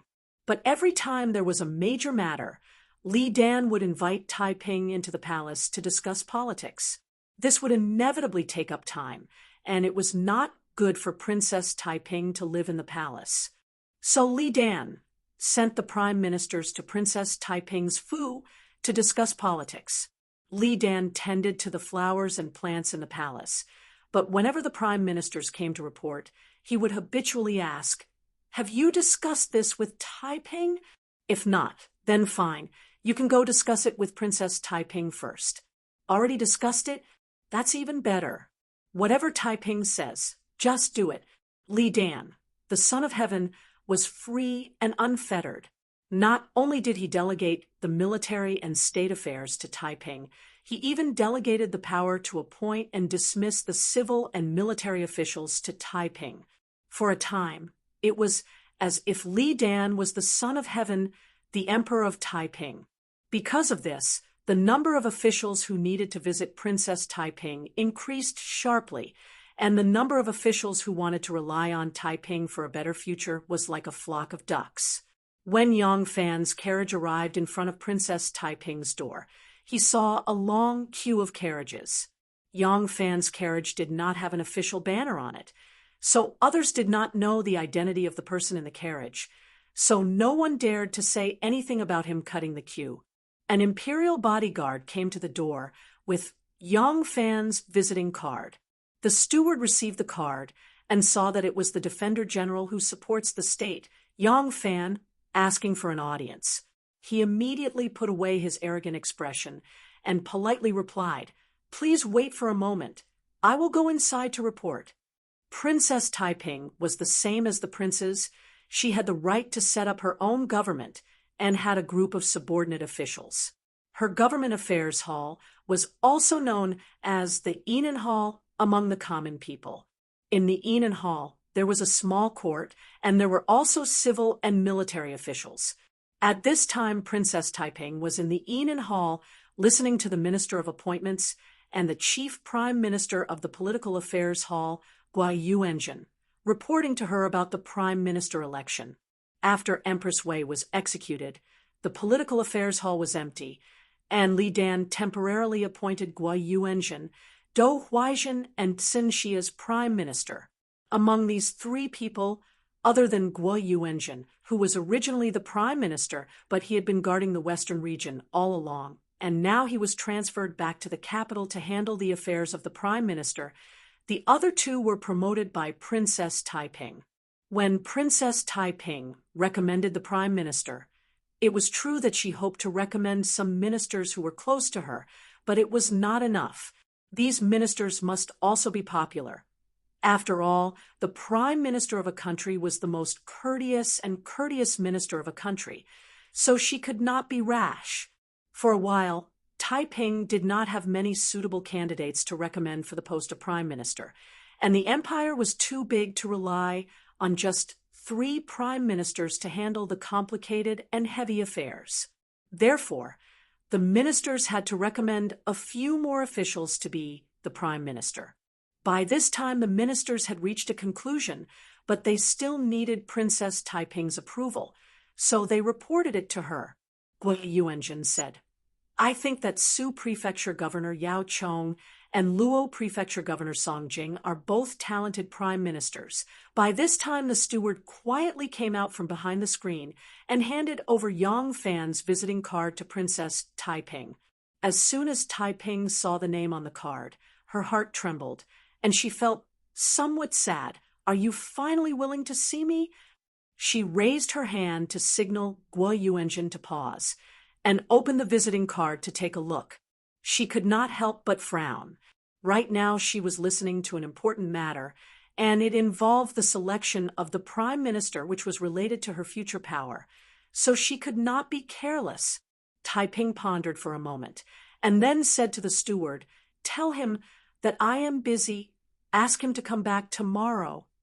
The steward complied, and was just about to turn around to leave when Taiping quickly said, "Wait." She hurriedly flipped open a handwritten letter and looked at what was recorded on it.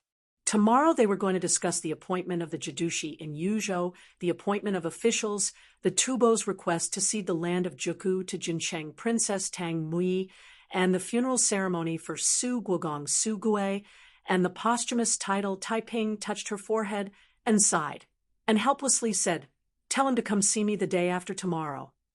Chapter 12:06.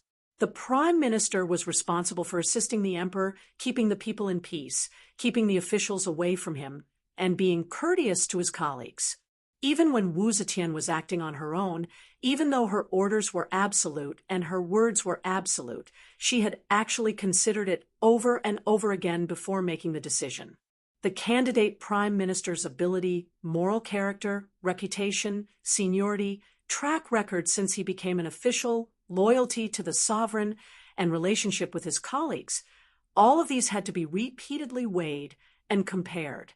When it came to Princess Taiping, these issues had to be considered even more.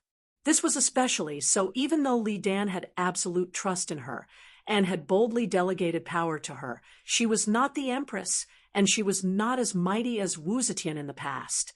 She also had to consider whether the choices she made would be acceptable to the masses.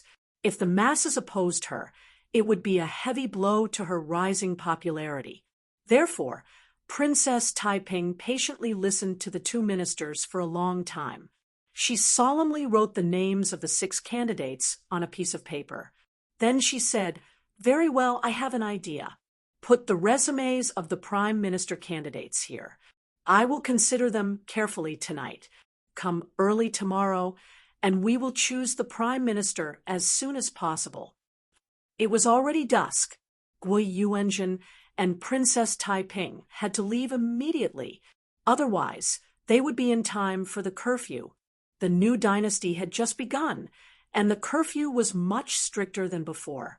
Even though they were important officials, it would be a big problem. The two bowed to Taiping and left. Taiping walked them to the entrance of Enan Hall and returned to the hall. She ordered people to light candles and looked at the list of 6 people. She thought about it over and over again and finally decided on Shuzhou Provincial Governor Yao Chong and Luo Provincial Governor Song Jing. These 2 men, in terms of seniority, reputation, ability, and moral character, were the best of the best. It was just that these two men did not interact much with Taiping and could not be considered as members of Taiping's faction. This made Taiping somewhat hesitant. Now, Princess Taiping not only had the emperor's trust and support, but also had the absolute majority of supporters in the political affairs hall. Therefore, her political views could be unimpeded. She was worried that these two people would change the situation in the political affairs hall. Once these prime ministers did not agree with her, it would affect her control of the political power. These days, although she had been working hard on the affairs of the country day and night, she felt unusually satisfied. It was a fascinating feeling to be able to decide all the important matters of the world with a single word. She did not want to lose everything she had now. Yao Chong, Songjing, after thinking for a long time, Taiping said to himself, "If I don't agree, they won't be able to become prime ministers. How can they not be grateful to me? At that time, if I try to win them over, I might be able to get them to join my sect." Princess Taiping was still very confident. Under the situation where there were no other talents to choose from, she could only set her target on these two people. She then found a reason to convince herself. Princess Taiping had already made up her mind. She raised her head and saw Mr. Mo sitting in the corner of the hall, reading through the documents of the candidates for prime minister. She could not help but smile and said, "It's getting late. Mister should take a rest." Mo Yuhan raised her head and patted her waist. "Tomorrow, Prime Minister Guo will come to inquire about the final candidate. It's best if we can confirm it tonight." Taiping raised his eyebrows and asked, "Oh, did Mr. Mo get anything?" Mo Yuhan said, "I've thought about it repeatedly, and I feel that the most suitable candidates are Yao Chong and Songjing. I wonder what your highness thinks." Hearing this, Taiping smiled happily and said, "Ha! The biggest role of the prime minister is to choose talents to assist the emperor. In my opinion, Mr. Mo has a pair of sharp eyes and is the real talent for prime minister." Mo Yuhan laughed and cupped her hands. "Princess is overpraising me. How can an ordinary person reach the height of the heaven stage? I'm just a commoner. If I want to become prime minister, I'll have to wait until your highness becomes the emperor." Taiping smiled and put this matter aside. She only said, "I'm also interested in these two people. It's a pity that I'm not familiar with them. If I had other suitable candidates, I would definitely not use them. Alas, but it's hard to find a prime minister. Although His Majesty trusts me, the prime minister I choose must be able to convince the public. After thinking about it, I can only choose them. Now, I can only wait for them to arrive at the capital, and then show them grace and let them join my sect." Mo Yuhan said, "Your Highness is right. However, I have another candidate here. If I worship him alone, I'm afraid it'll attract the attention of the public. If I recommend him together with Yao and Songjing to the emperor, it'll be easy to pass." Taiping asked curiously, "Oh, who is it that has the qualifications to be prime minister that I didn't think of?" Mo Yuhan said, "Cui Shi, Cui Chengwan." Taiping asked in surprise, "Cui Shi?" Mo Yuhan said, "That's right. Princess, this Cui Shi has sent people to visit more than once, intending to enter Princess's tutelage." Princess Taiping frowned in disgust. She said, "This person is greedy and has a bad character. In the past, he was originally under my tutelage. Seeing Wu Sanxi's power in the court, he sided with Wu Sanxi. After Wu Sanxi died, Empress Wei took over the reins, and he sided with Empress Wei. He's really a slave of three families. How can he be used?" Mo Yuhan smiled. "When the water is too clear, there are no fish. When one is too observant, there are no disciples. It's human nature to seek fortune and avoid calamity. Why does Princess take it to heart? This person was once prime minister. If Princess agrees to restore him to Prime Minister, His Majesty will most likely agree. Once this person is restored, he can only rely on Princess. Most importantly, this person is a descendant of the main branch of the Chui family. The Chui family is the top aristocratic family in Shandong. If Princess wants to rule the world, won't it be easier if you have the support of Shandong's aristocratic family? Princess Taiping was enlightened. After thinking for a while, she said, "In that case, this person must be used." Mo Yuhan twirled his beard and smiled. The crimson light reflected in his eyes like a smear of dark red blood. None of his close friends knew about Yang Fan's departure. He purposely hid the news. The only person who knew was Shenmu. After the Chang, an incident, the government hall was empty. The emperor urgently transferred Guo Yuanjin back to the capital. The hidden sect's roots were in the West region.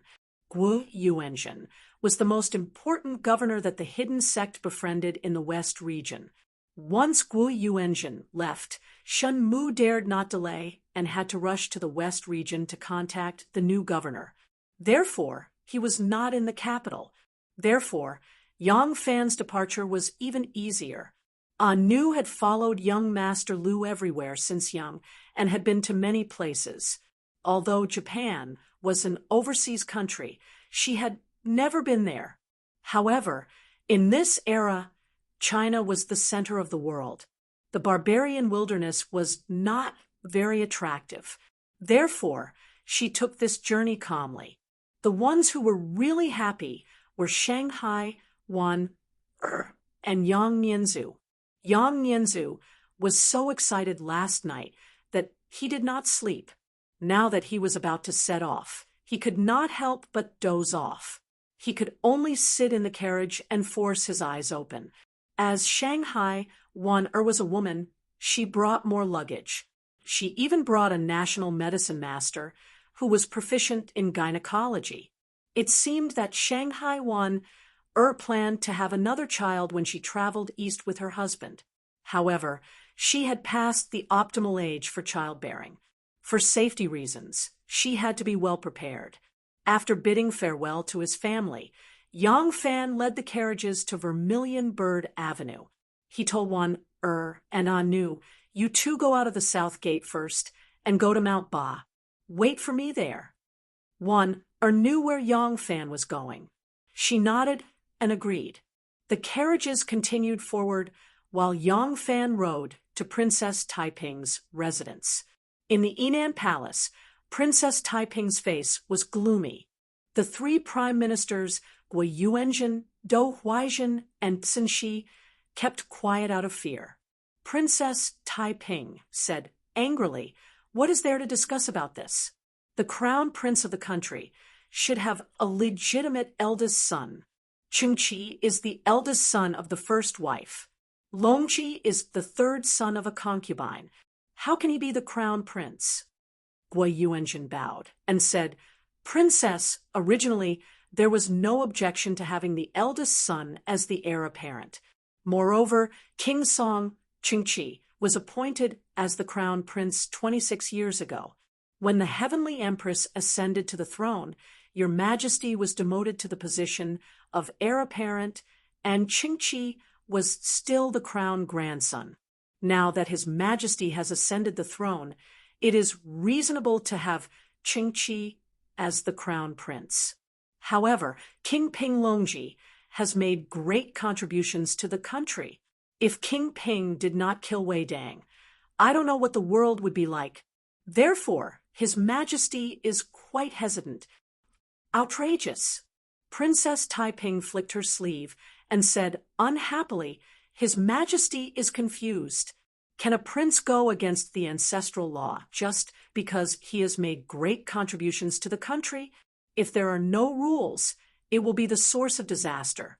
What do Cixi and Longji have to say?" Dou Huaijin hurriedly said, "The two princes are still unaware of this. His Majesty wants us to discuss this with Your Highness first. However, after the court officials have discussed this matter, I believe the two princes will soon hear about it. Princess Taiping glanced at him and asked, "So what are the opinions of the court officials?" Dou Huaizhen bowed and said, "The court officials also have different opinions. Most of them think that King Song Qingqi should be the crown prince. However, there are also many court officials who support King Ping Longji as the crown prince, and most of them are military generals." This result was within Princess Taiping's expectations. Li Longji was originally not qualified to be the crown prince. However, Li Longji was the one who killed Wei Dang. As a result, many military generals were promoted. These military generals did not care about the ancestral law. They only admired leaders who were willing to live and die with them, so they naturally supported Li Longji. As for the civil and military officials, they still respected the ancestral law.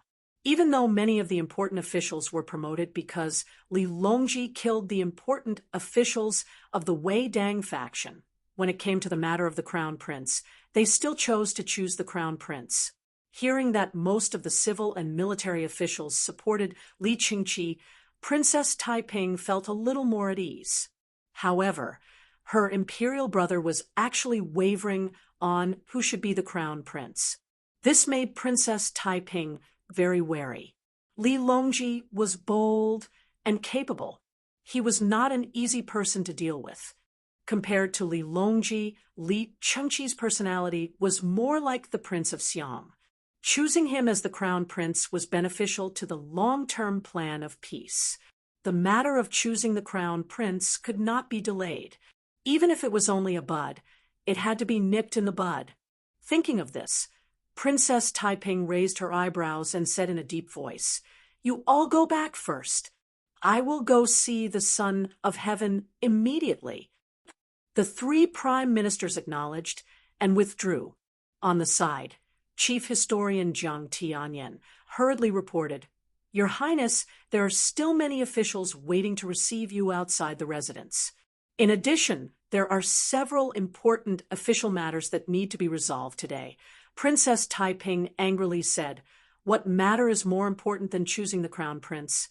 We'll talk about it when I return." Princess Taiping rolled up her sleeve and stood up to leave. Chief Historian Jiang hurriedly reminded her, "Yesterday, Your Highness said that the Grand General who supports the state will come to pay a visit today." Princess Taiping's footsteps paused. After a moment of thought, she said, "When the Grand General arrives, tell him that I am busy with official business and have no time to receive him today. Tell him to return first. Once I have finished my business, I will send someone to arrange a time with him." Chief Historian Jiang bowed in acknowledgement. Princess Taiping hurriedly rushed to the imperial palace. Chapter 1207. To Princess Taiping, entering the imperial palace was as easy as entering her own mansion.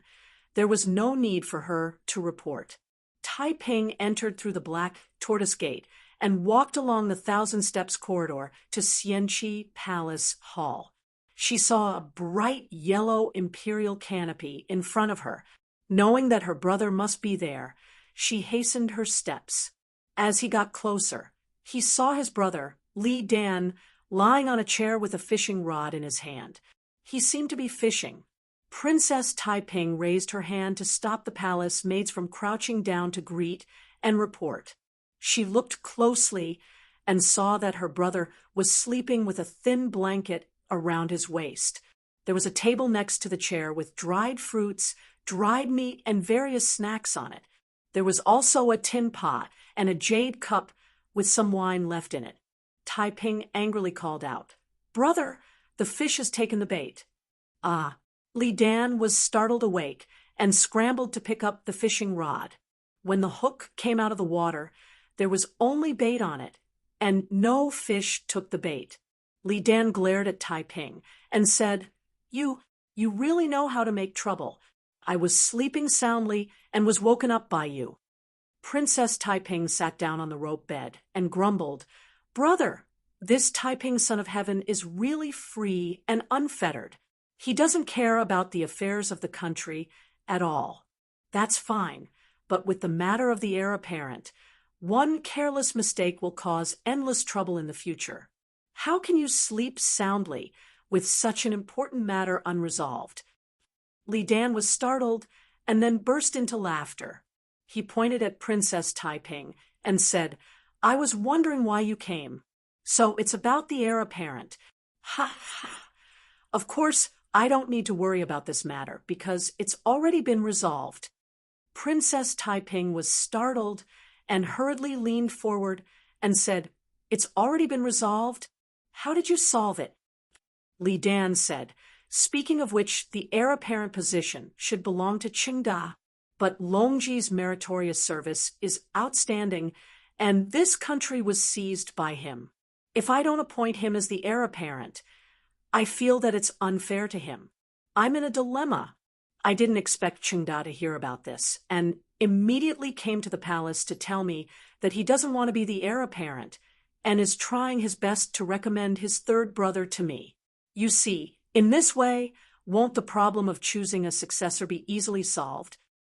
Li Dan stroked his beard and said in a gratified tone, "Lingyue, the throne is something that can make one lose all rationality and conscience. Since ancient times, how many people have been willing to kill each other for the sake of this supreme position? The so-called blood was thicker than water, but in front of this supreme imperial power, it was a joke. However, the throne that so many people yearn for day and night will eventually be abandoned by some people. As the saying goes, some people rush to the examination hall at night, some people resign and return to their hometown.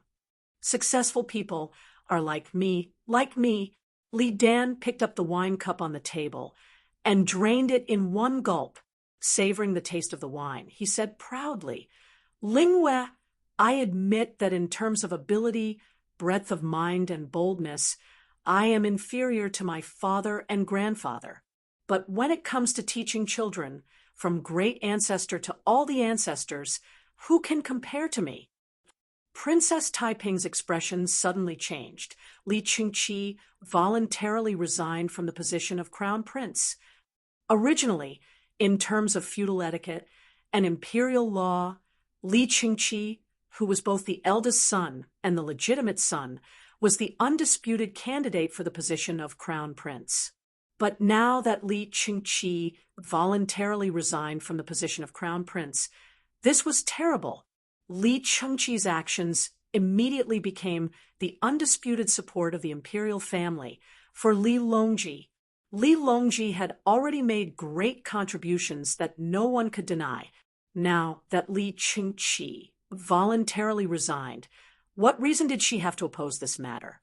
Taiping said anxiously, "Imperial brother, you absolutely cannot do this.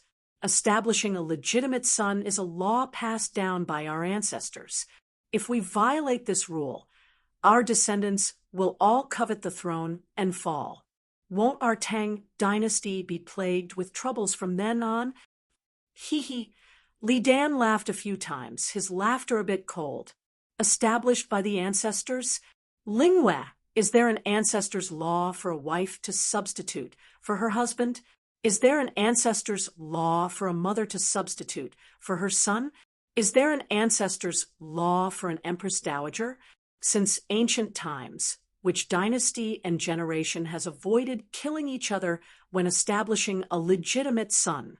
Will we be able to ensure eternal peace if we insist on establishing a legitimate son? That's just a way of deceiving ourselves. Now that Longji has made great contributions to the country, and his elder brother has taken the initiative to resign, isn't this a good thing for brothers to respect each other? Why shouldn't we be happy to see this happen?"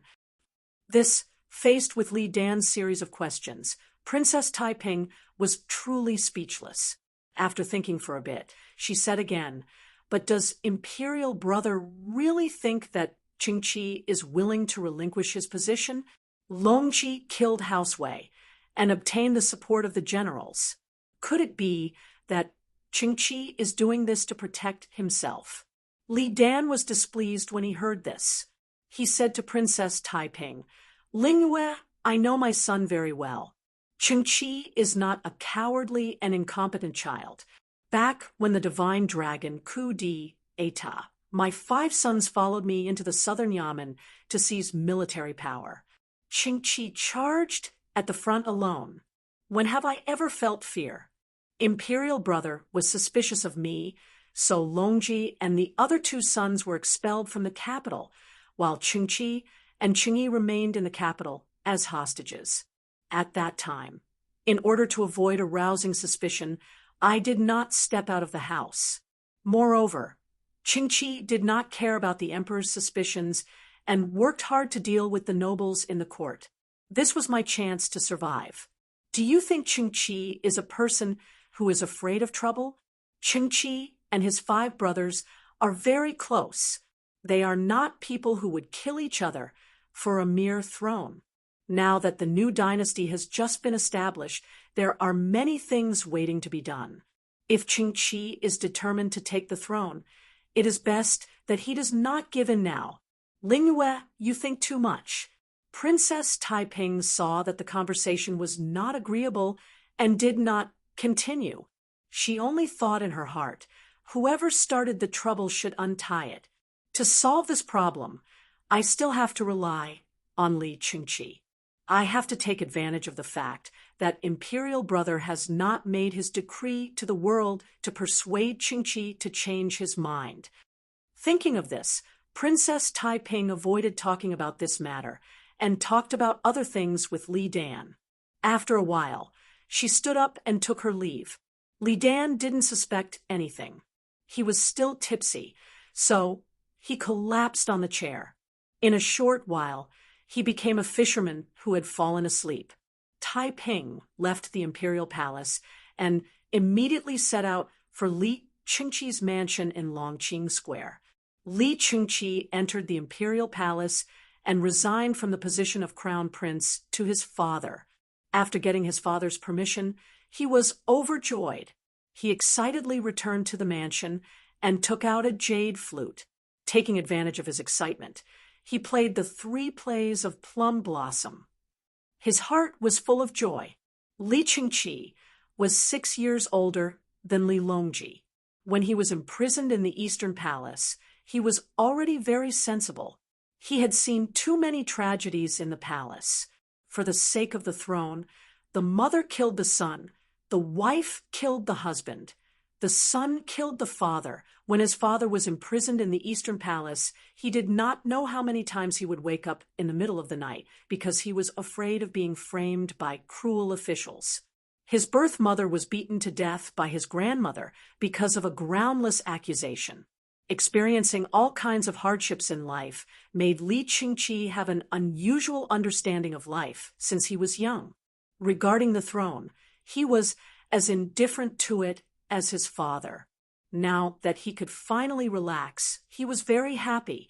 At this moment, someone suddenly came to report, "Your Highness, Princess Taiping has arrived." Li Qingqi put down the jade flute in surprise. Before he could tidy up his clothes and go out to greet her, he saw that Princess Taiping had already walked into the back garden. Li Qingqi hurriedly walked forward and bowed. "I did not know that Aunt Darren has arrived. Your nephew did not go out to greet you. Please forgive me." Princess Taiping said, "We are family. There is no need to stand on ceremony. Qingqi, I have long heard that you are proficient in music. Just now I heard your 3 plays of Plum Blossom. You really have great attainments. My family's Chongjian only knows how to be brave and fierce. You should let him get closer to you and learn some elegant things." Li Qingqi smiled modestly. "Chongjian loves martial arts, but I am afraid he cannot learn my interests. He has always been good friends with San Lang. San Lang's jiagu is also excellent. If cousin wants to learn music, San Lang can do it." Princess Taiping raised her eyebrows and said, "Speaking of San Lang, I heard that you resigned from the position of crown prince to the emperor. Qingqi, you are the eldest son of His Majesty. According to the etiquette, you should be the crown prince. Why did you give up? Li Qingqi was stunned. Only now did he understand the reason for his aunt's sudden visit. Li Qingqi hurriedly explained, "Aunt, the crown prince is the foundation of the country. Qingqi has always been lazy and indifferent. How can I bear such a big responsibility?" Princess Taiping stared at him and asked in a deep voice, "Qingqi, do you think that Longji has the support of the military and has misgivings? Is that why you gave up the position of crown prince?" Li Qingqi was stunned. Princess Taiping said, "Qingqi, you are the crown prince. All the officials in the court are very supportive. Aunt will also fully support you. As long as you are willing, Aunt can immediately ask the emperor to appoint you as the crown prince. You will be in command of the 16 guards of the southern palace and form the most elite 6 commanders of the eastern palace. Moreover, on that day, only the winged cavalry and 10,000 cavalry troops accompanied Longji. The other guards of the North Gate Imperial Army did not participate. The North Gate Imperial Army can take this opportunity to regroup. All the officials in the court are on your side. When you have the military power in your hands, your position will be as stable as Mount Tai. But as long as you give up today, you will never have a chance. Qingqi, you have to think clearly." Li Qingqi's astonished expression gradually turned into a tranquil smile. Although the one standing in front of him was Princess Taiping, whose prestige, status, authority, and talent were far beyond his reach because of this tranquility, he seemed to be even more ethereal and elegant than Princess Taiping. Li Qingqi smiled and said in a gentle but firm voice, "Qingqi appreciates Aunt's kind intentions. Many people may care about the throne, but not everyone cares about it. If third brother can shoulder this burden for me, Li Tang, I will only be grateful and happy to him. I don't want to sit on this throne."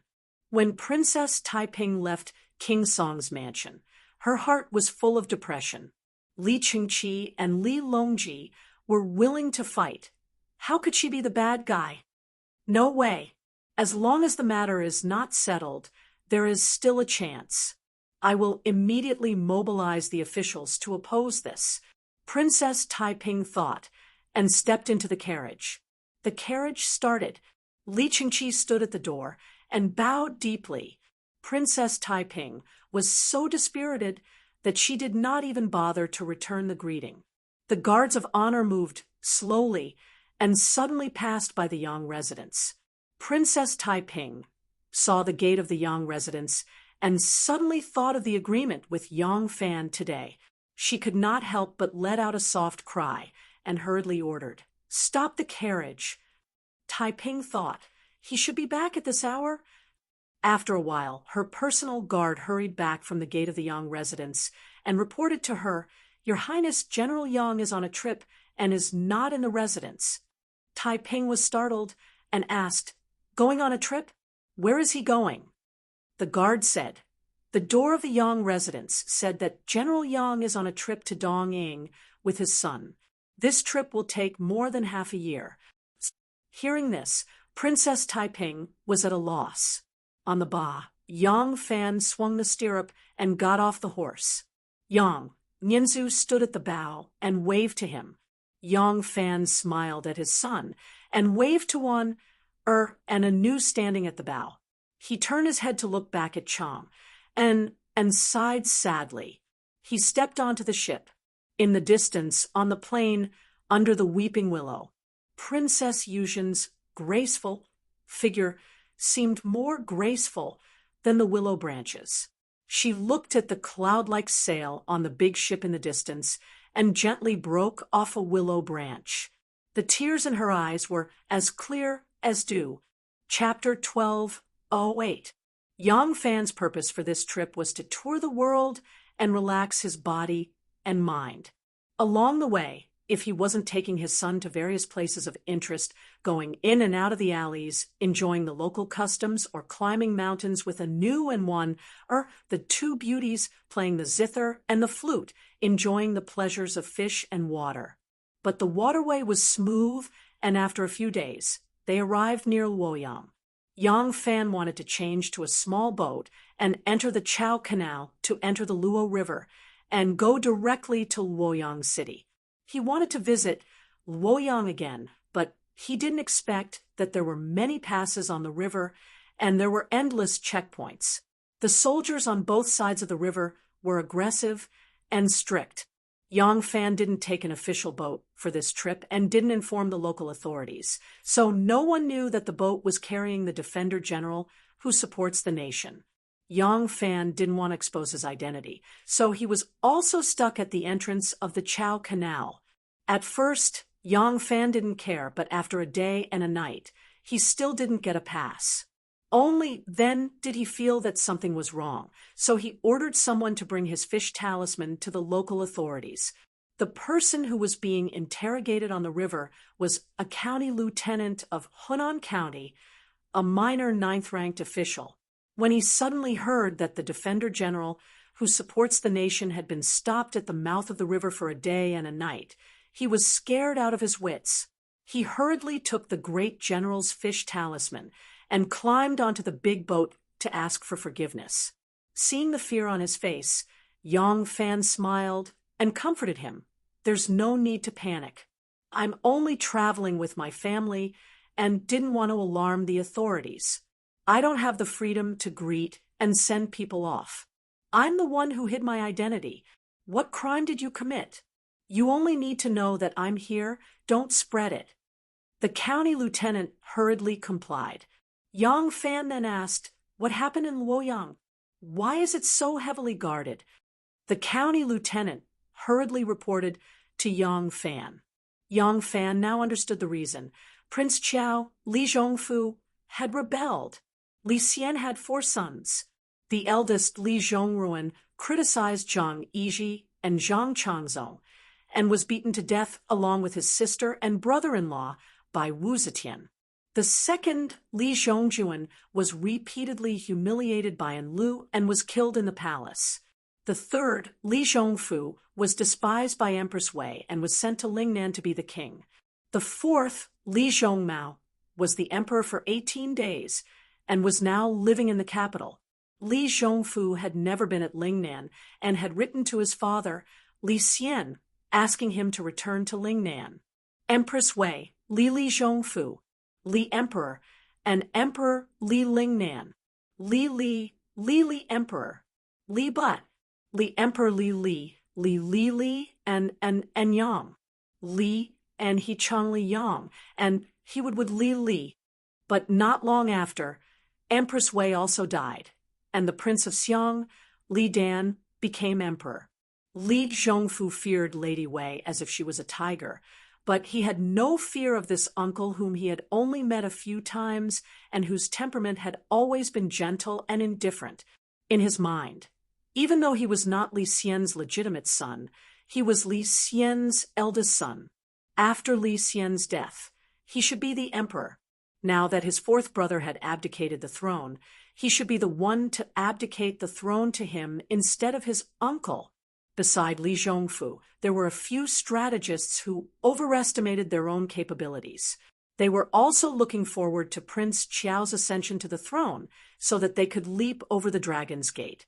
In their view, King Qiao was now the eldest son of the former emperor and the most legitimate heir to the throne. As long as King Qiao made a call, the people of the world would respond and seize the throne in one fell swoop. As a result, a few very foolish and naive schemers encouraged Li Zhongfu to take more than 20 guards, change into civilian clothes, and sneak out of the feudal lord's fief. They secretly came to Luoyang and stayed in the house of his brother-in-law, Pei Sun. They actively contacted some of the officials who had fallen in the coup d'état and failed to achieve their ambitions in an attempt to rebel. In Li Zhongfu's imagination, as long as he rushed to Luoyang, based on his noble bloodline and identity, he could barge into the barracks on the left and right side, and the army would immediately change sides. Then he would kill the garrison in Luoyang, occupy the eastern capital, and command the world. The vanguard of his army would point directly at Guangzhou, and the world would be under his control. As a result, he acted without the slightest scruple. When he contacted the unsuccessful officials, he did not pay attention to secrecy at all. As a result, the people in his neighborhood were all wise, and there were even people who reported the news to Luoyang. The eastern capital, Luoyang, governed two counties, Luoyang County and Henan County. This place was under the jurisdiction of Luoyang County. The magistrate of Luoyang, Mu Chengxian, was shocked when he heard the news.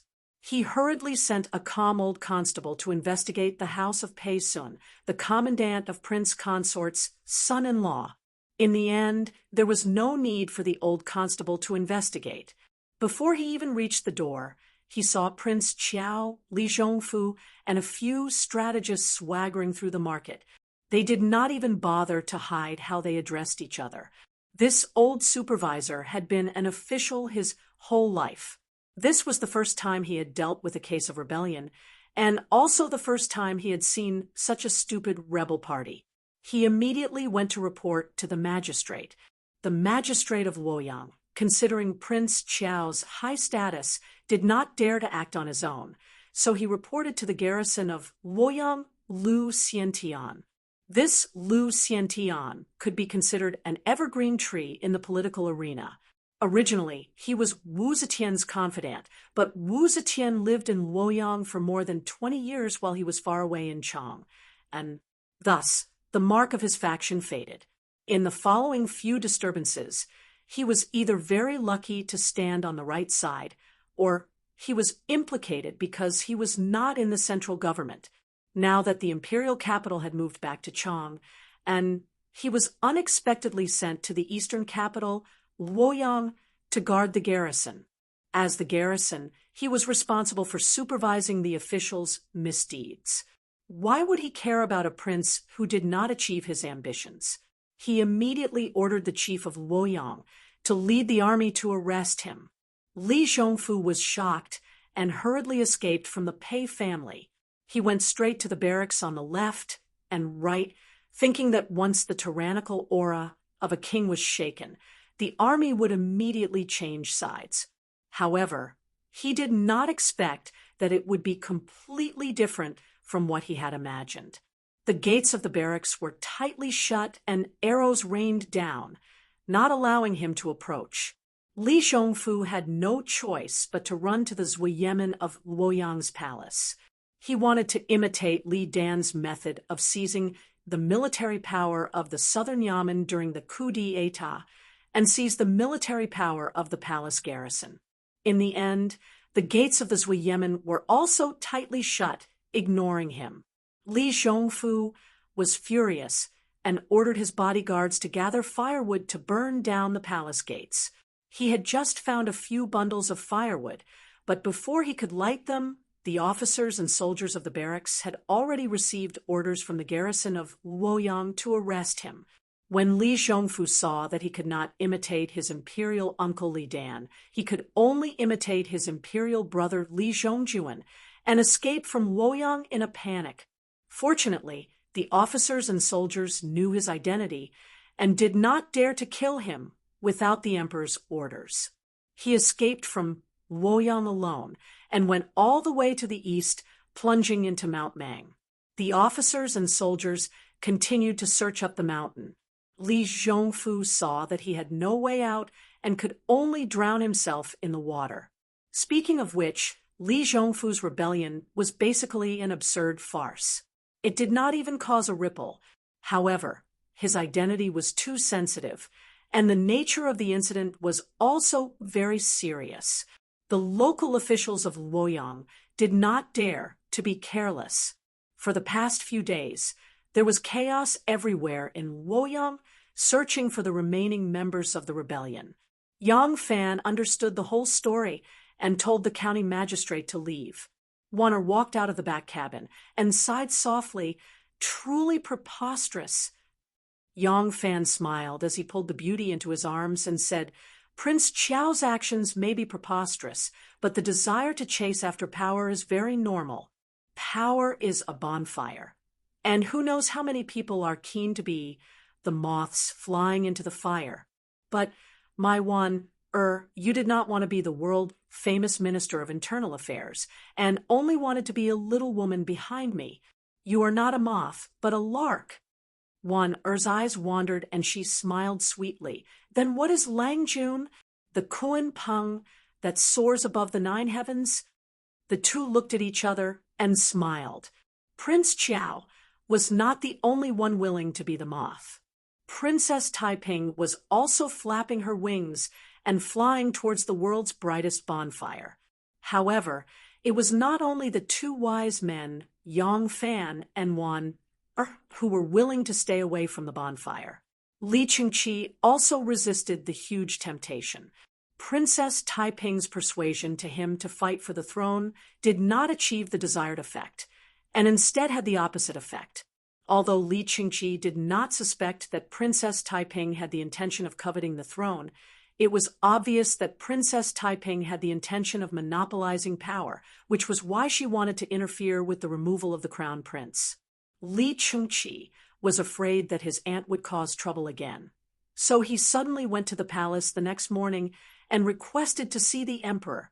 Today was not a grand assembly, so the princes did not need to go to the palace. Li Dan heard that his eldest son wanted to see him and was puzzled, so he hurriedly asked someone to summon him. Li Qingqi went up to the Golden Palace and said sincerely to Li Dan in front of all the civil and military officials, Your Majesty, the Crown Prince is the public instrument of the world. When the country is safe, he can be the eldest son. When the country is in danger, he should be the first to perform meritorious deeds. If this rule is violated, the whole country will be disappointed, and it will not be a blessing for the country. King Ping has made great contributions to the country, so I dare to beg your Majesty to make King Ping the Crown Prince with my life. His words were like a stone thrown into water, and the entire palace was in an uproar. All the civil and military officials did not expect the eldest son to be so virtuous and not be reluctant to take the throne that was so close to him. Lu Youqiu was Li Longji's confidant, so he naturally hoped that Li Longji would be the crown prince. When he heard this, he immediately stepped out and echoed, Your Majesty, those who remove the calamities of the world should enjoy the blessings of the world. King Ping has saved the country from danger and saved the emperor.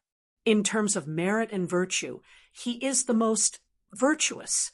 Now that the eldest son has voluntarily abdicated the throne, I think your Majesty need not hesitate to make King Ping the crown prince. After Lu Youqiu said this, Gu Fushun, Qin Xuanli, Chu Kuanga, Ma Qiao, and the other imperial generals all stepped out and said loudly, I agree. When Li Dan saw that his son had come to the palace to publicly express his determination to not be the crown prince, he was very pleased and said to the officials, What do you all think? The officials who supported Li Longji went without saying. They had originally supported the eldest son being the crown prince, but seeing that the eldest son had taken the initiative to abdicate, they had no one to support, so they also changed their stance. They either supported Li Longji as the crown prince, or they remained silent, other than a few old fogies who believed that only the eldest son could be the crown prince. The voices of opposition were extremely weak. This matter quickly reached Li Longji's ears. When Li Longji heard about it, he was both terrified and excited. He had 2 elder brothers. His eldest brother, Li Qingqi, was the eldest son of the wife, and his second brother, Li Qingyi, was a bastard son like him. He was neither the eldest son nor the eldest son. He had not expected that the position of crown prince would fall into his hands, but unexpectedly, his eldest brother had voluntarily abdicated the throne and recommended him to be the crown prince. Li Longji had great ambitions and was not as indifferent as Li Qingqi. He was naturally willing to be the crown prince, but he wasn't sure if his eldest brother really had no interest in the throne or if he didn't want to covet other people's achievements. If his eldest brother wanted to be the crown prince, he wouldn't ruin their brotherly relationship even if he had the heart to do so. As a result, he personally went to the palace and announced his resignation to his father. The two brothers began to compete with each other and began to give way in front of the emperor. If Li Qingqi really wanted to be the crown prince, he could go with the flow, since he was supposed to be the crown prince. Since Li Longji had publicly announced his resignation in front of all the civil and military officials, he would no longer be able to plot for the throne. This was just like how Li Xian had hypocritically wanted to make Li Dan the emperor's younger brother. He wanted to retreat in order to advance, forcing you to take the initiative to declare your position. However, Li Qingqi didn't do this. He knelt to the emperor and resolutely refused. When he spoke of his feelings, he even shed tears. Li Dan finally made up his mind and announced that he would make Li Longji the crown prince. During this period of time, Princess Taiping only instructed her subordinates to obstruct Li Longji for the first 2 days. Afterwards, she stopped all activities and completely gave up. Li Longji had just made a great contribution and was shining brightly. Li Qingqi's voluntary abdication of the throne was an even more unexpected variable. As intelligent as she was, she couldn't think of any reason to obstruct Li Longji. However, she didn't give up just like that. She wasn't someone who gave up easily. Her man was her sky, and her daughter was her earth. With them, she would have a complete world. But for Taiping, it had never been like this. Xue Xiao's grief and helplessness when he was sentenced to death, Li Tang's responsibility and ideals to revive Li Tang's empire, his ambition and aspiration to control the court, his love and expectations for his children, and his inextricable love with Yang Fan, all of these were shackles, but also motivation. But as long as there was a glimmer of hope, she would do her best to seize it. Princess Taiping never thought of herself as a moth. Even if the fire was only a candle in her eyes, how could she know if she couldn't put it out if she bravely threw herself at it? Chapter 1209. Dozens of fast horses galloped along Longqing Lane. The sound of hooves, shouts, and laughter startled the birds in the trees. Seeing them galloping over from afar, the gate of King Song's residence was already opened. The diligent servants removed the threshold, and the dozens of fast horses rushed into the residence without stopping. Li Qingqi dismounted and shouted, "Quickly prepare the hot water. I want to bathe and change clothes with my brothers." Steward Old Chung of King Song's residence welcomed them with a smile. "Lang Jun, the hot water is already prepared. The banquet is also ready." Li Qingqi and the others strode toward the bathroom. As they walked, they heard Li Qingyi yelling, "Hey, I say, OL5, you still need to practice your bow striking technique. Just now on the court, your rhinoceros gazing at the moon almost hit me in the head. If I didn't dodge fast enough, I would have been hit by your ball." Li Longya laughed and said, "Erling, why don't you say that your horsemanship is too bad? We're on the same side. I already got the ball. Shouldn't you have rushed ahead of me to receive me, who asked you to chase behind my horses?" But in the end, Sen Lang intercepted the ball. The 5 brothers were covered in dust and drenched in sweat. They had actually just returned from the ceremony. They chatted and laughed as they entered King Song's bathing room.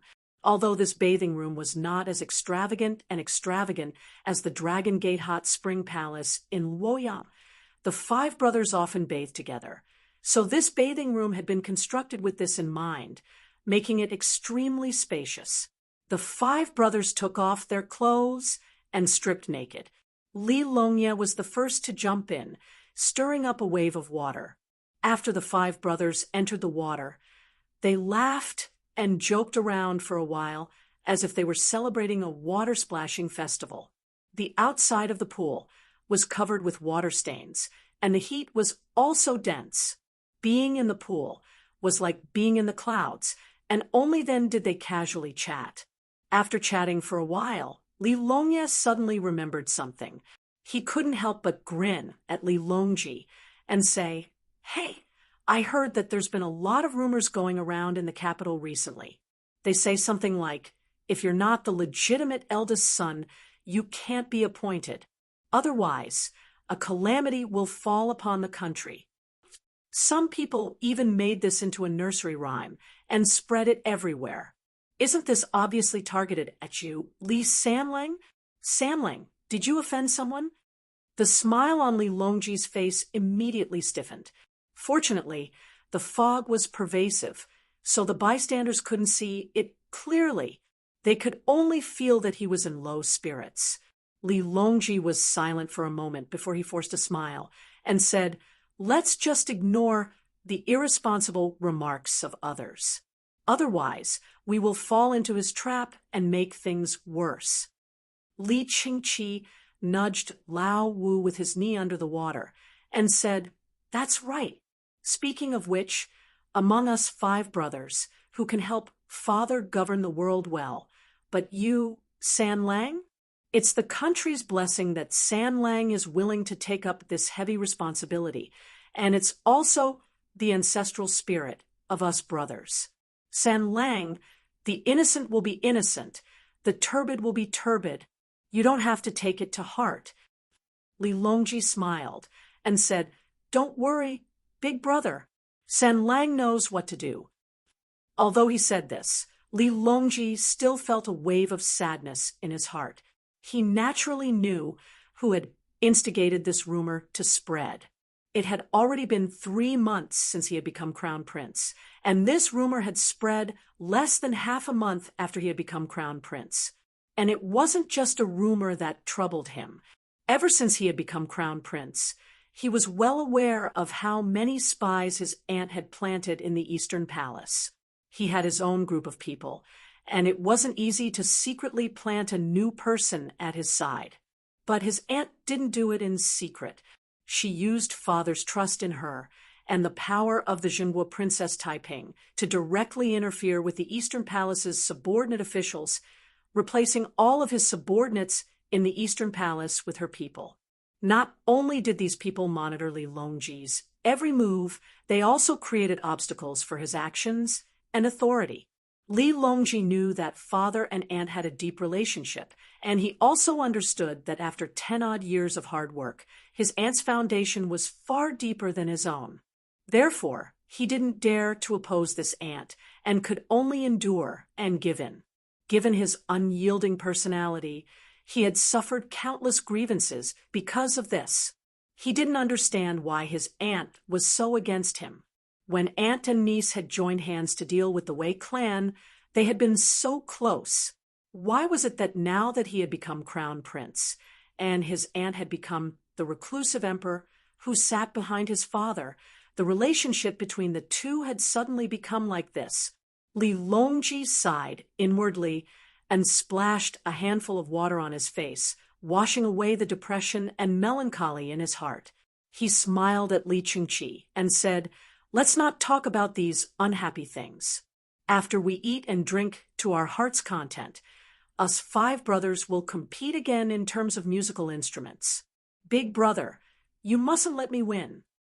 In the depths of the night, a lively and cheerful dance of the spring wind drifted out from the reception hall of the King's Song residence, blending into the bright moonlight.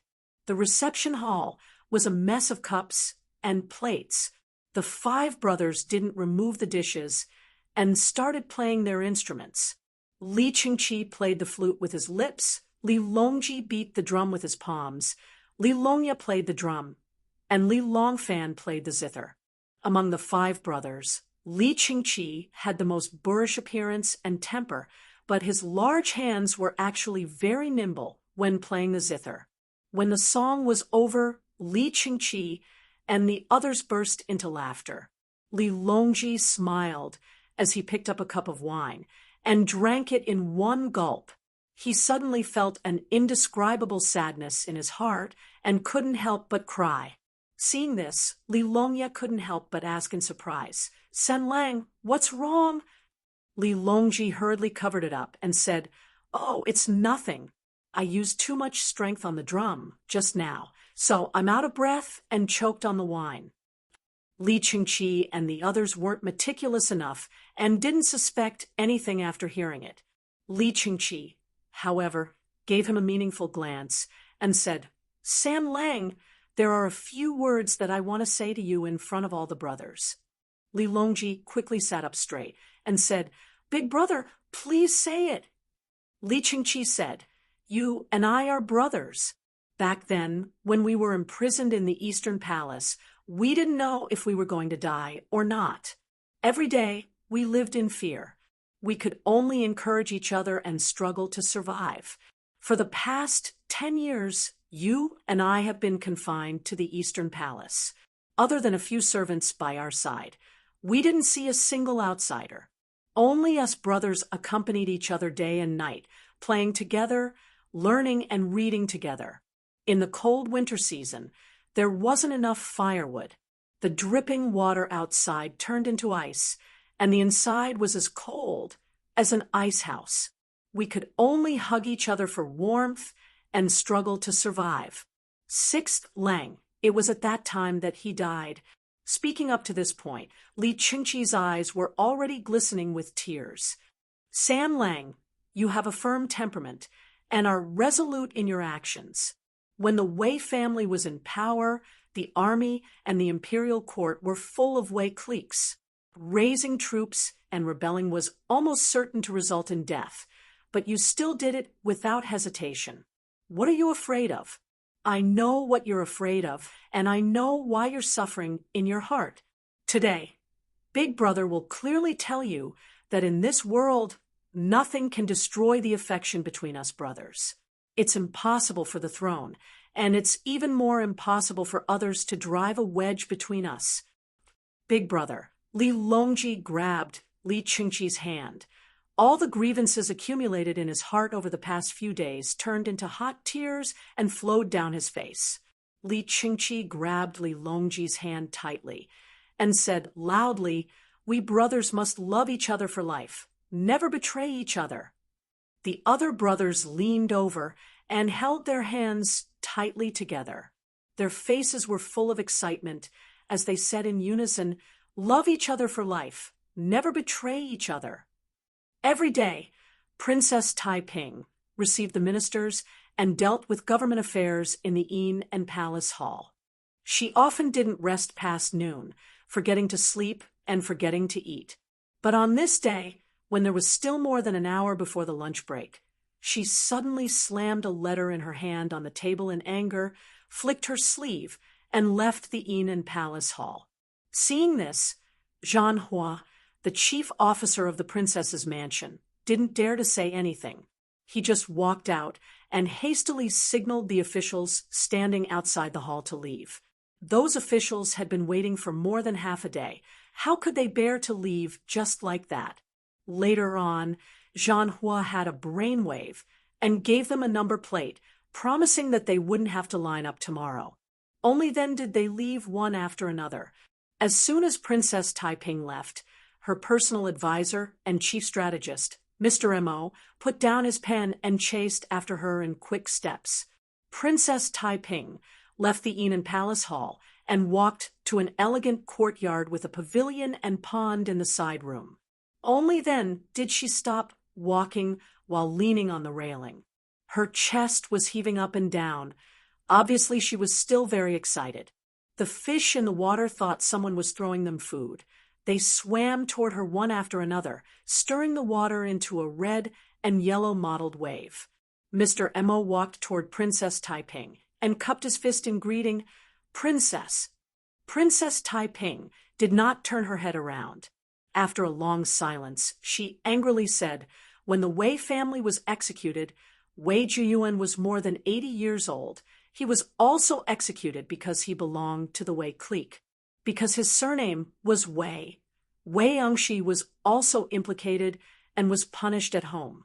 It was I who investigated and found out that Wei Angshi did not belong to the Wei clique, so I cleared his name and reinstated him as the prime minister. But he did not know how to be grateful. I invited him to the banquet. Unexpectedly, he flatly refused. Princess Taiping angrily flung her sleeves and added, "There is also Yao Chong and Song Jing, those two ingrates. If I did not give them the nod, would they be able to become the prime minister?" But after they returned to the capital, they actually joined hands to oppose me again and again. Mr. Mo calmly state, among the court officials who are princess's enemies, only Zhang Shua was once the king of Lin Zi's tutor. The rest of the court officials do not have any personal relationship with Li Sanlang.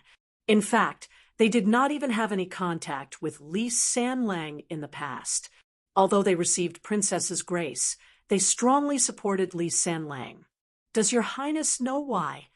Mr. Mo enunciated each word clearly, because Li Sanlang is a man, and your highness is a woman. In the eyes of the world, women should not be superior to men. Ever since the Empress and Empress Wei regained power, they raised the butchers knife high and increased the prison system. The court officials are even more vigilant against women interfering in politics. Mr. Mo added, moreover, Li Sanlang is the crown prince appointed by the Son of Heaven. He has a righteous reputation, and this is especially important. Based on this fact alone, even if Princess tried your best to be courteous to the wise, Li Sanlang would still be able to recruit more talents. In the long run, his position will be even more stable, and your highness will no longer have a chance.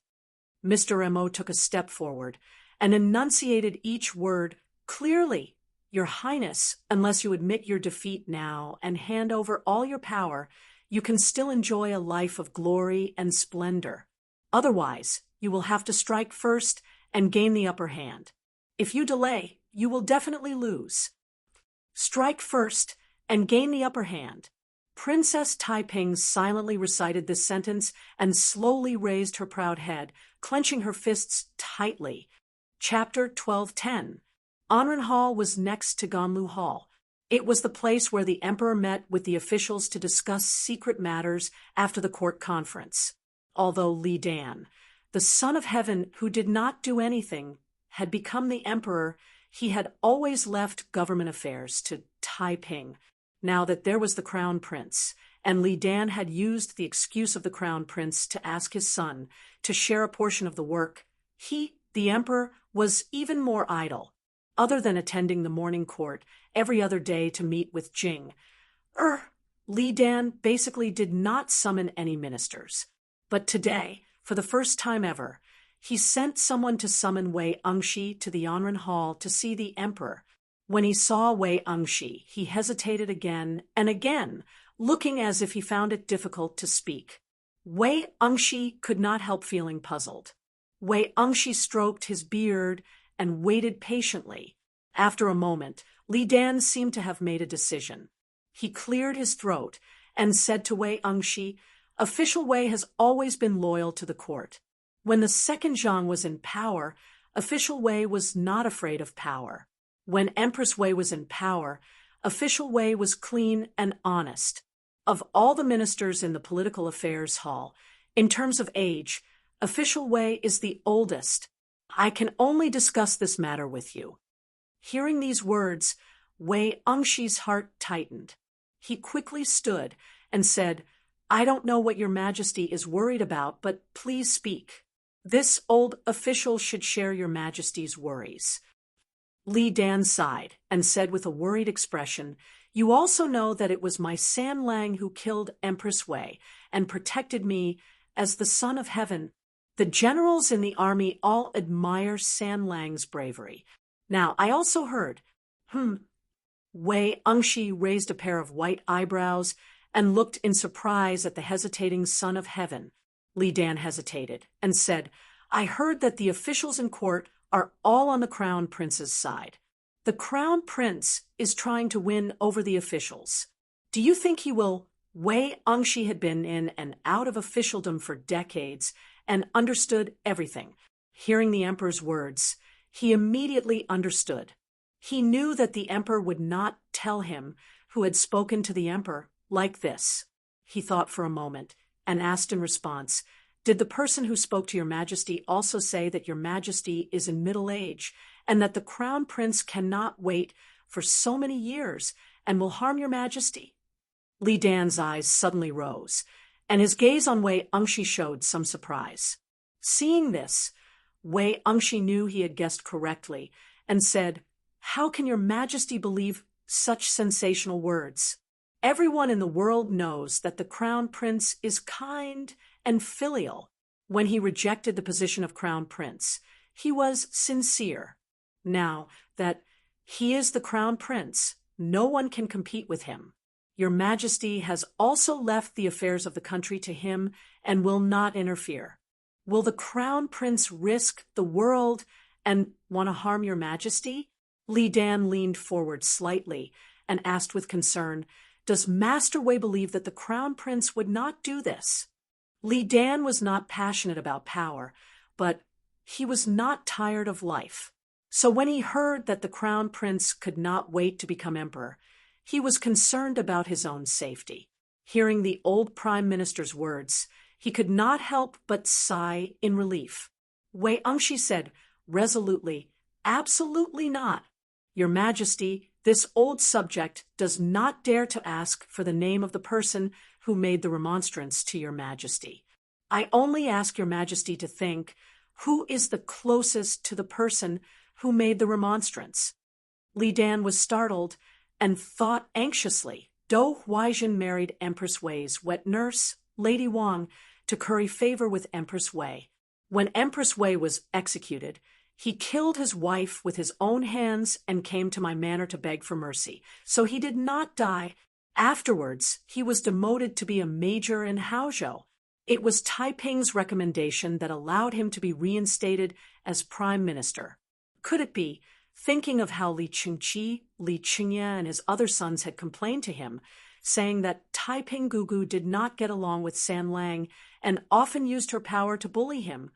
Li Dan suddenly understood something.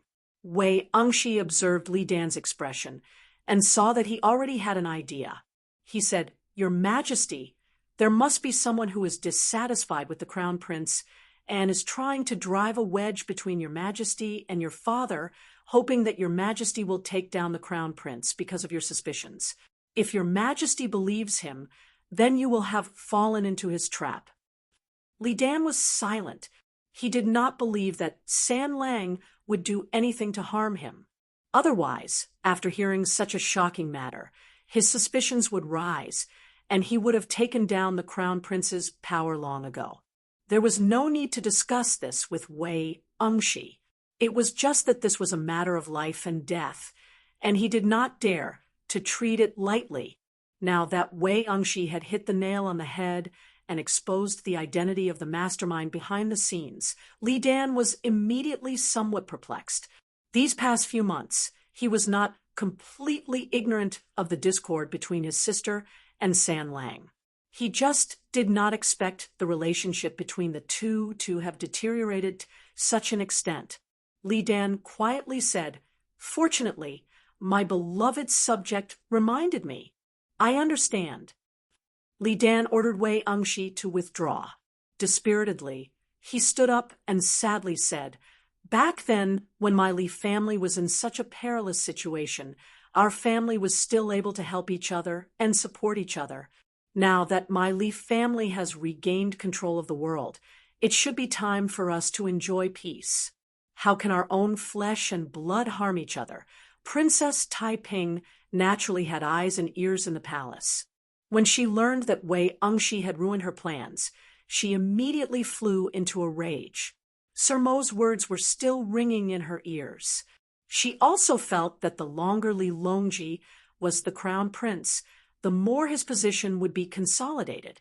She had to act quickly and fight with all her might. Now, Wei Angshi had first refused her attempts to rope him in, And now he had ruined her plans.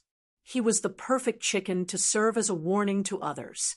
The sense of crisis caused Princess Taiping to act decisively 2 days later. She first removed Wei Engshi from his position as the head of the Secretariat and made him the left minister of the Secretariat. Although this position had the title of Prime Minister, it did not have the actual power to preside over the political affairs hall. Following that, she removed Wei Engshi from his administrative duties and sent him to the eastern capital to be the left guard. She transferred Liu Qiaotian, who had made great contributions in the case of Prince Qiao Li Zhongfu's rebellion, to the capital. Soon after, someone reported that Wei Engshi's wife had killed a servant girl. Using this reason, Wei Engshi was demoted to the Qingzhou provincial governor. Attacking Wei Engshi was to frighten the officials and warn them not to interfere with her and the crown prince's struggle for power. But to remove Li Longji as the crown prince, she still needed Li Dan's consent. So Princess Taiping played another trick. She had the warlock Hui Fan tell Li Dan that there would be a mutiny in the palace within 5 days. In this era, there were very few people who didn't believe in the words of the warlock. Moreover, such a big matter had to be believed. Li Dan was shocked and immediately summoned Prime Minister Zhang Shuo and Yao Chong to discuss the matter. These two prime ministers were in charge of the Ministry of War and the Southern Office. Such a big matter naturally had to be discussed with them. Li Dan's expression changed as he told them, "The warning." Zhang Shuo immediately burst into laughter. Li Dan was stunned. "Why is Mr. Zhang laughing?" Zhang Shuo said, "Your Majesty, if there is a mutiny in the palace, which army does Your Majesty plan to deploy to protect you?" Yao Chong also understood at this time. He smiled and said, "Since Your Majesty has summoned me and Prime Minister Zhang, you must be planning to deploy the Southern Office Imperial Army?" Li Dan frowned doubtfully and said, "That's right. I have the same intention. Is there something wrong with it?" Zhang Shuo said, "Your Majesty, the ones guarding the palace now are the winged cavalry and the 10,000 cavalry. The winged cavalry and the 10,000 cavalry are led by the 4th and 5th imperial sons, respectively. Above them is the crown prince. Your Majesty is worried that there will be a mutiny in the palace. Is it because Your Majesty is suspicious of the crown prince, the 4th and 5th imperial sons?" Li Dan said, "My beloved subject's words are incorrect. I am only doing this as a precaution. When the Yulin Guard was under Wu Yuyi's control, weren't they also instigated by Zhang Pianji, Yang Fan, and the others? When Empress Wei was in power, the winged cavalry and 10,000 cavalry were under the Wei family's control. Didn't San Lang still contact the heroes in the army to seize the military power? I am worried that the Northern Gate Imperial Army will be used again. Let's not talk about others. Just the Wu family alone has many former subordinates in the army." Yao Chong said, "Your Majesty, if that's the case, Your Majesty should just tell the Crown Prince, the 4th and 5th imperial sons to be careful. Why do you need to expel the Yulin Guard and transfer troops from the Southern Yamen? If your subject's guess is correct, this must be a plot by a scoundrel. As long as Your Majesty falls for it, they can drive a wedge between Your Majesty and the Crown Prince." Li Dan was puzzled and said, "If there are no mutiny in the next 5 days, there will be nothing to worry about. Even if someone is plotting a rebellion, as long as it has nothing to do with San Lang, how can they drive a wedge between me and San Lang?" Zhang said, "Your Majesty, when Zhongzong was still alive, he wanted to make Your Majesty the Emperor's younger brother. After Your Majesty refused, what did you do?" Li Dan said, "In order to prove my innocence, I handed over the military power of the Southern Yamen and stayed in seclusion." Zhang said, "Exactly. Since Your Majesty believes that there will be a mutiny in the palace, but you don't want the Crown Prince, the fourth and fifth imperial sons to command the army in order to prove their innocence, do they have any other choice but to hand over the military power to the emperor? At that time, who should your majesty hand over the military power to? Li Dan's expression suddenly changed. Yao Chong said leisurely, "This is a wonderful plan. It easily seized the crown prince and the prince's military power and turned it into her own hands. If the crown prince did not hand over the military power, she could continue to slander him and say that the crown prince was disloyal. But what if the crown prince handed over the military power? Hey, she could still say that the crown prince had ulterior motives and was anxious to cover it up. Presumably, when your majesty handed over the military power of the southern Yamen, someone also said the same thing in Zhongzong's ear. Hu Sunghui Fan had been recruited by Princess Taiping as early as Wu Zetian's time. Taiping had even invited him to the Dragon Gate hot spring. Because of this, there were many scandals. His close relationship with Princess Taiping naturally could not be hidden from Li Dan. Li Dan had seen him when he was a guest at Princess Taiping's mansion. Now that Zhang Shuo and Yao Chong were echoing each other, Li Dan's heart immediately became clear. Li Dan suddenly stood up and said excitedly, "I was muddle-headed and almost fell into a trap. I harmed my son." Li Dan raised his voice and said, "Stand down." The warriors, servants, and palace maids in the hall all retreated out of the hall. Li Dan walked around the imperial desk and faced Yao Chong and Zhang Shuo. He solemnly bowed. Yao Chong and Zhang Shuo were so flustered that they hastily stepped aside and returned the salute. Moved, they said, "Your Majesty, why are you like this?" Li Dan had not wanted to tell the officials about the conflict between his younger sister and son. After all, one's dirty linen should not be aired in public. But he had almost fallen into a trap twice in a row and harmed his son. Right now his heart was trembling, and he did not dare to conceal anything. Li Dan said, sincerely, "I will not hide it from the two Xianggong. Previously, there were people who said that the crown prince wanted to harm me. Fortunately, Wei Xianggong was straightforward and remonstrated. Otherwise, I would have fallen into someone else's trap. This time, if not for the two Xianggong speaking bluntly, I would have been muddled, and," Li Dan said, "Taiping's personality is unyielding and San Lang is also a man of his own mind. The two of them help me manage the court.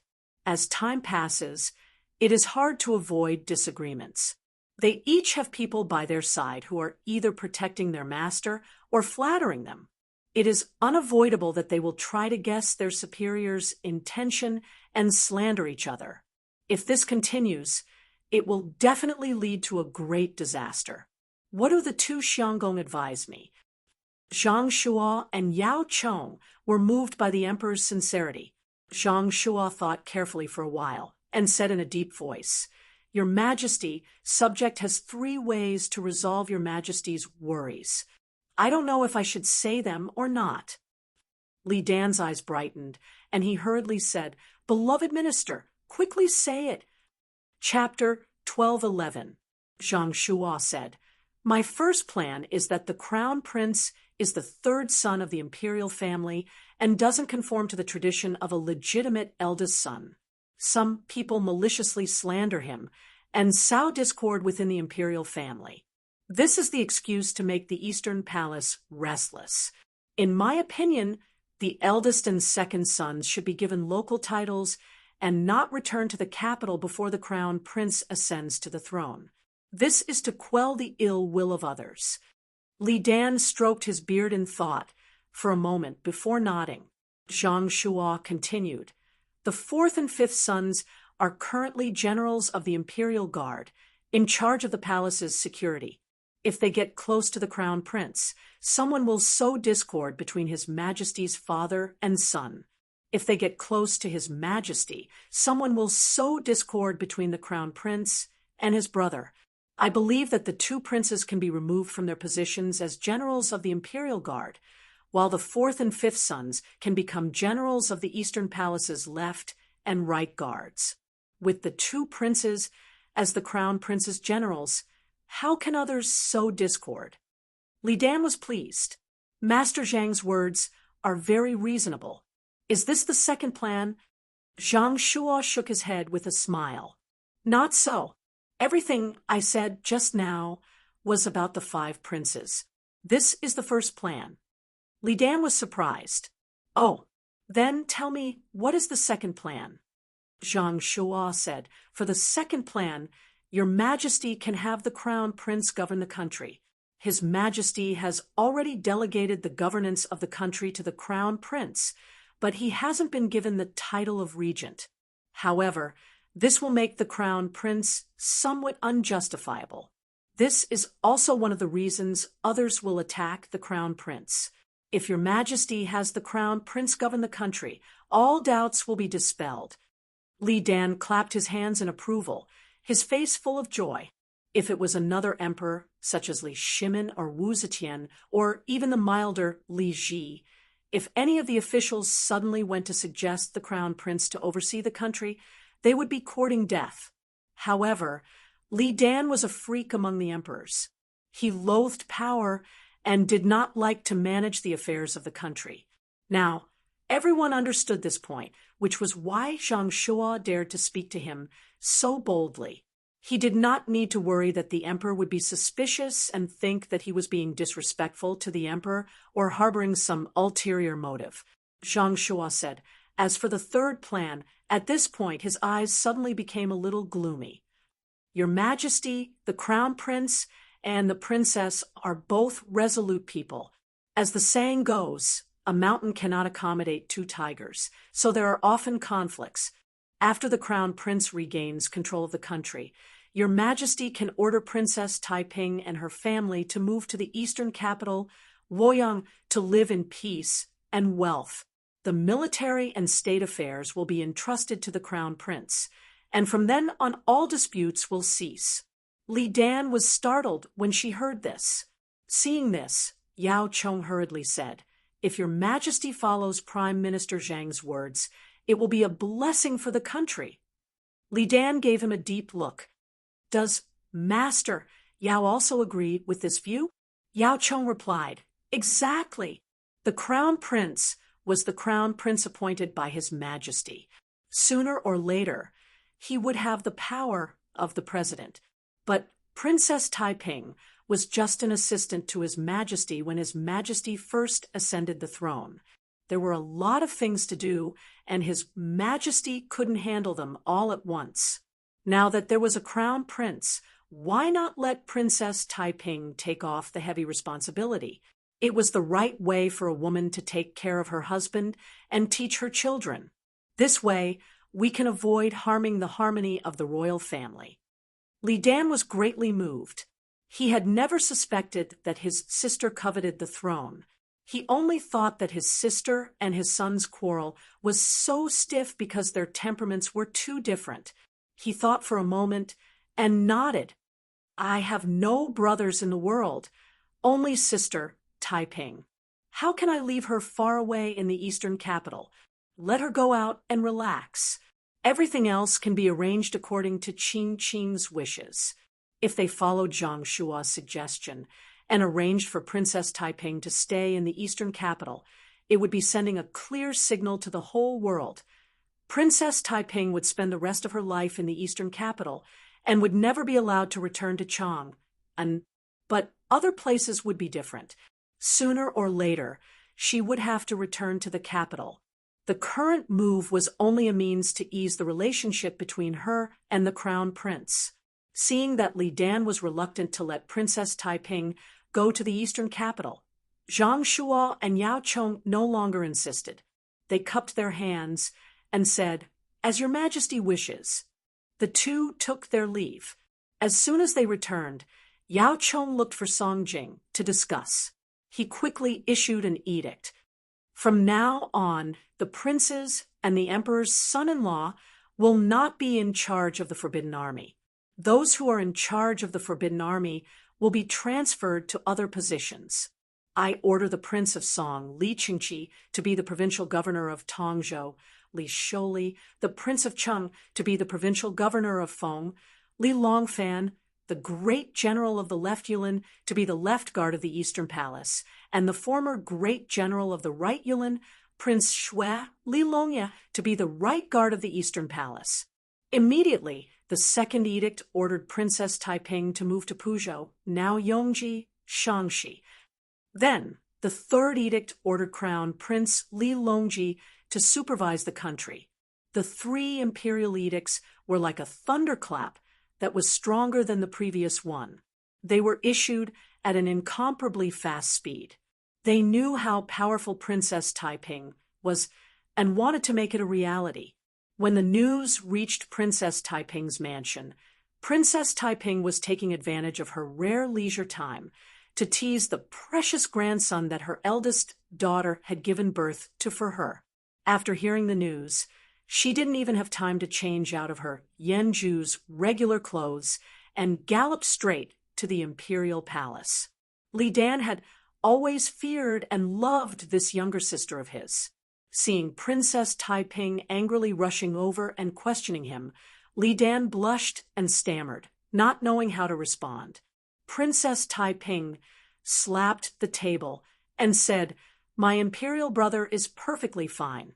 He has not personally gone into battle and is not seriously ill. How can he let the crown prince supervise the country?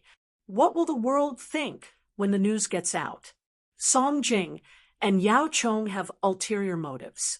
They must die to appease the world."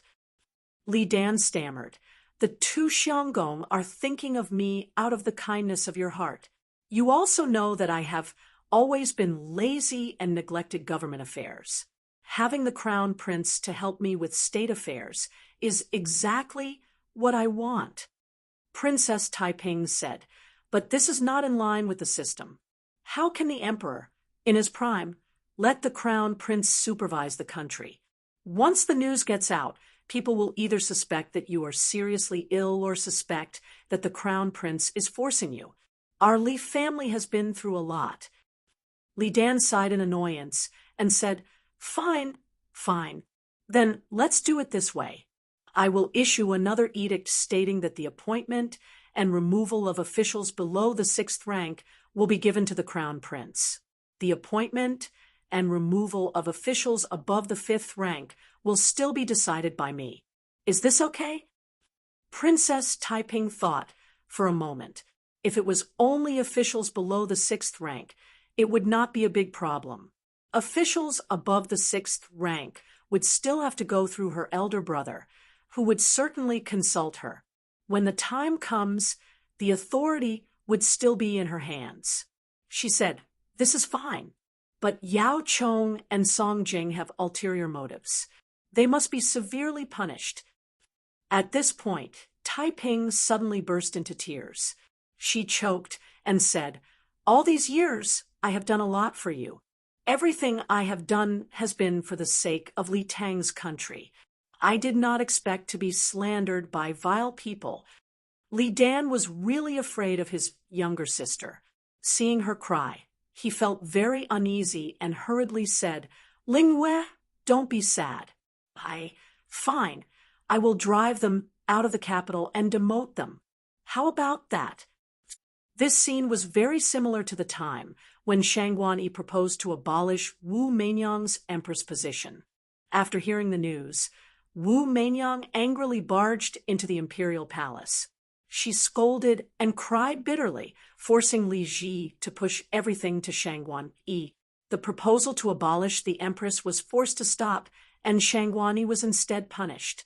Decades later, this scene played out again in Chang'an. However, the one forcing the abdication was not Wu Zetian, but her daughter Princess Taiping. The indecisive emperor Li Ji in front of women was replaced by his son Li Dan. Hearing this, Princess Taiping calmed down a little.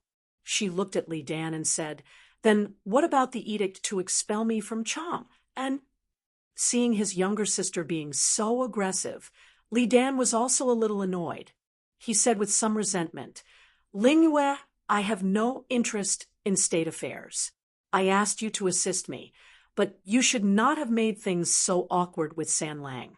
Don't think that I don't know some things because I am deep in the palace. Speaking of this, Li Dan finally could not bear to say harsh words. He softened his tone and said, You should go to Puzhou and stay for a few days. Take it as a chance to relax. After a while, I will invite you back. San Lang has grown up and is still calm in doing things. As elders, we should not interfere too much. Let him rule the world. Princess Taiping was angry, but she had nothing to say. Her brother only asked her to go to Puzhou for a few days. It was not like he would never return. Could she let her brother understand that she actually cared about power and did not want to give it up? Princess Taiping swallowed her anger and waved her big sleeves. She sneered and said, Fine. In that case, I am too lazy to worry. Since you trust San Lang, then let him rule the world. Li Dan hurriedly got up. Unfortunately, he could not stop her in time. Princess Taiping had already waved her sleeves and left. In Feng Lu's room, Yang Fan relaxed his body and lay on his back. His head was pillowed with a soft bath towel. He seemed to have fallen asleep. The hot spring water emitted a dense mist that shrouded the surface of Feng Lu's water, making his face a little hazy. Outside the room, there was a clattering sound of wooden steps coming from the long wooden corridor. Because the sound was light and had a clear sense of rhythm, it was as pleasant as a piece of music. There was a soft knock on the door. Yang Fan asked lazily, Is it Apricot? Come in. Sha. The wicket door was gently opened, and a delicate foot covered in snow-white Japanese-style socks stepped in lightly like a cat, followed by another foot, both feet crossed, taking small steps in a typical Japanese-style lady's gait. The hem of a bright pink kimono decorated with cherry blossoms swayed on it. A young girl with a graceful and clean figure walked gently to Feng Lu's side and knelt down. The small bag tied with a bright blue ribbon did not hide her slender waist and unusually round buttocks. From her shoulders to her waist, she outlined a very beautiful curve. Master, the young girl in kimono called softly with an exotic and soft voice.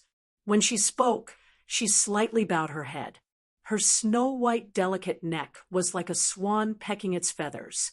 It was extremely elegant. Yang Fan slowly opened his eyes. The young girl said in a low voice, Master Fujiwara invites you to a banquet. Yang Fan thought for a moment and asked, Which Master Fujiwara? Is it Fujiwara Bubi? The young girl pursed her lips and smiled. She said softly, Yang Fan replied. He stood up from the water and stepped on the wooden steps. His naked body was fit and strong, exuding an indescribable masculine beauty. Hot water droplets rolled down from his body. There was a slight blush on Anko's bright face. She meekly stood up, picked up a bath towel, and gently wiped the water droplets off Yang Fan's body. She was careful as if she was cleaning an exquisite piece of porcelain. Yang Fan's mind was not on her, being served naked, like this was the privilege of the upper class. At first, he was not used to it, but now he was used to it. He stood there, letting the beautiful Japanese girl wipe his body. His mind had already turned to Fujiwara Bubi. As the illegitimate son of Tenji Tenji, and the person who supported Tenji Tenji, Fujiwara Bubi, can be said to have power over the imperial court. He has been trying to curry favor with me recently. It should be because of the power I have and my huge cargo ship. This person is worth befriending. With Master Huai in the wilderness and Fujiwara in the imperial court, I can firmly control the Japanese trade route and transport a large amount of gold and silver back to our country to strengthen my power. He was wearing a black robe in the style of the Central Plains, a moon-white hair scarf with blue edges, and a leather belt. His originally slender waist, narrow back, and strong and masculine warrior's physique suddenly changed into a gentle and elegant gentleman. Fujiwara Anko knelt at the feet of young Fan and tidied his robe. She looked up at him with admiration and love. At this time, the barrier door was opened again. Anu walked in quickly from outside. When she saw Yang Fan, she raised her hand, holding a wrinkled letter, and said, "Lang Jun, there is news from home." Oh, Yang Fan was a little surprised and quickly reached out to take it. Anko put her hands on her knees and gently bowed to Anu. "Greetings, madam." Then she gently stood up, walked backward out of the room, and gently closed the door for them. Anu teased and said, "Anko is quite good at serving people. Do you want to take her with you when you return home?" Yang Fan had quickly read the letter at this time. His eyes flashed with horror, and he said in a deep voice, "Return home immediately." Chapter 12:12. Li Longji knew that his aunt, Princess Taiping, had built up a great power over the years. Ever since his father ascended to the throne, his aunt's power had expanded at an astonishing speed. However, his estimation of his aunt's power was greatly off. Prime Minister Wei Engshi had been driven out of the court by Princess Taiping. In order to appease Princess Taiping, Li Dan drove Yao Chong and Song Jing out of the capital. In the past, when Princess Taiping chose the prime minister, she paid more attention to their talents and the outside world's opinions, so she didn't put too many private people into the political affairs hall. Ever since she suffered a loss from Yao Chong and Song Jing, Princess Taiping no longer had any scruples in appointing people. She arranged for her own people to fill the 3 vacancies. At this time, there were 7 prime ministers in the political affairs hall. 5 of them were under Princess Taiping's tutelage. Princess Taiping also placed many private people among the court officials and imperial army generals. As a result, after Princess Taiping left the capital and went to Puzhou, the officials immediately began to neglect their duties. Li Longji, the crown prince who was supervising the state, unexpectedly became so strict that he couldn't even leave the palace. The officials didn't dare to openly defy the decree, but it was easy for them to delay or distort the decree. Li Longji was full of ambition, but it was as if he had fallen into a swamp. He was trapped in the mud and couldn't move his hands or feet. He was still a young man full of vigor. Facing his aunt's powerless methods, he was both depressed and resentful. In desperation, he angrily wrote to the emperor, requesting to resign from the position of crown prince. Li Dan didn't care about politics and enjoyed herself in the palace. She had a limited understanding of her son's difficulties, so she immediately rejected his request. Ever since Princess Taiping went to Puzhou, Li Dan had to personally handle the appointment and dismissal of officials above the 6th rank. Li Dan was annoyed by this. Seeing that her son wanted to resign from the position of crown prince, she thought there was some rumor in the outside world. In order to avoid further entanglements, Li Dan simply gathered the officials above the 3rd rank and discussed the matter of abdication. Li Dan said to the officials above the 3rd rank, "I have always been indifferent to worldly affairs and don't value 10,000. Mother resigned from the position of crown prince because she was the heir of the emperor, and the previous emperor declined the suggestion of the emperor's younger brother. Now that I am the emperor, I am tired of government affairs and intend to officially pass the position to the crown prince. What do you all think?" The officials looked at each other, not knowing what the emperor was trying to do. Faced with such a sensitive issue, the officials who were loyal to the crown prince did not dare to say much, and those who were loyal to Princess Taiping did not dare to rashly oppose it. The officials were silent for a long time without saying a word. Li Dan was rather impatient and asked again, "What do you all think?" The palace attendant, imperial censor, and Feng Yao were not third-ranked officials, but their positions were special. That was why they were present at the palace hall. Seeing that the officials did not speak, he did not have much scruples. He spoke, "Your Majesty is still young and has not been on the throne for long. The people of the four seas have only just begun to admire you. How can you abdicate so hastily? I do not think it is appropriate." As soon as someone took the lead, the rest of the ministers began to talk. One after another, the Taiping party members came forward to oppose. Seeing the crowd's ferocious mood, Li Dan was rather displeased, but there were too many people opposing. Li Dan did not want to be stubborn, so he had no choice but to drop the idea. But the next day, he still issued an edict, announcing that all military and national affairs would be handled by the Crown Prince, and that the crimes of officials below the 5th rank, as well as their appointment and removal, would be decided by the Crown Prince. The appointment and removal of officials above the 5th rank, as well as their crimes, would have to be discussed with the Crown Prince first, and then reported to him. In this way, Li Dan was giving Li Longji the power that he had previously given to Princess Taiping.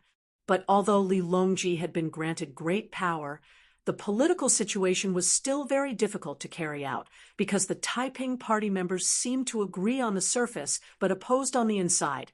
It was still difficult to carry out his orders. This kind of official struggle also could not use force, so Li Longji was helpless. If he wanted to change the status quo within the official rules, he could only vigorously attack the Taiping party members and reform the government. But although Princess Taiping had gone to Puzhou, she would return sooner or later. Based on her position in his father's heart, Li Longji could not harden his heart to shed all pretense of cordiality with his aunt. Moreover, even if he threw caution to the wind, out of the 7 prime ministers of the Political Affairs Hall, 5 of them were Taiping's disciples. His adjustment of the high-ranking officials would not be approved. The Tang dynasty spent another 4 months in this kind of internal friction.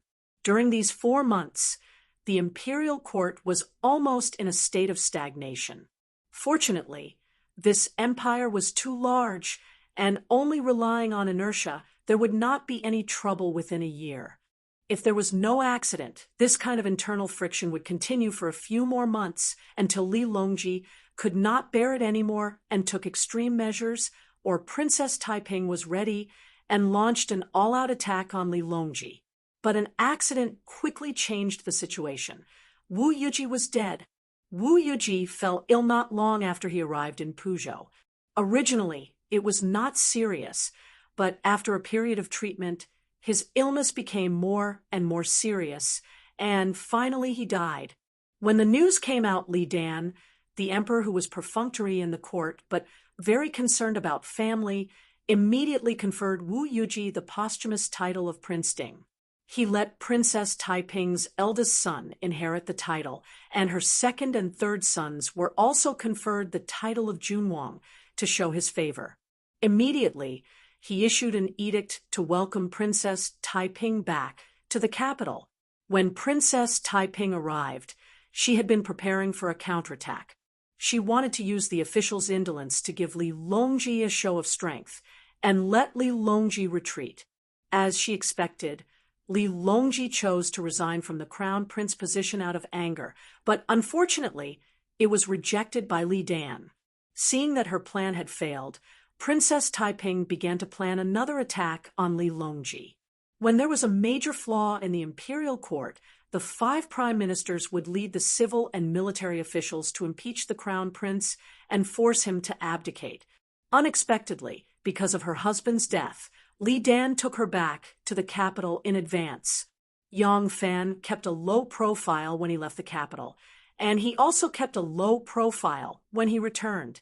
Almost no one was alarmed, so it was not until the 3rd day after he returned that some of his friends heard about his return and came to see him.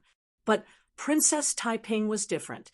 When she returned to Chang, and the entire imperial court was almost empty, the emperor, Li Dan, led the crown prince, the princes, and the prime ministers to welcome her in person. Many officials of the imperial court also spontaneously went to welcome her. This was the first time that Princess Taiping publicly showed her capital to the crown prince, and also a disguised demonstration to Li Longji. After Princess Taiping returned to the capital, the emperor held a banquet to welcome her, and then the civil and military officials came one after another to the Princess Taiping's mansion to greet her. Many officials who were not even qualified to greet Princess Taiping presented greeting cards and gifts to show their sincerity. Princess Taiping did not feel much about Wu Yuji's death. Among her two husbands, only Xue Xiao was the man she truly loved, and also the man she was sincerely sad for and cherished. Besides him, only Yang Fan could enter her heart. Wu Yuji was just a political marriage her mother forced on her, and she never regarded him as her lifelong partner. The focus of this marriage was not the union of the man and the woman, but the union of the two political groups they represented. Now, one of the two political groups had risen again, and the other had completely declined, just like their marriage had ended. Therefore, after Princess Taiping returned to the capital, she did not act like an ordinary woman observing mourning, but quickly and actively prepared for the counterattack against the crown prince. This return was a victory for her. She wanted to use the remaining power of the victory to pursue and completely defeat the crown prince. Princess Taiping began to meet the officials frequently, and with each meeting, the counterattack against the crown prince began to brew. This arrangement was cleverly concealed by the courteous visits of the officials. As for the mountain of greeting cards and invitations, she threw them all to the chief of staff to deal with. Princess Taiping had no time to pay attention to these things. Because of this, it was not until 3 days later that Yang Fan's invitation was sent to her. This invitation was mixed in with many ordinary officials' invitations and greeting cards. These days, the chief of staff of the princess's mansion was also very busy, so he dealt with these things a little late. Under normal circumstances, he did not need to care too much about these things. He only needed to take time to organize these greeting cards into a list for Princess Taiping's reference, so that she could know which officials were close to her. Naturally, he was not in a hurry, but he did not expect that there was an invitation from Yang Fan among them. When he saw this invitation, he thought of the rumors about Princess Taiping and General Yang in the marketplace. He could not help but be shocked and broke into a cold sweat. He quickly took this invitation to see Princess Taiping. As he expected, when Princess Taiping saw this invitation, she immediately flew into a rage. "How dare you? This invitation was sent the day before yesterday, and the date of the invitation was yesterday. You actually sent it today." The chief of staff was sweating and stammered, "I only thought that those greeting cards and invitations were unimportant matters, so I was negligent. I am guilty, and I am willing to accept punishment from your highness." Princess Taiping said angrily, "What's the use of punishing you? If you are negligent again, you will lose your position as the chief of staff. Leave." "Yes, yes, yes." The chief of staff of the princess's mansion was sweating and left awkwardly, holding the invitation card. Princess Taiping thought that she had failed to meet Yang Fan's invitation 3 times. She felt a little uneasy, looking back at the high pile of official letters on the table that needed to be dealt with urgently. Princess Taiping finally made up her mind and ordered loudly, "Guards, prepare the carriage." A light carriage with only 3 to 5 guards quietly drove to the Yang mansion by the Longqing pool. A bodyguard got off the horse and rushed to the gate. Soon he returned and reported to the person in the carriage, "Princess, the Yang mansion's people said that General Yang is having a banquet in the Golden Hairpin Drunk and is not in the mansion." "Golden Hairpin Drunk? Is there also a Golden Hairpin Drunk in Chang?" "And Hearing the name of this restaurant, Princess Taiping suddenly fell into a trance, as if she had suddenly returned to Luoyang and returned to the Golden Hairpin drunk winery more than 10 years ago. At that time, the relationship between her and Yang Fan was very subtle. They were like enemies, but also like friends. But because of the passion compared with the indifference now, she especially missed it. Princess Taiping gently sighed and ordered, "Go to the Golden Hairpin drunk." The bodyguard was stunned and hesitated. "Princess, I don't know where the Golden Hairpin drunk winery is located." Princess Taiping was furious. "Bastard, what's the use of your mouth? Don't you know how to ask?" The bodyguard was as quiet as a cicada in winter. He hurriedly agreed and directed the carriage to leave Longqing Lane.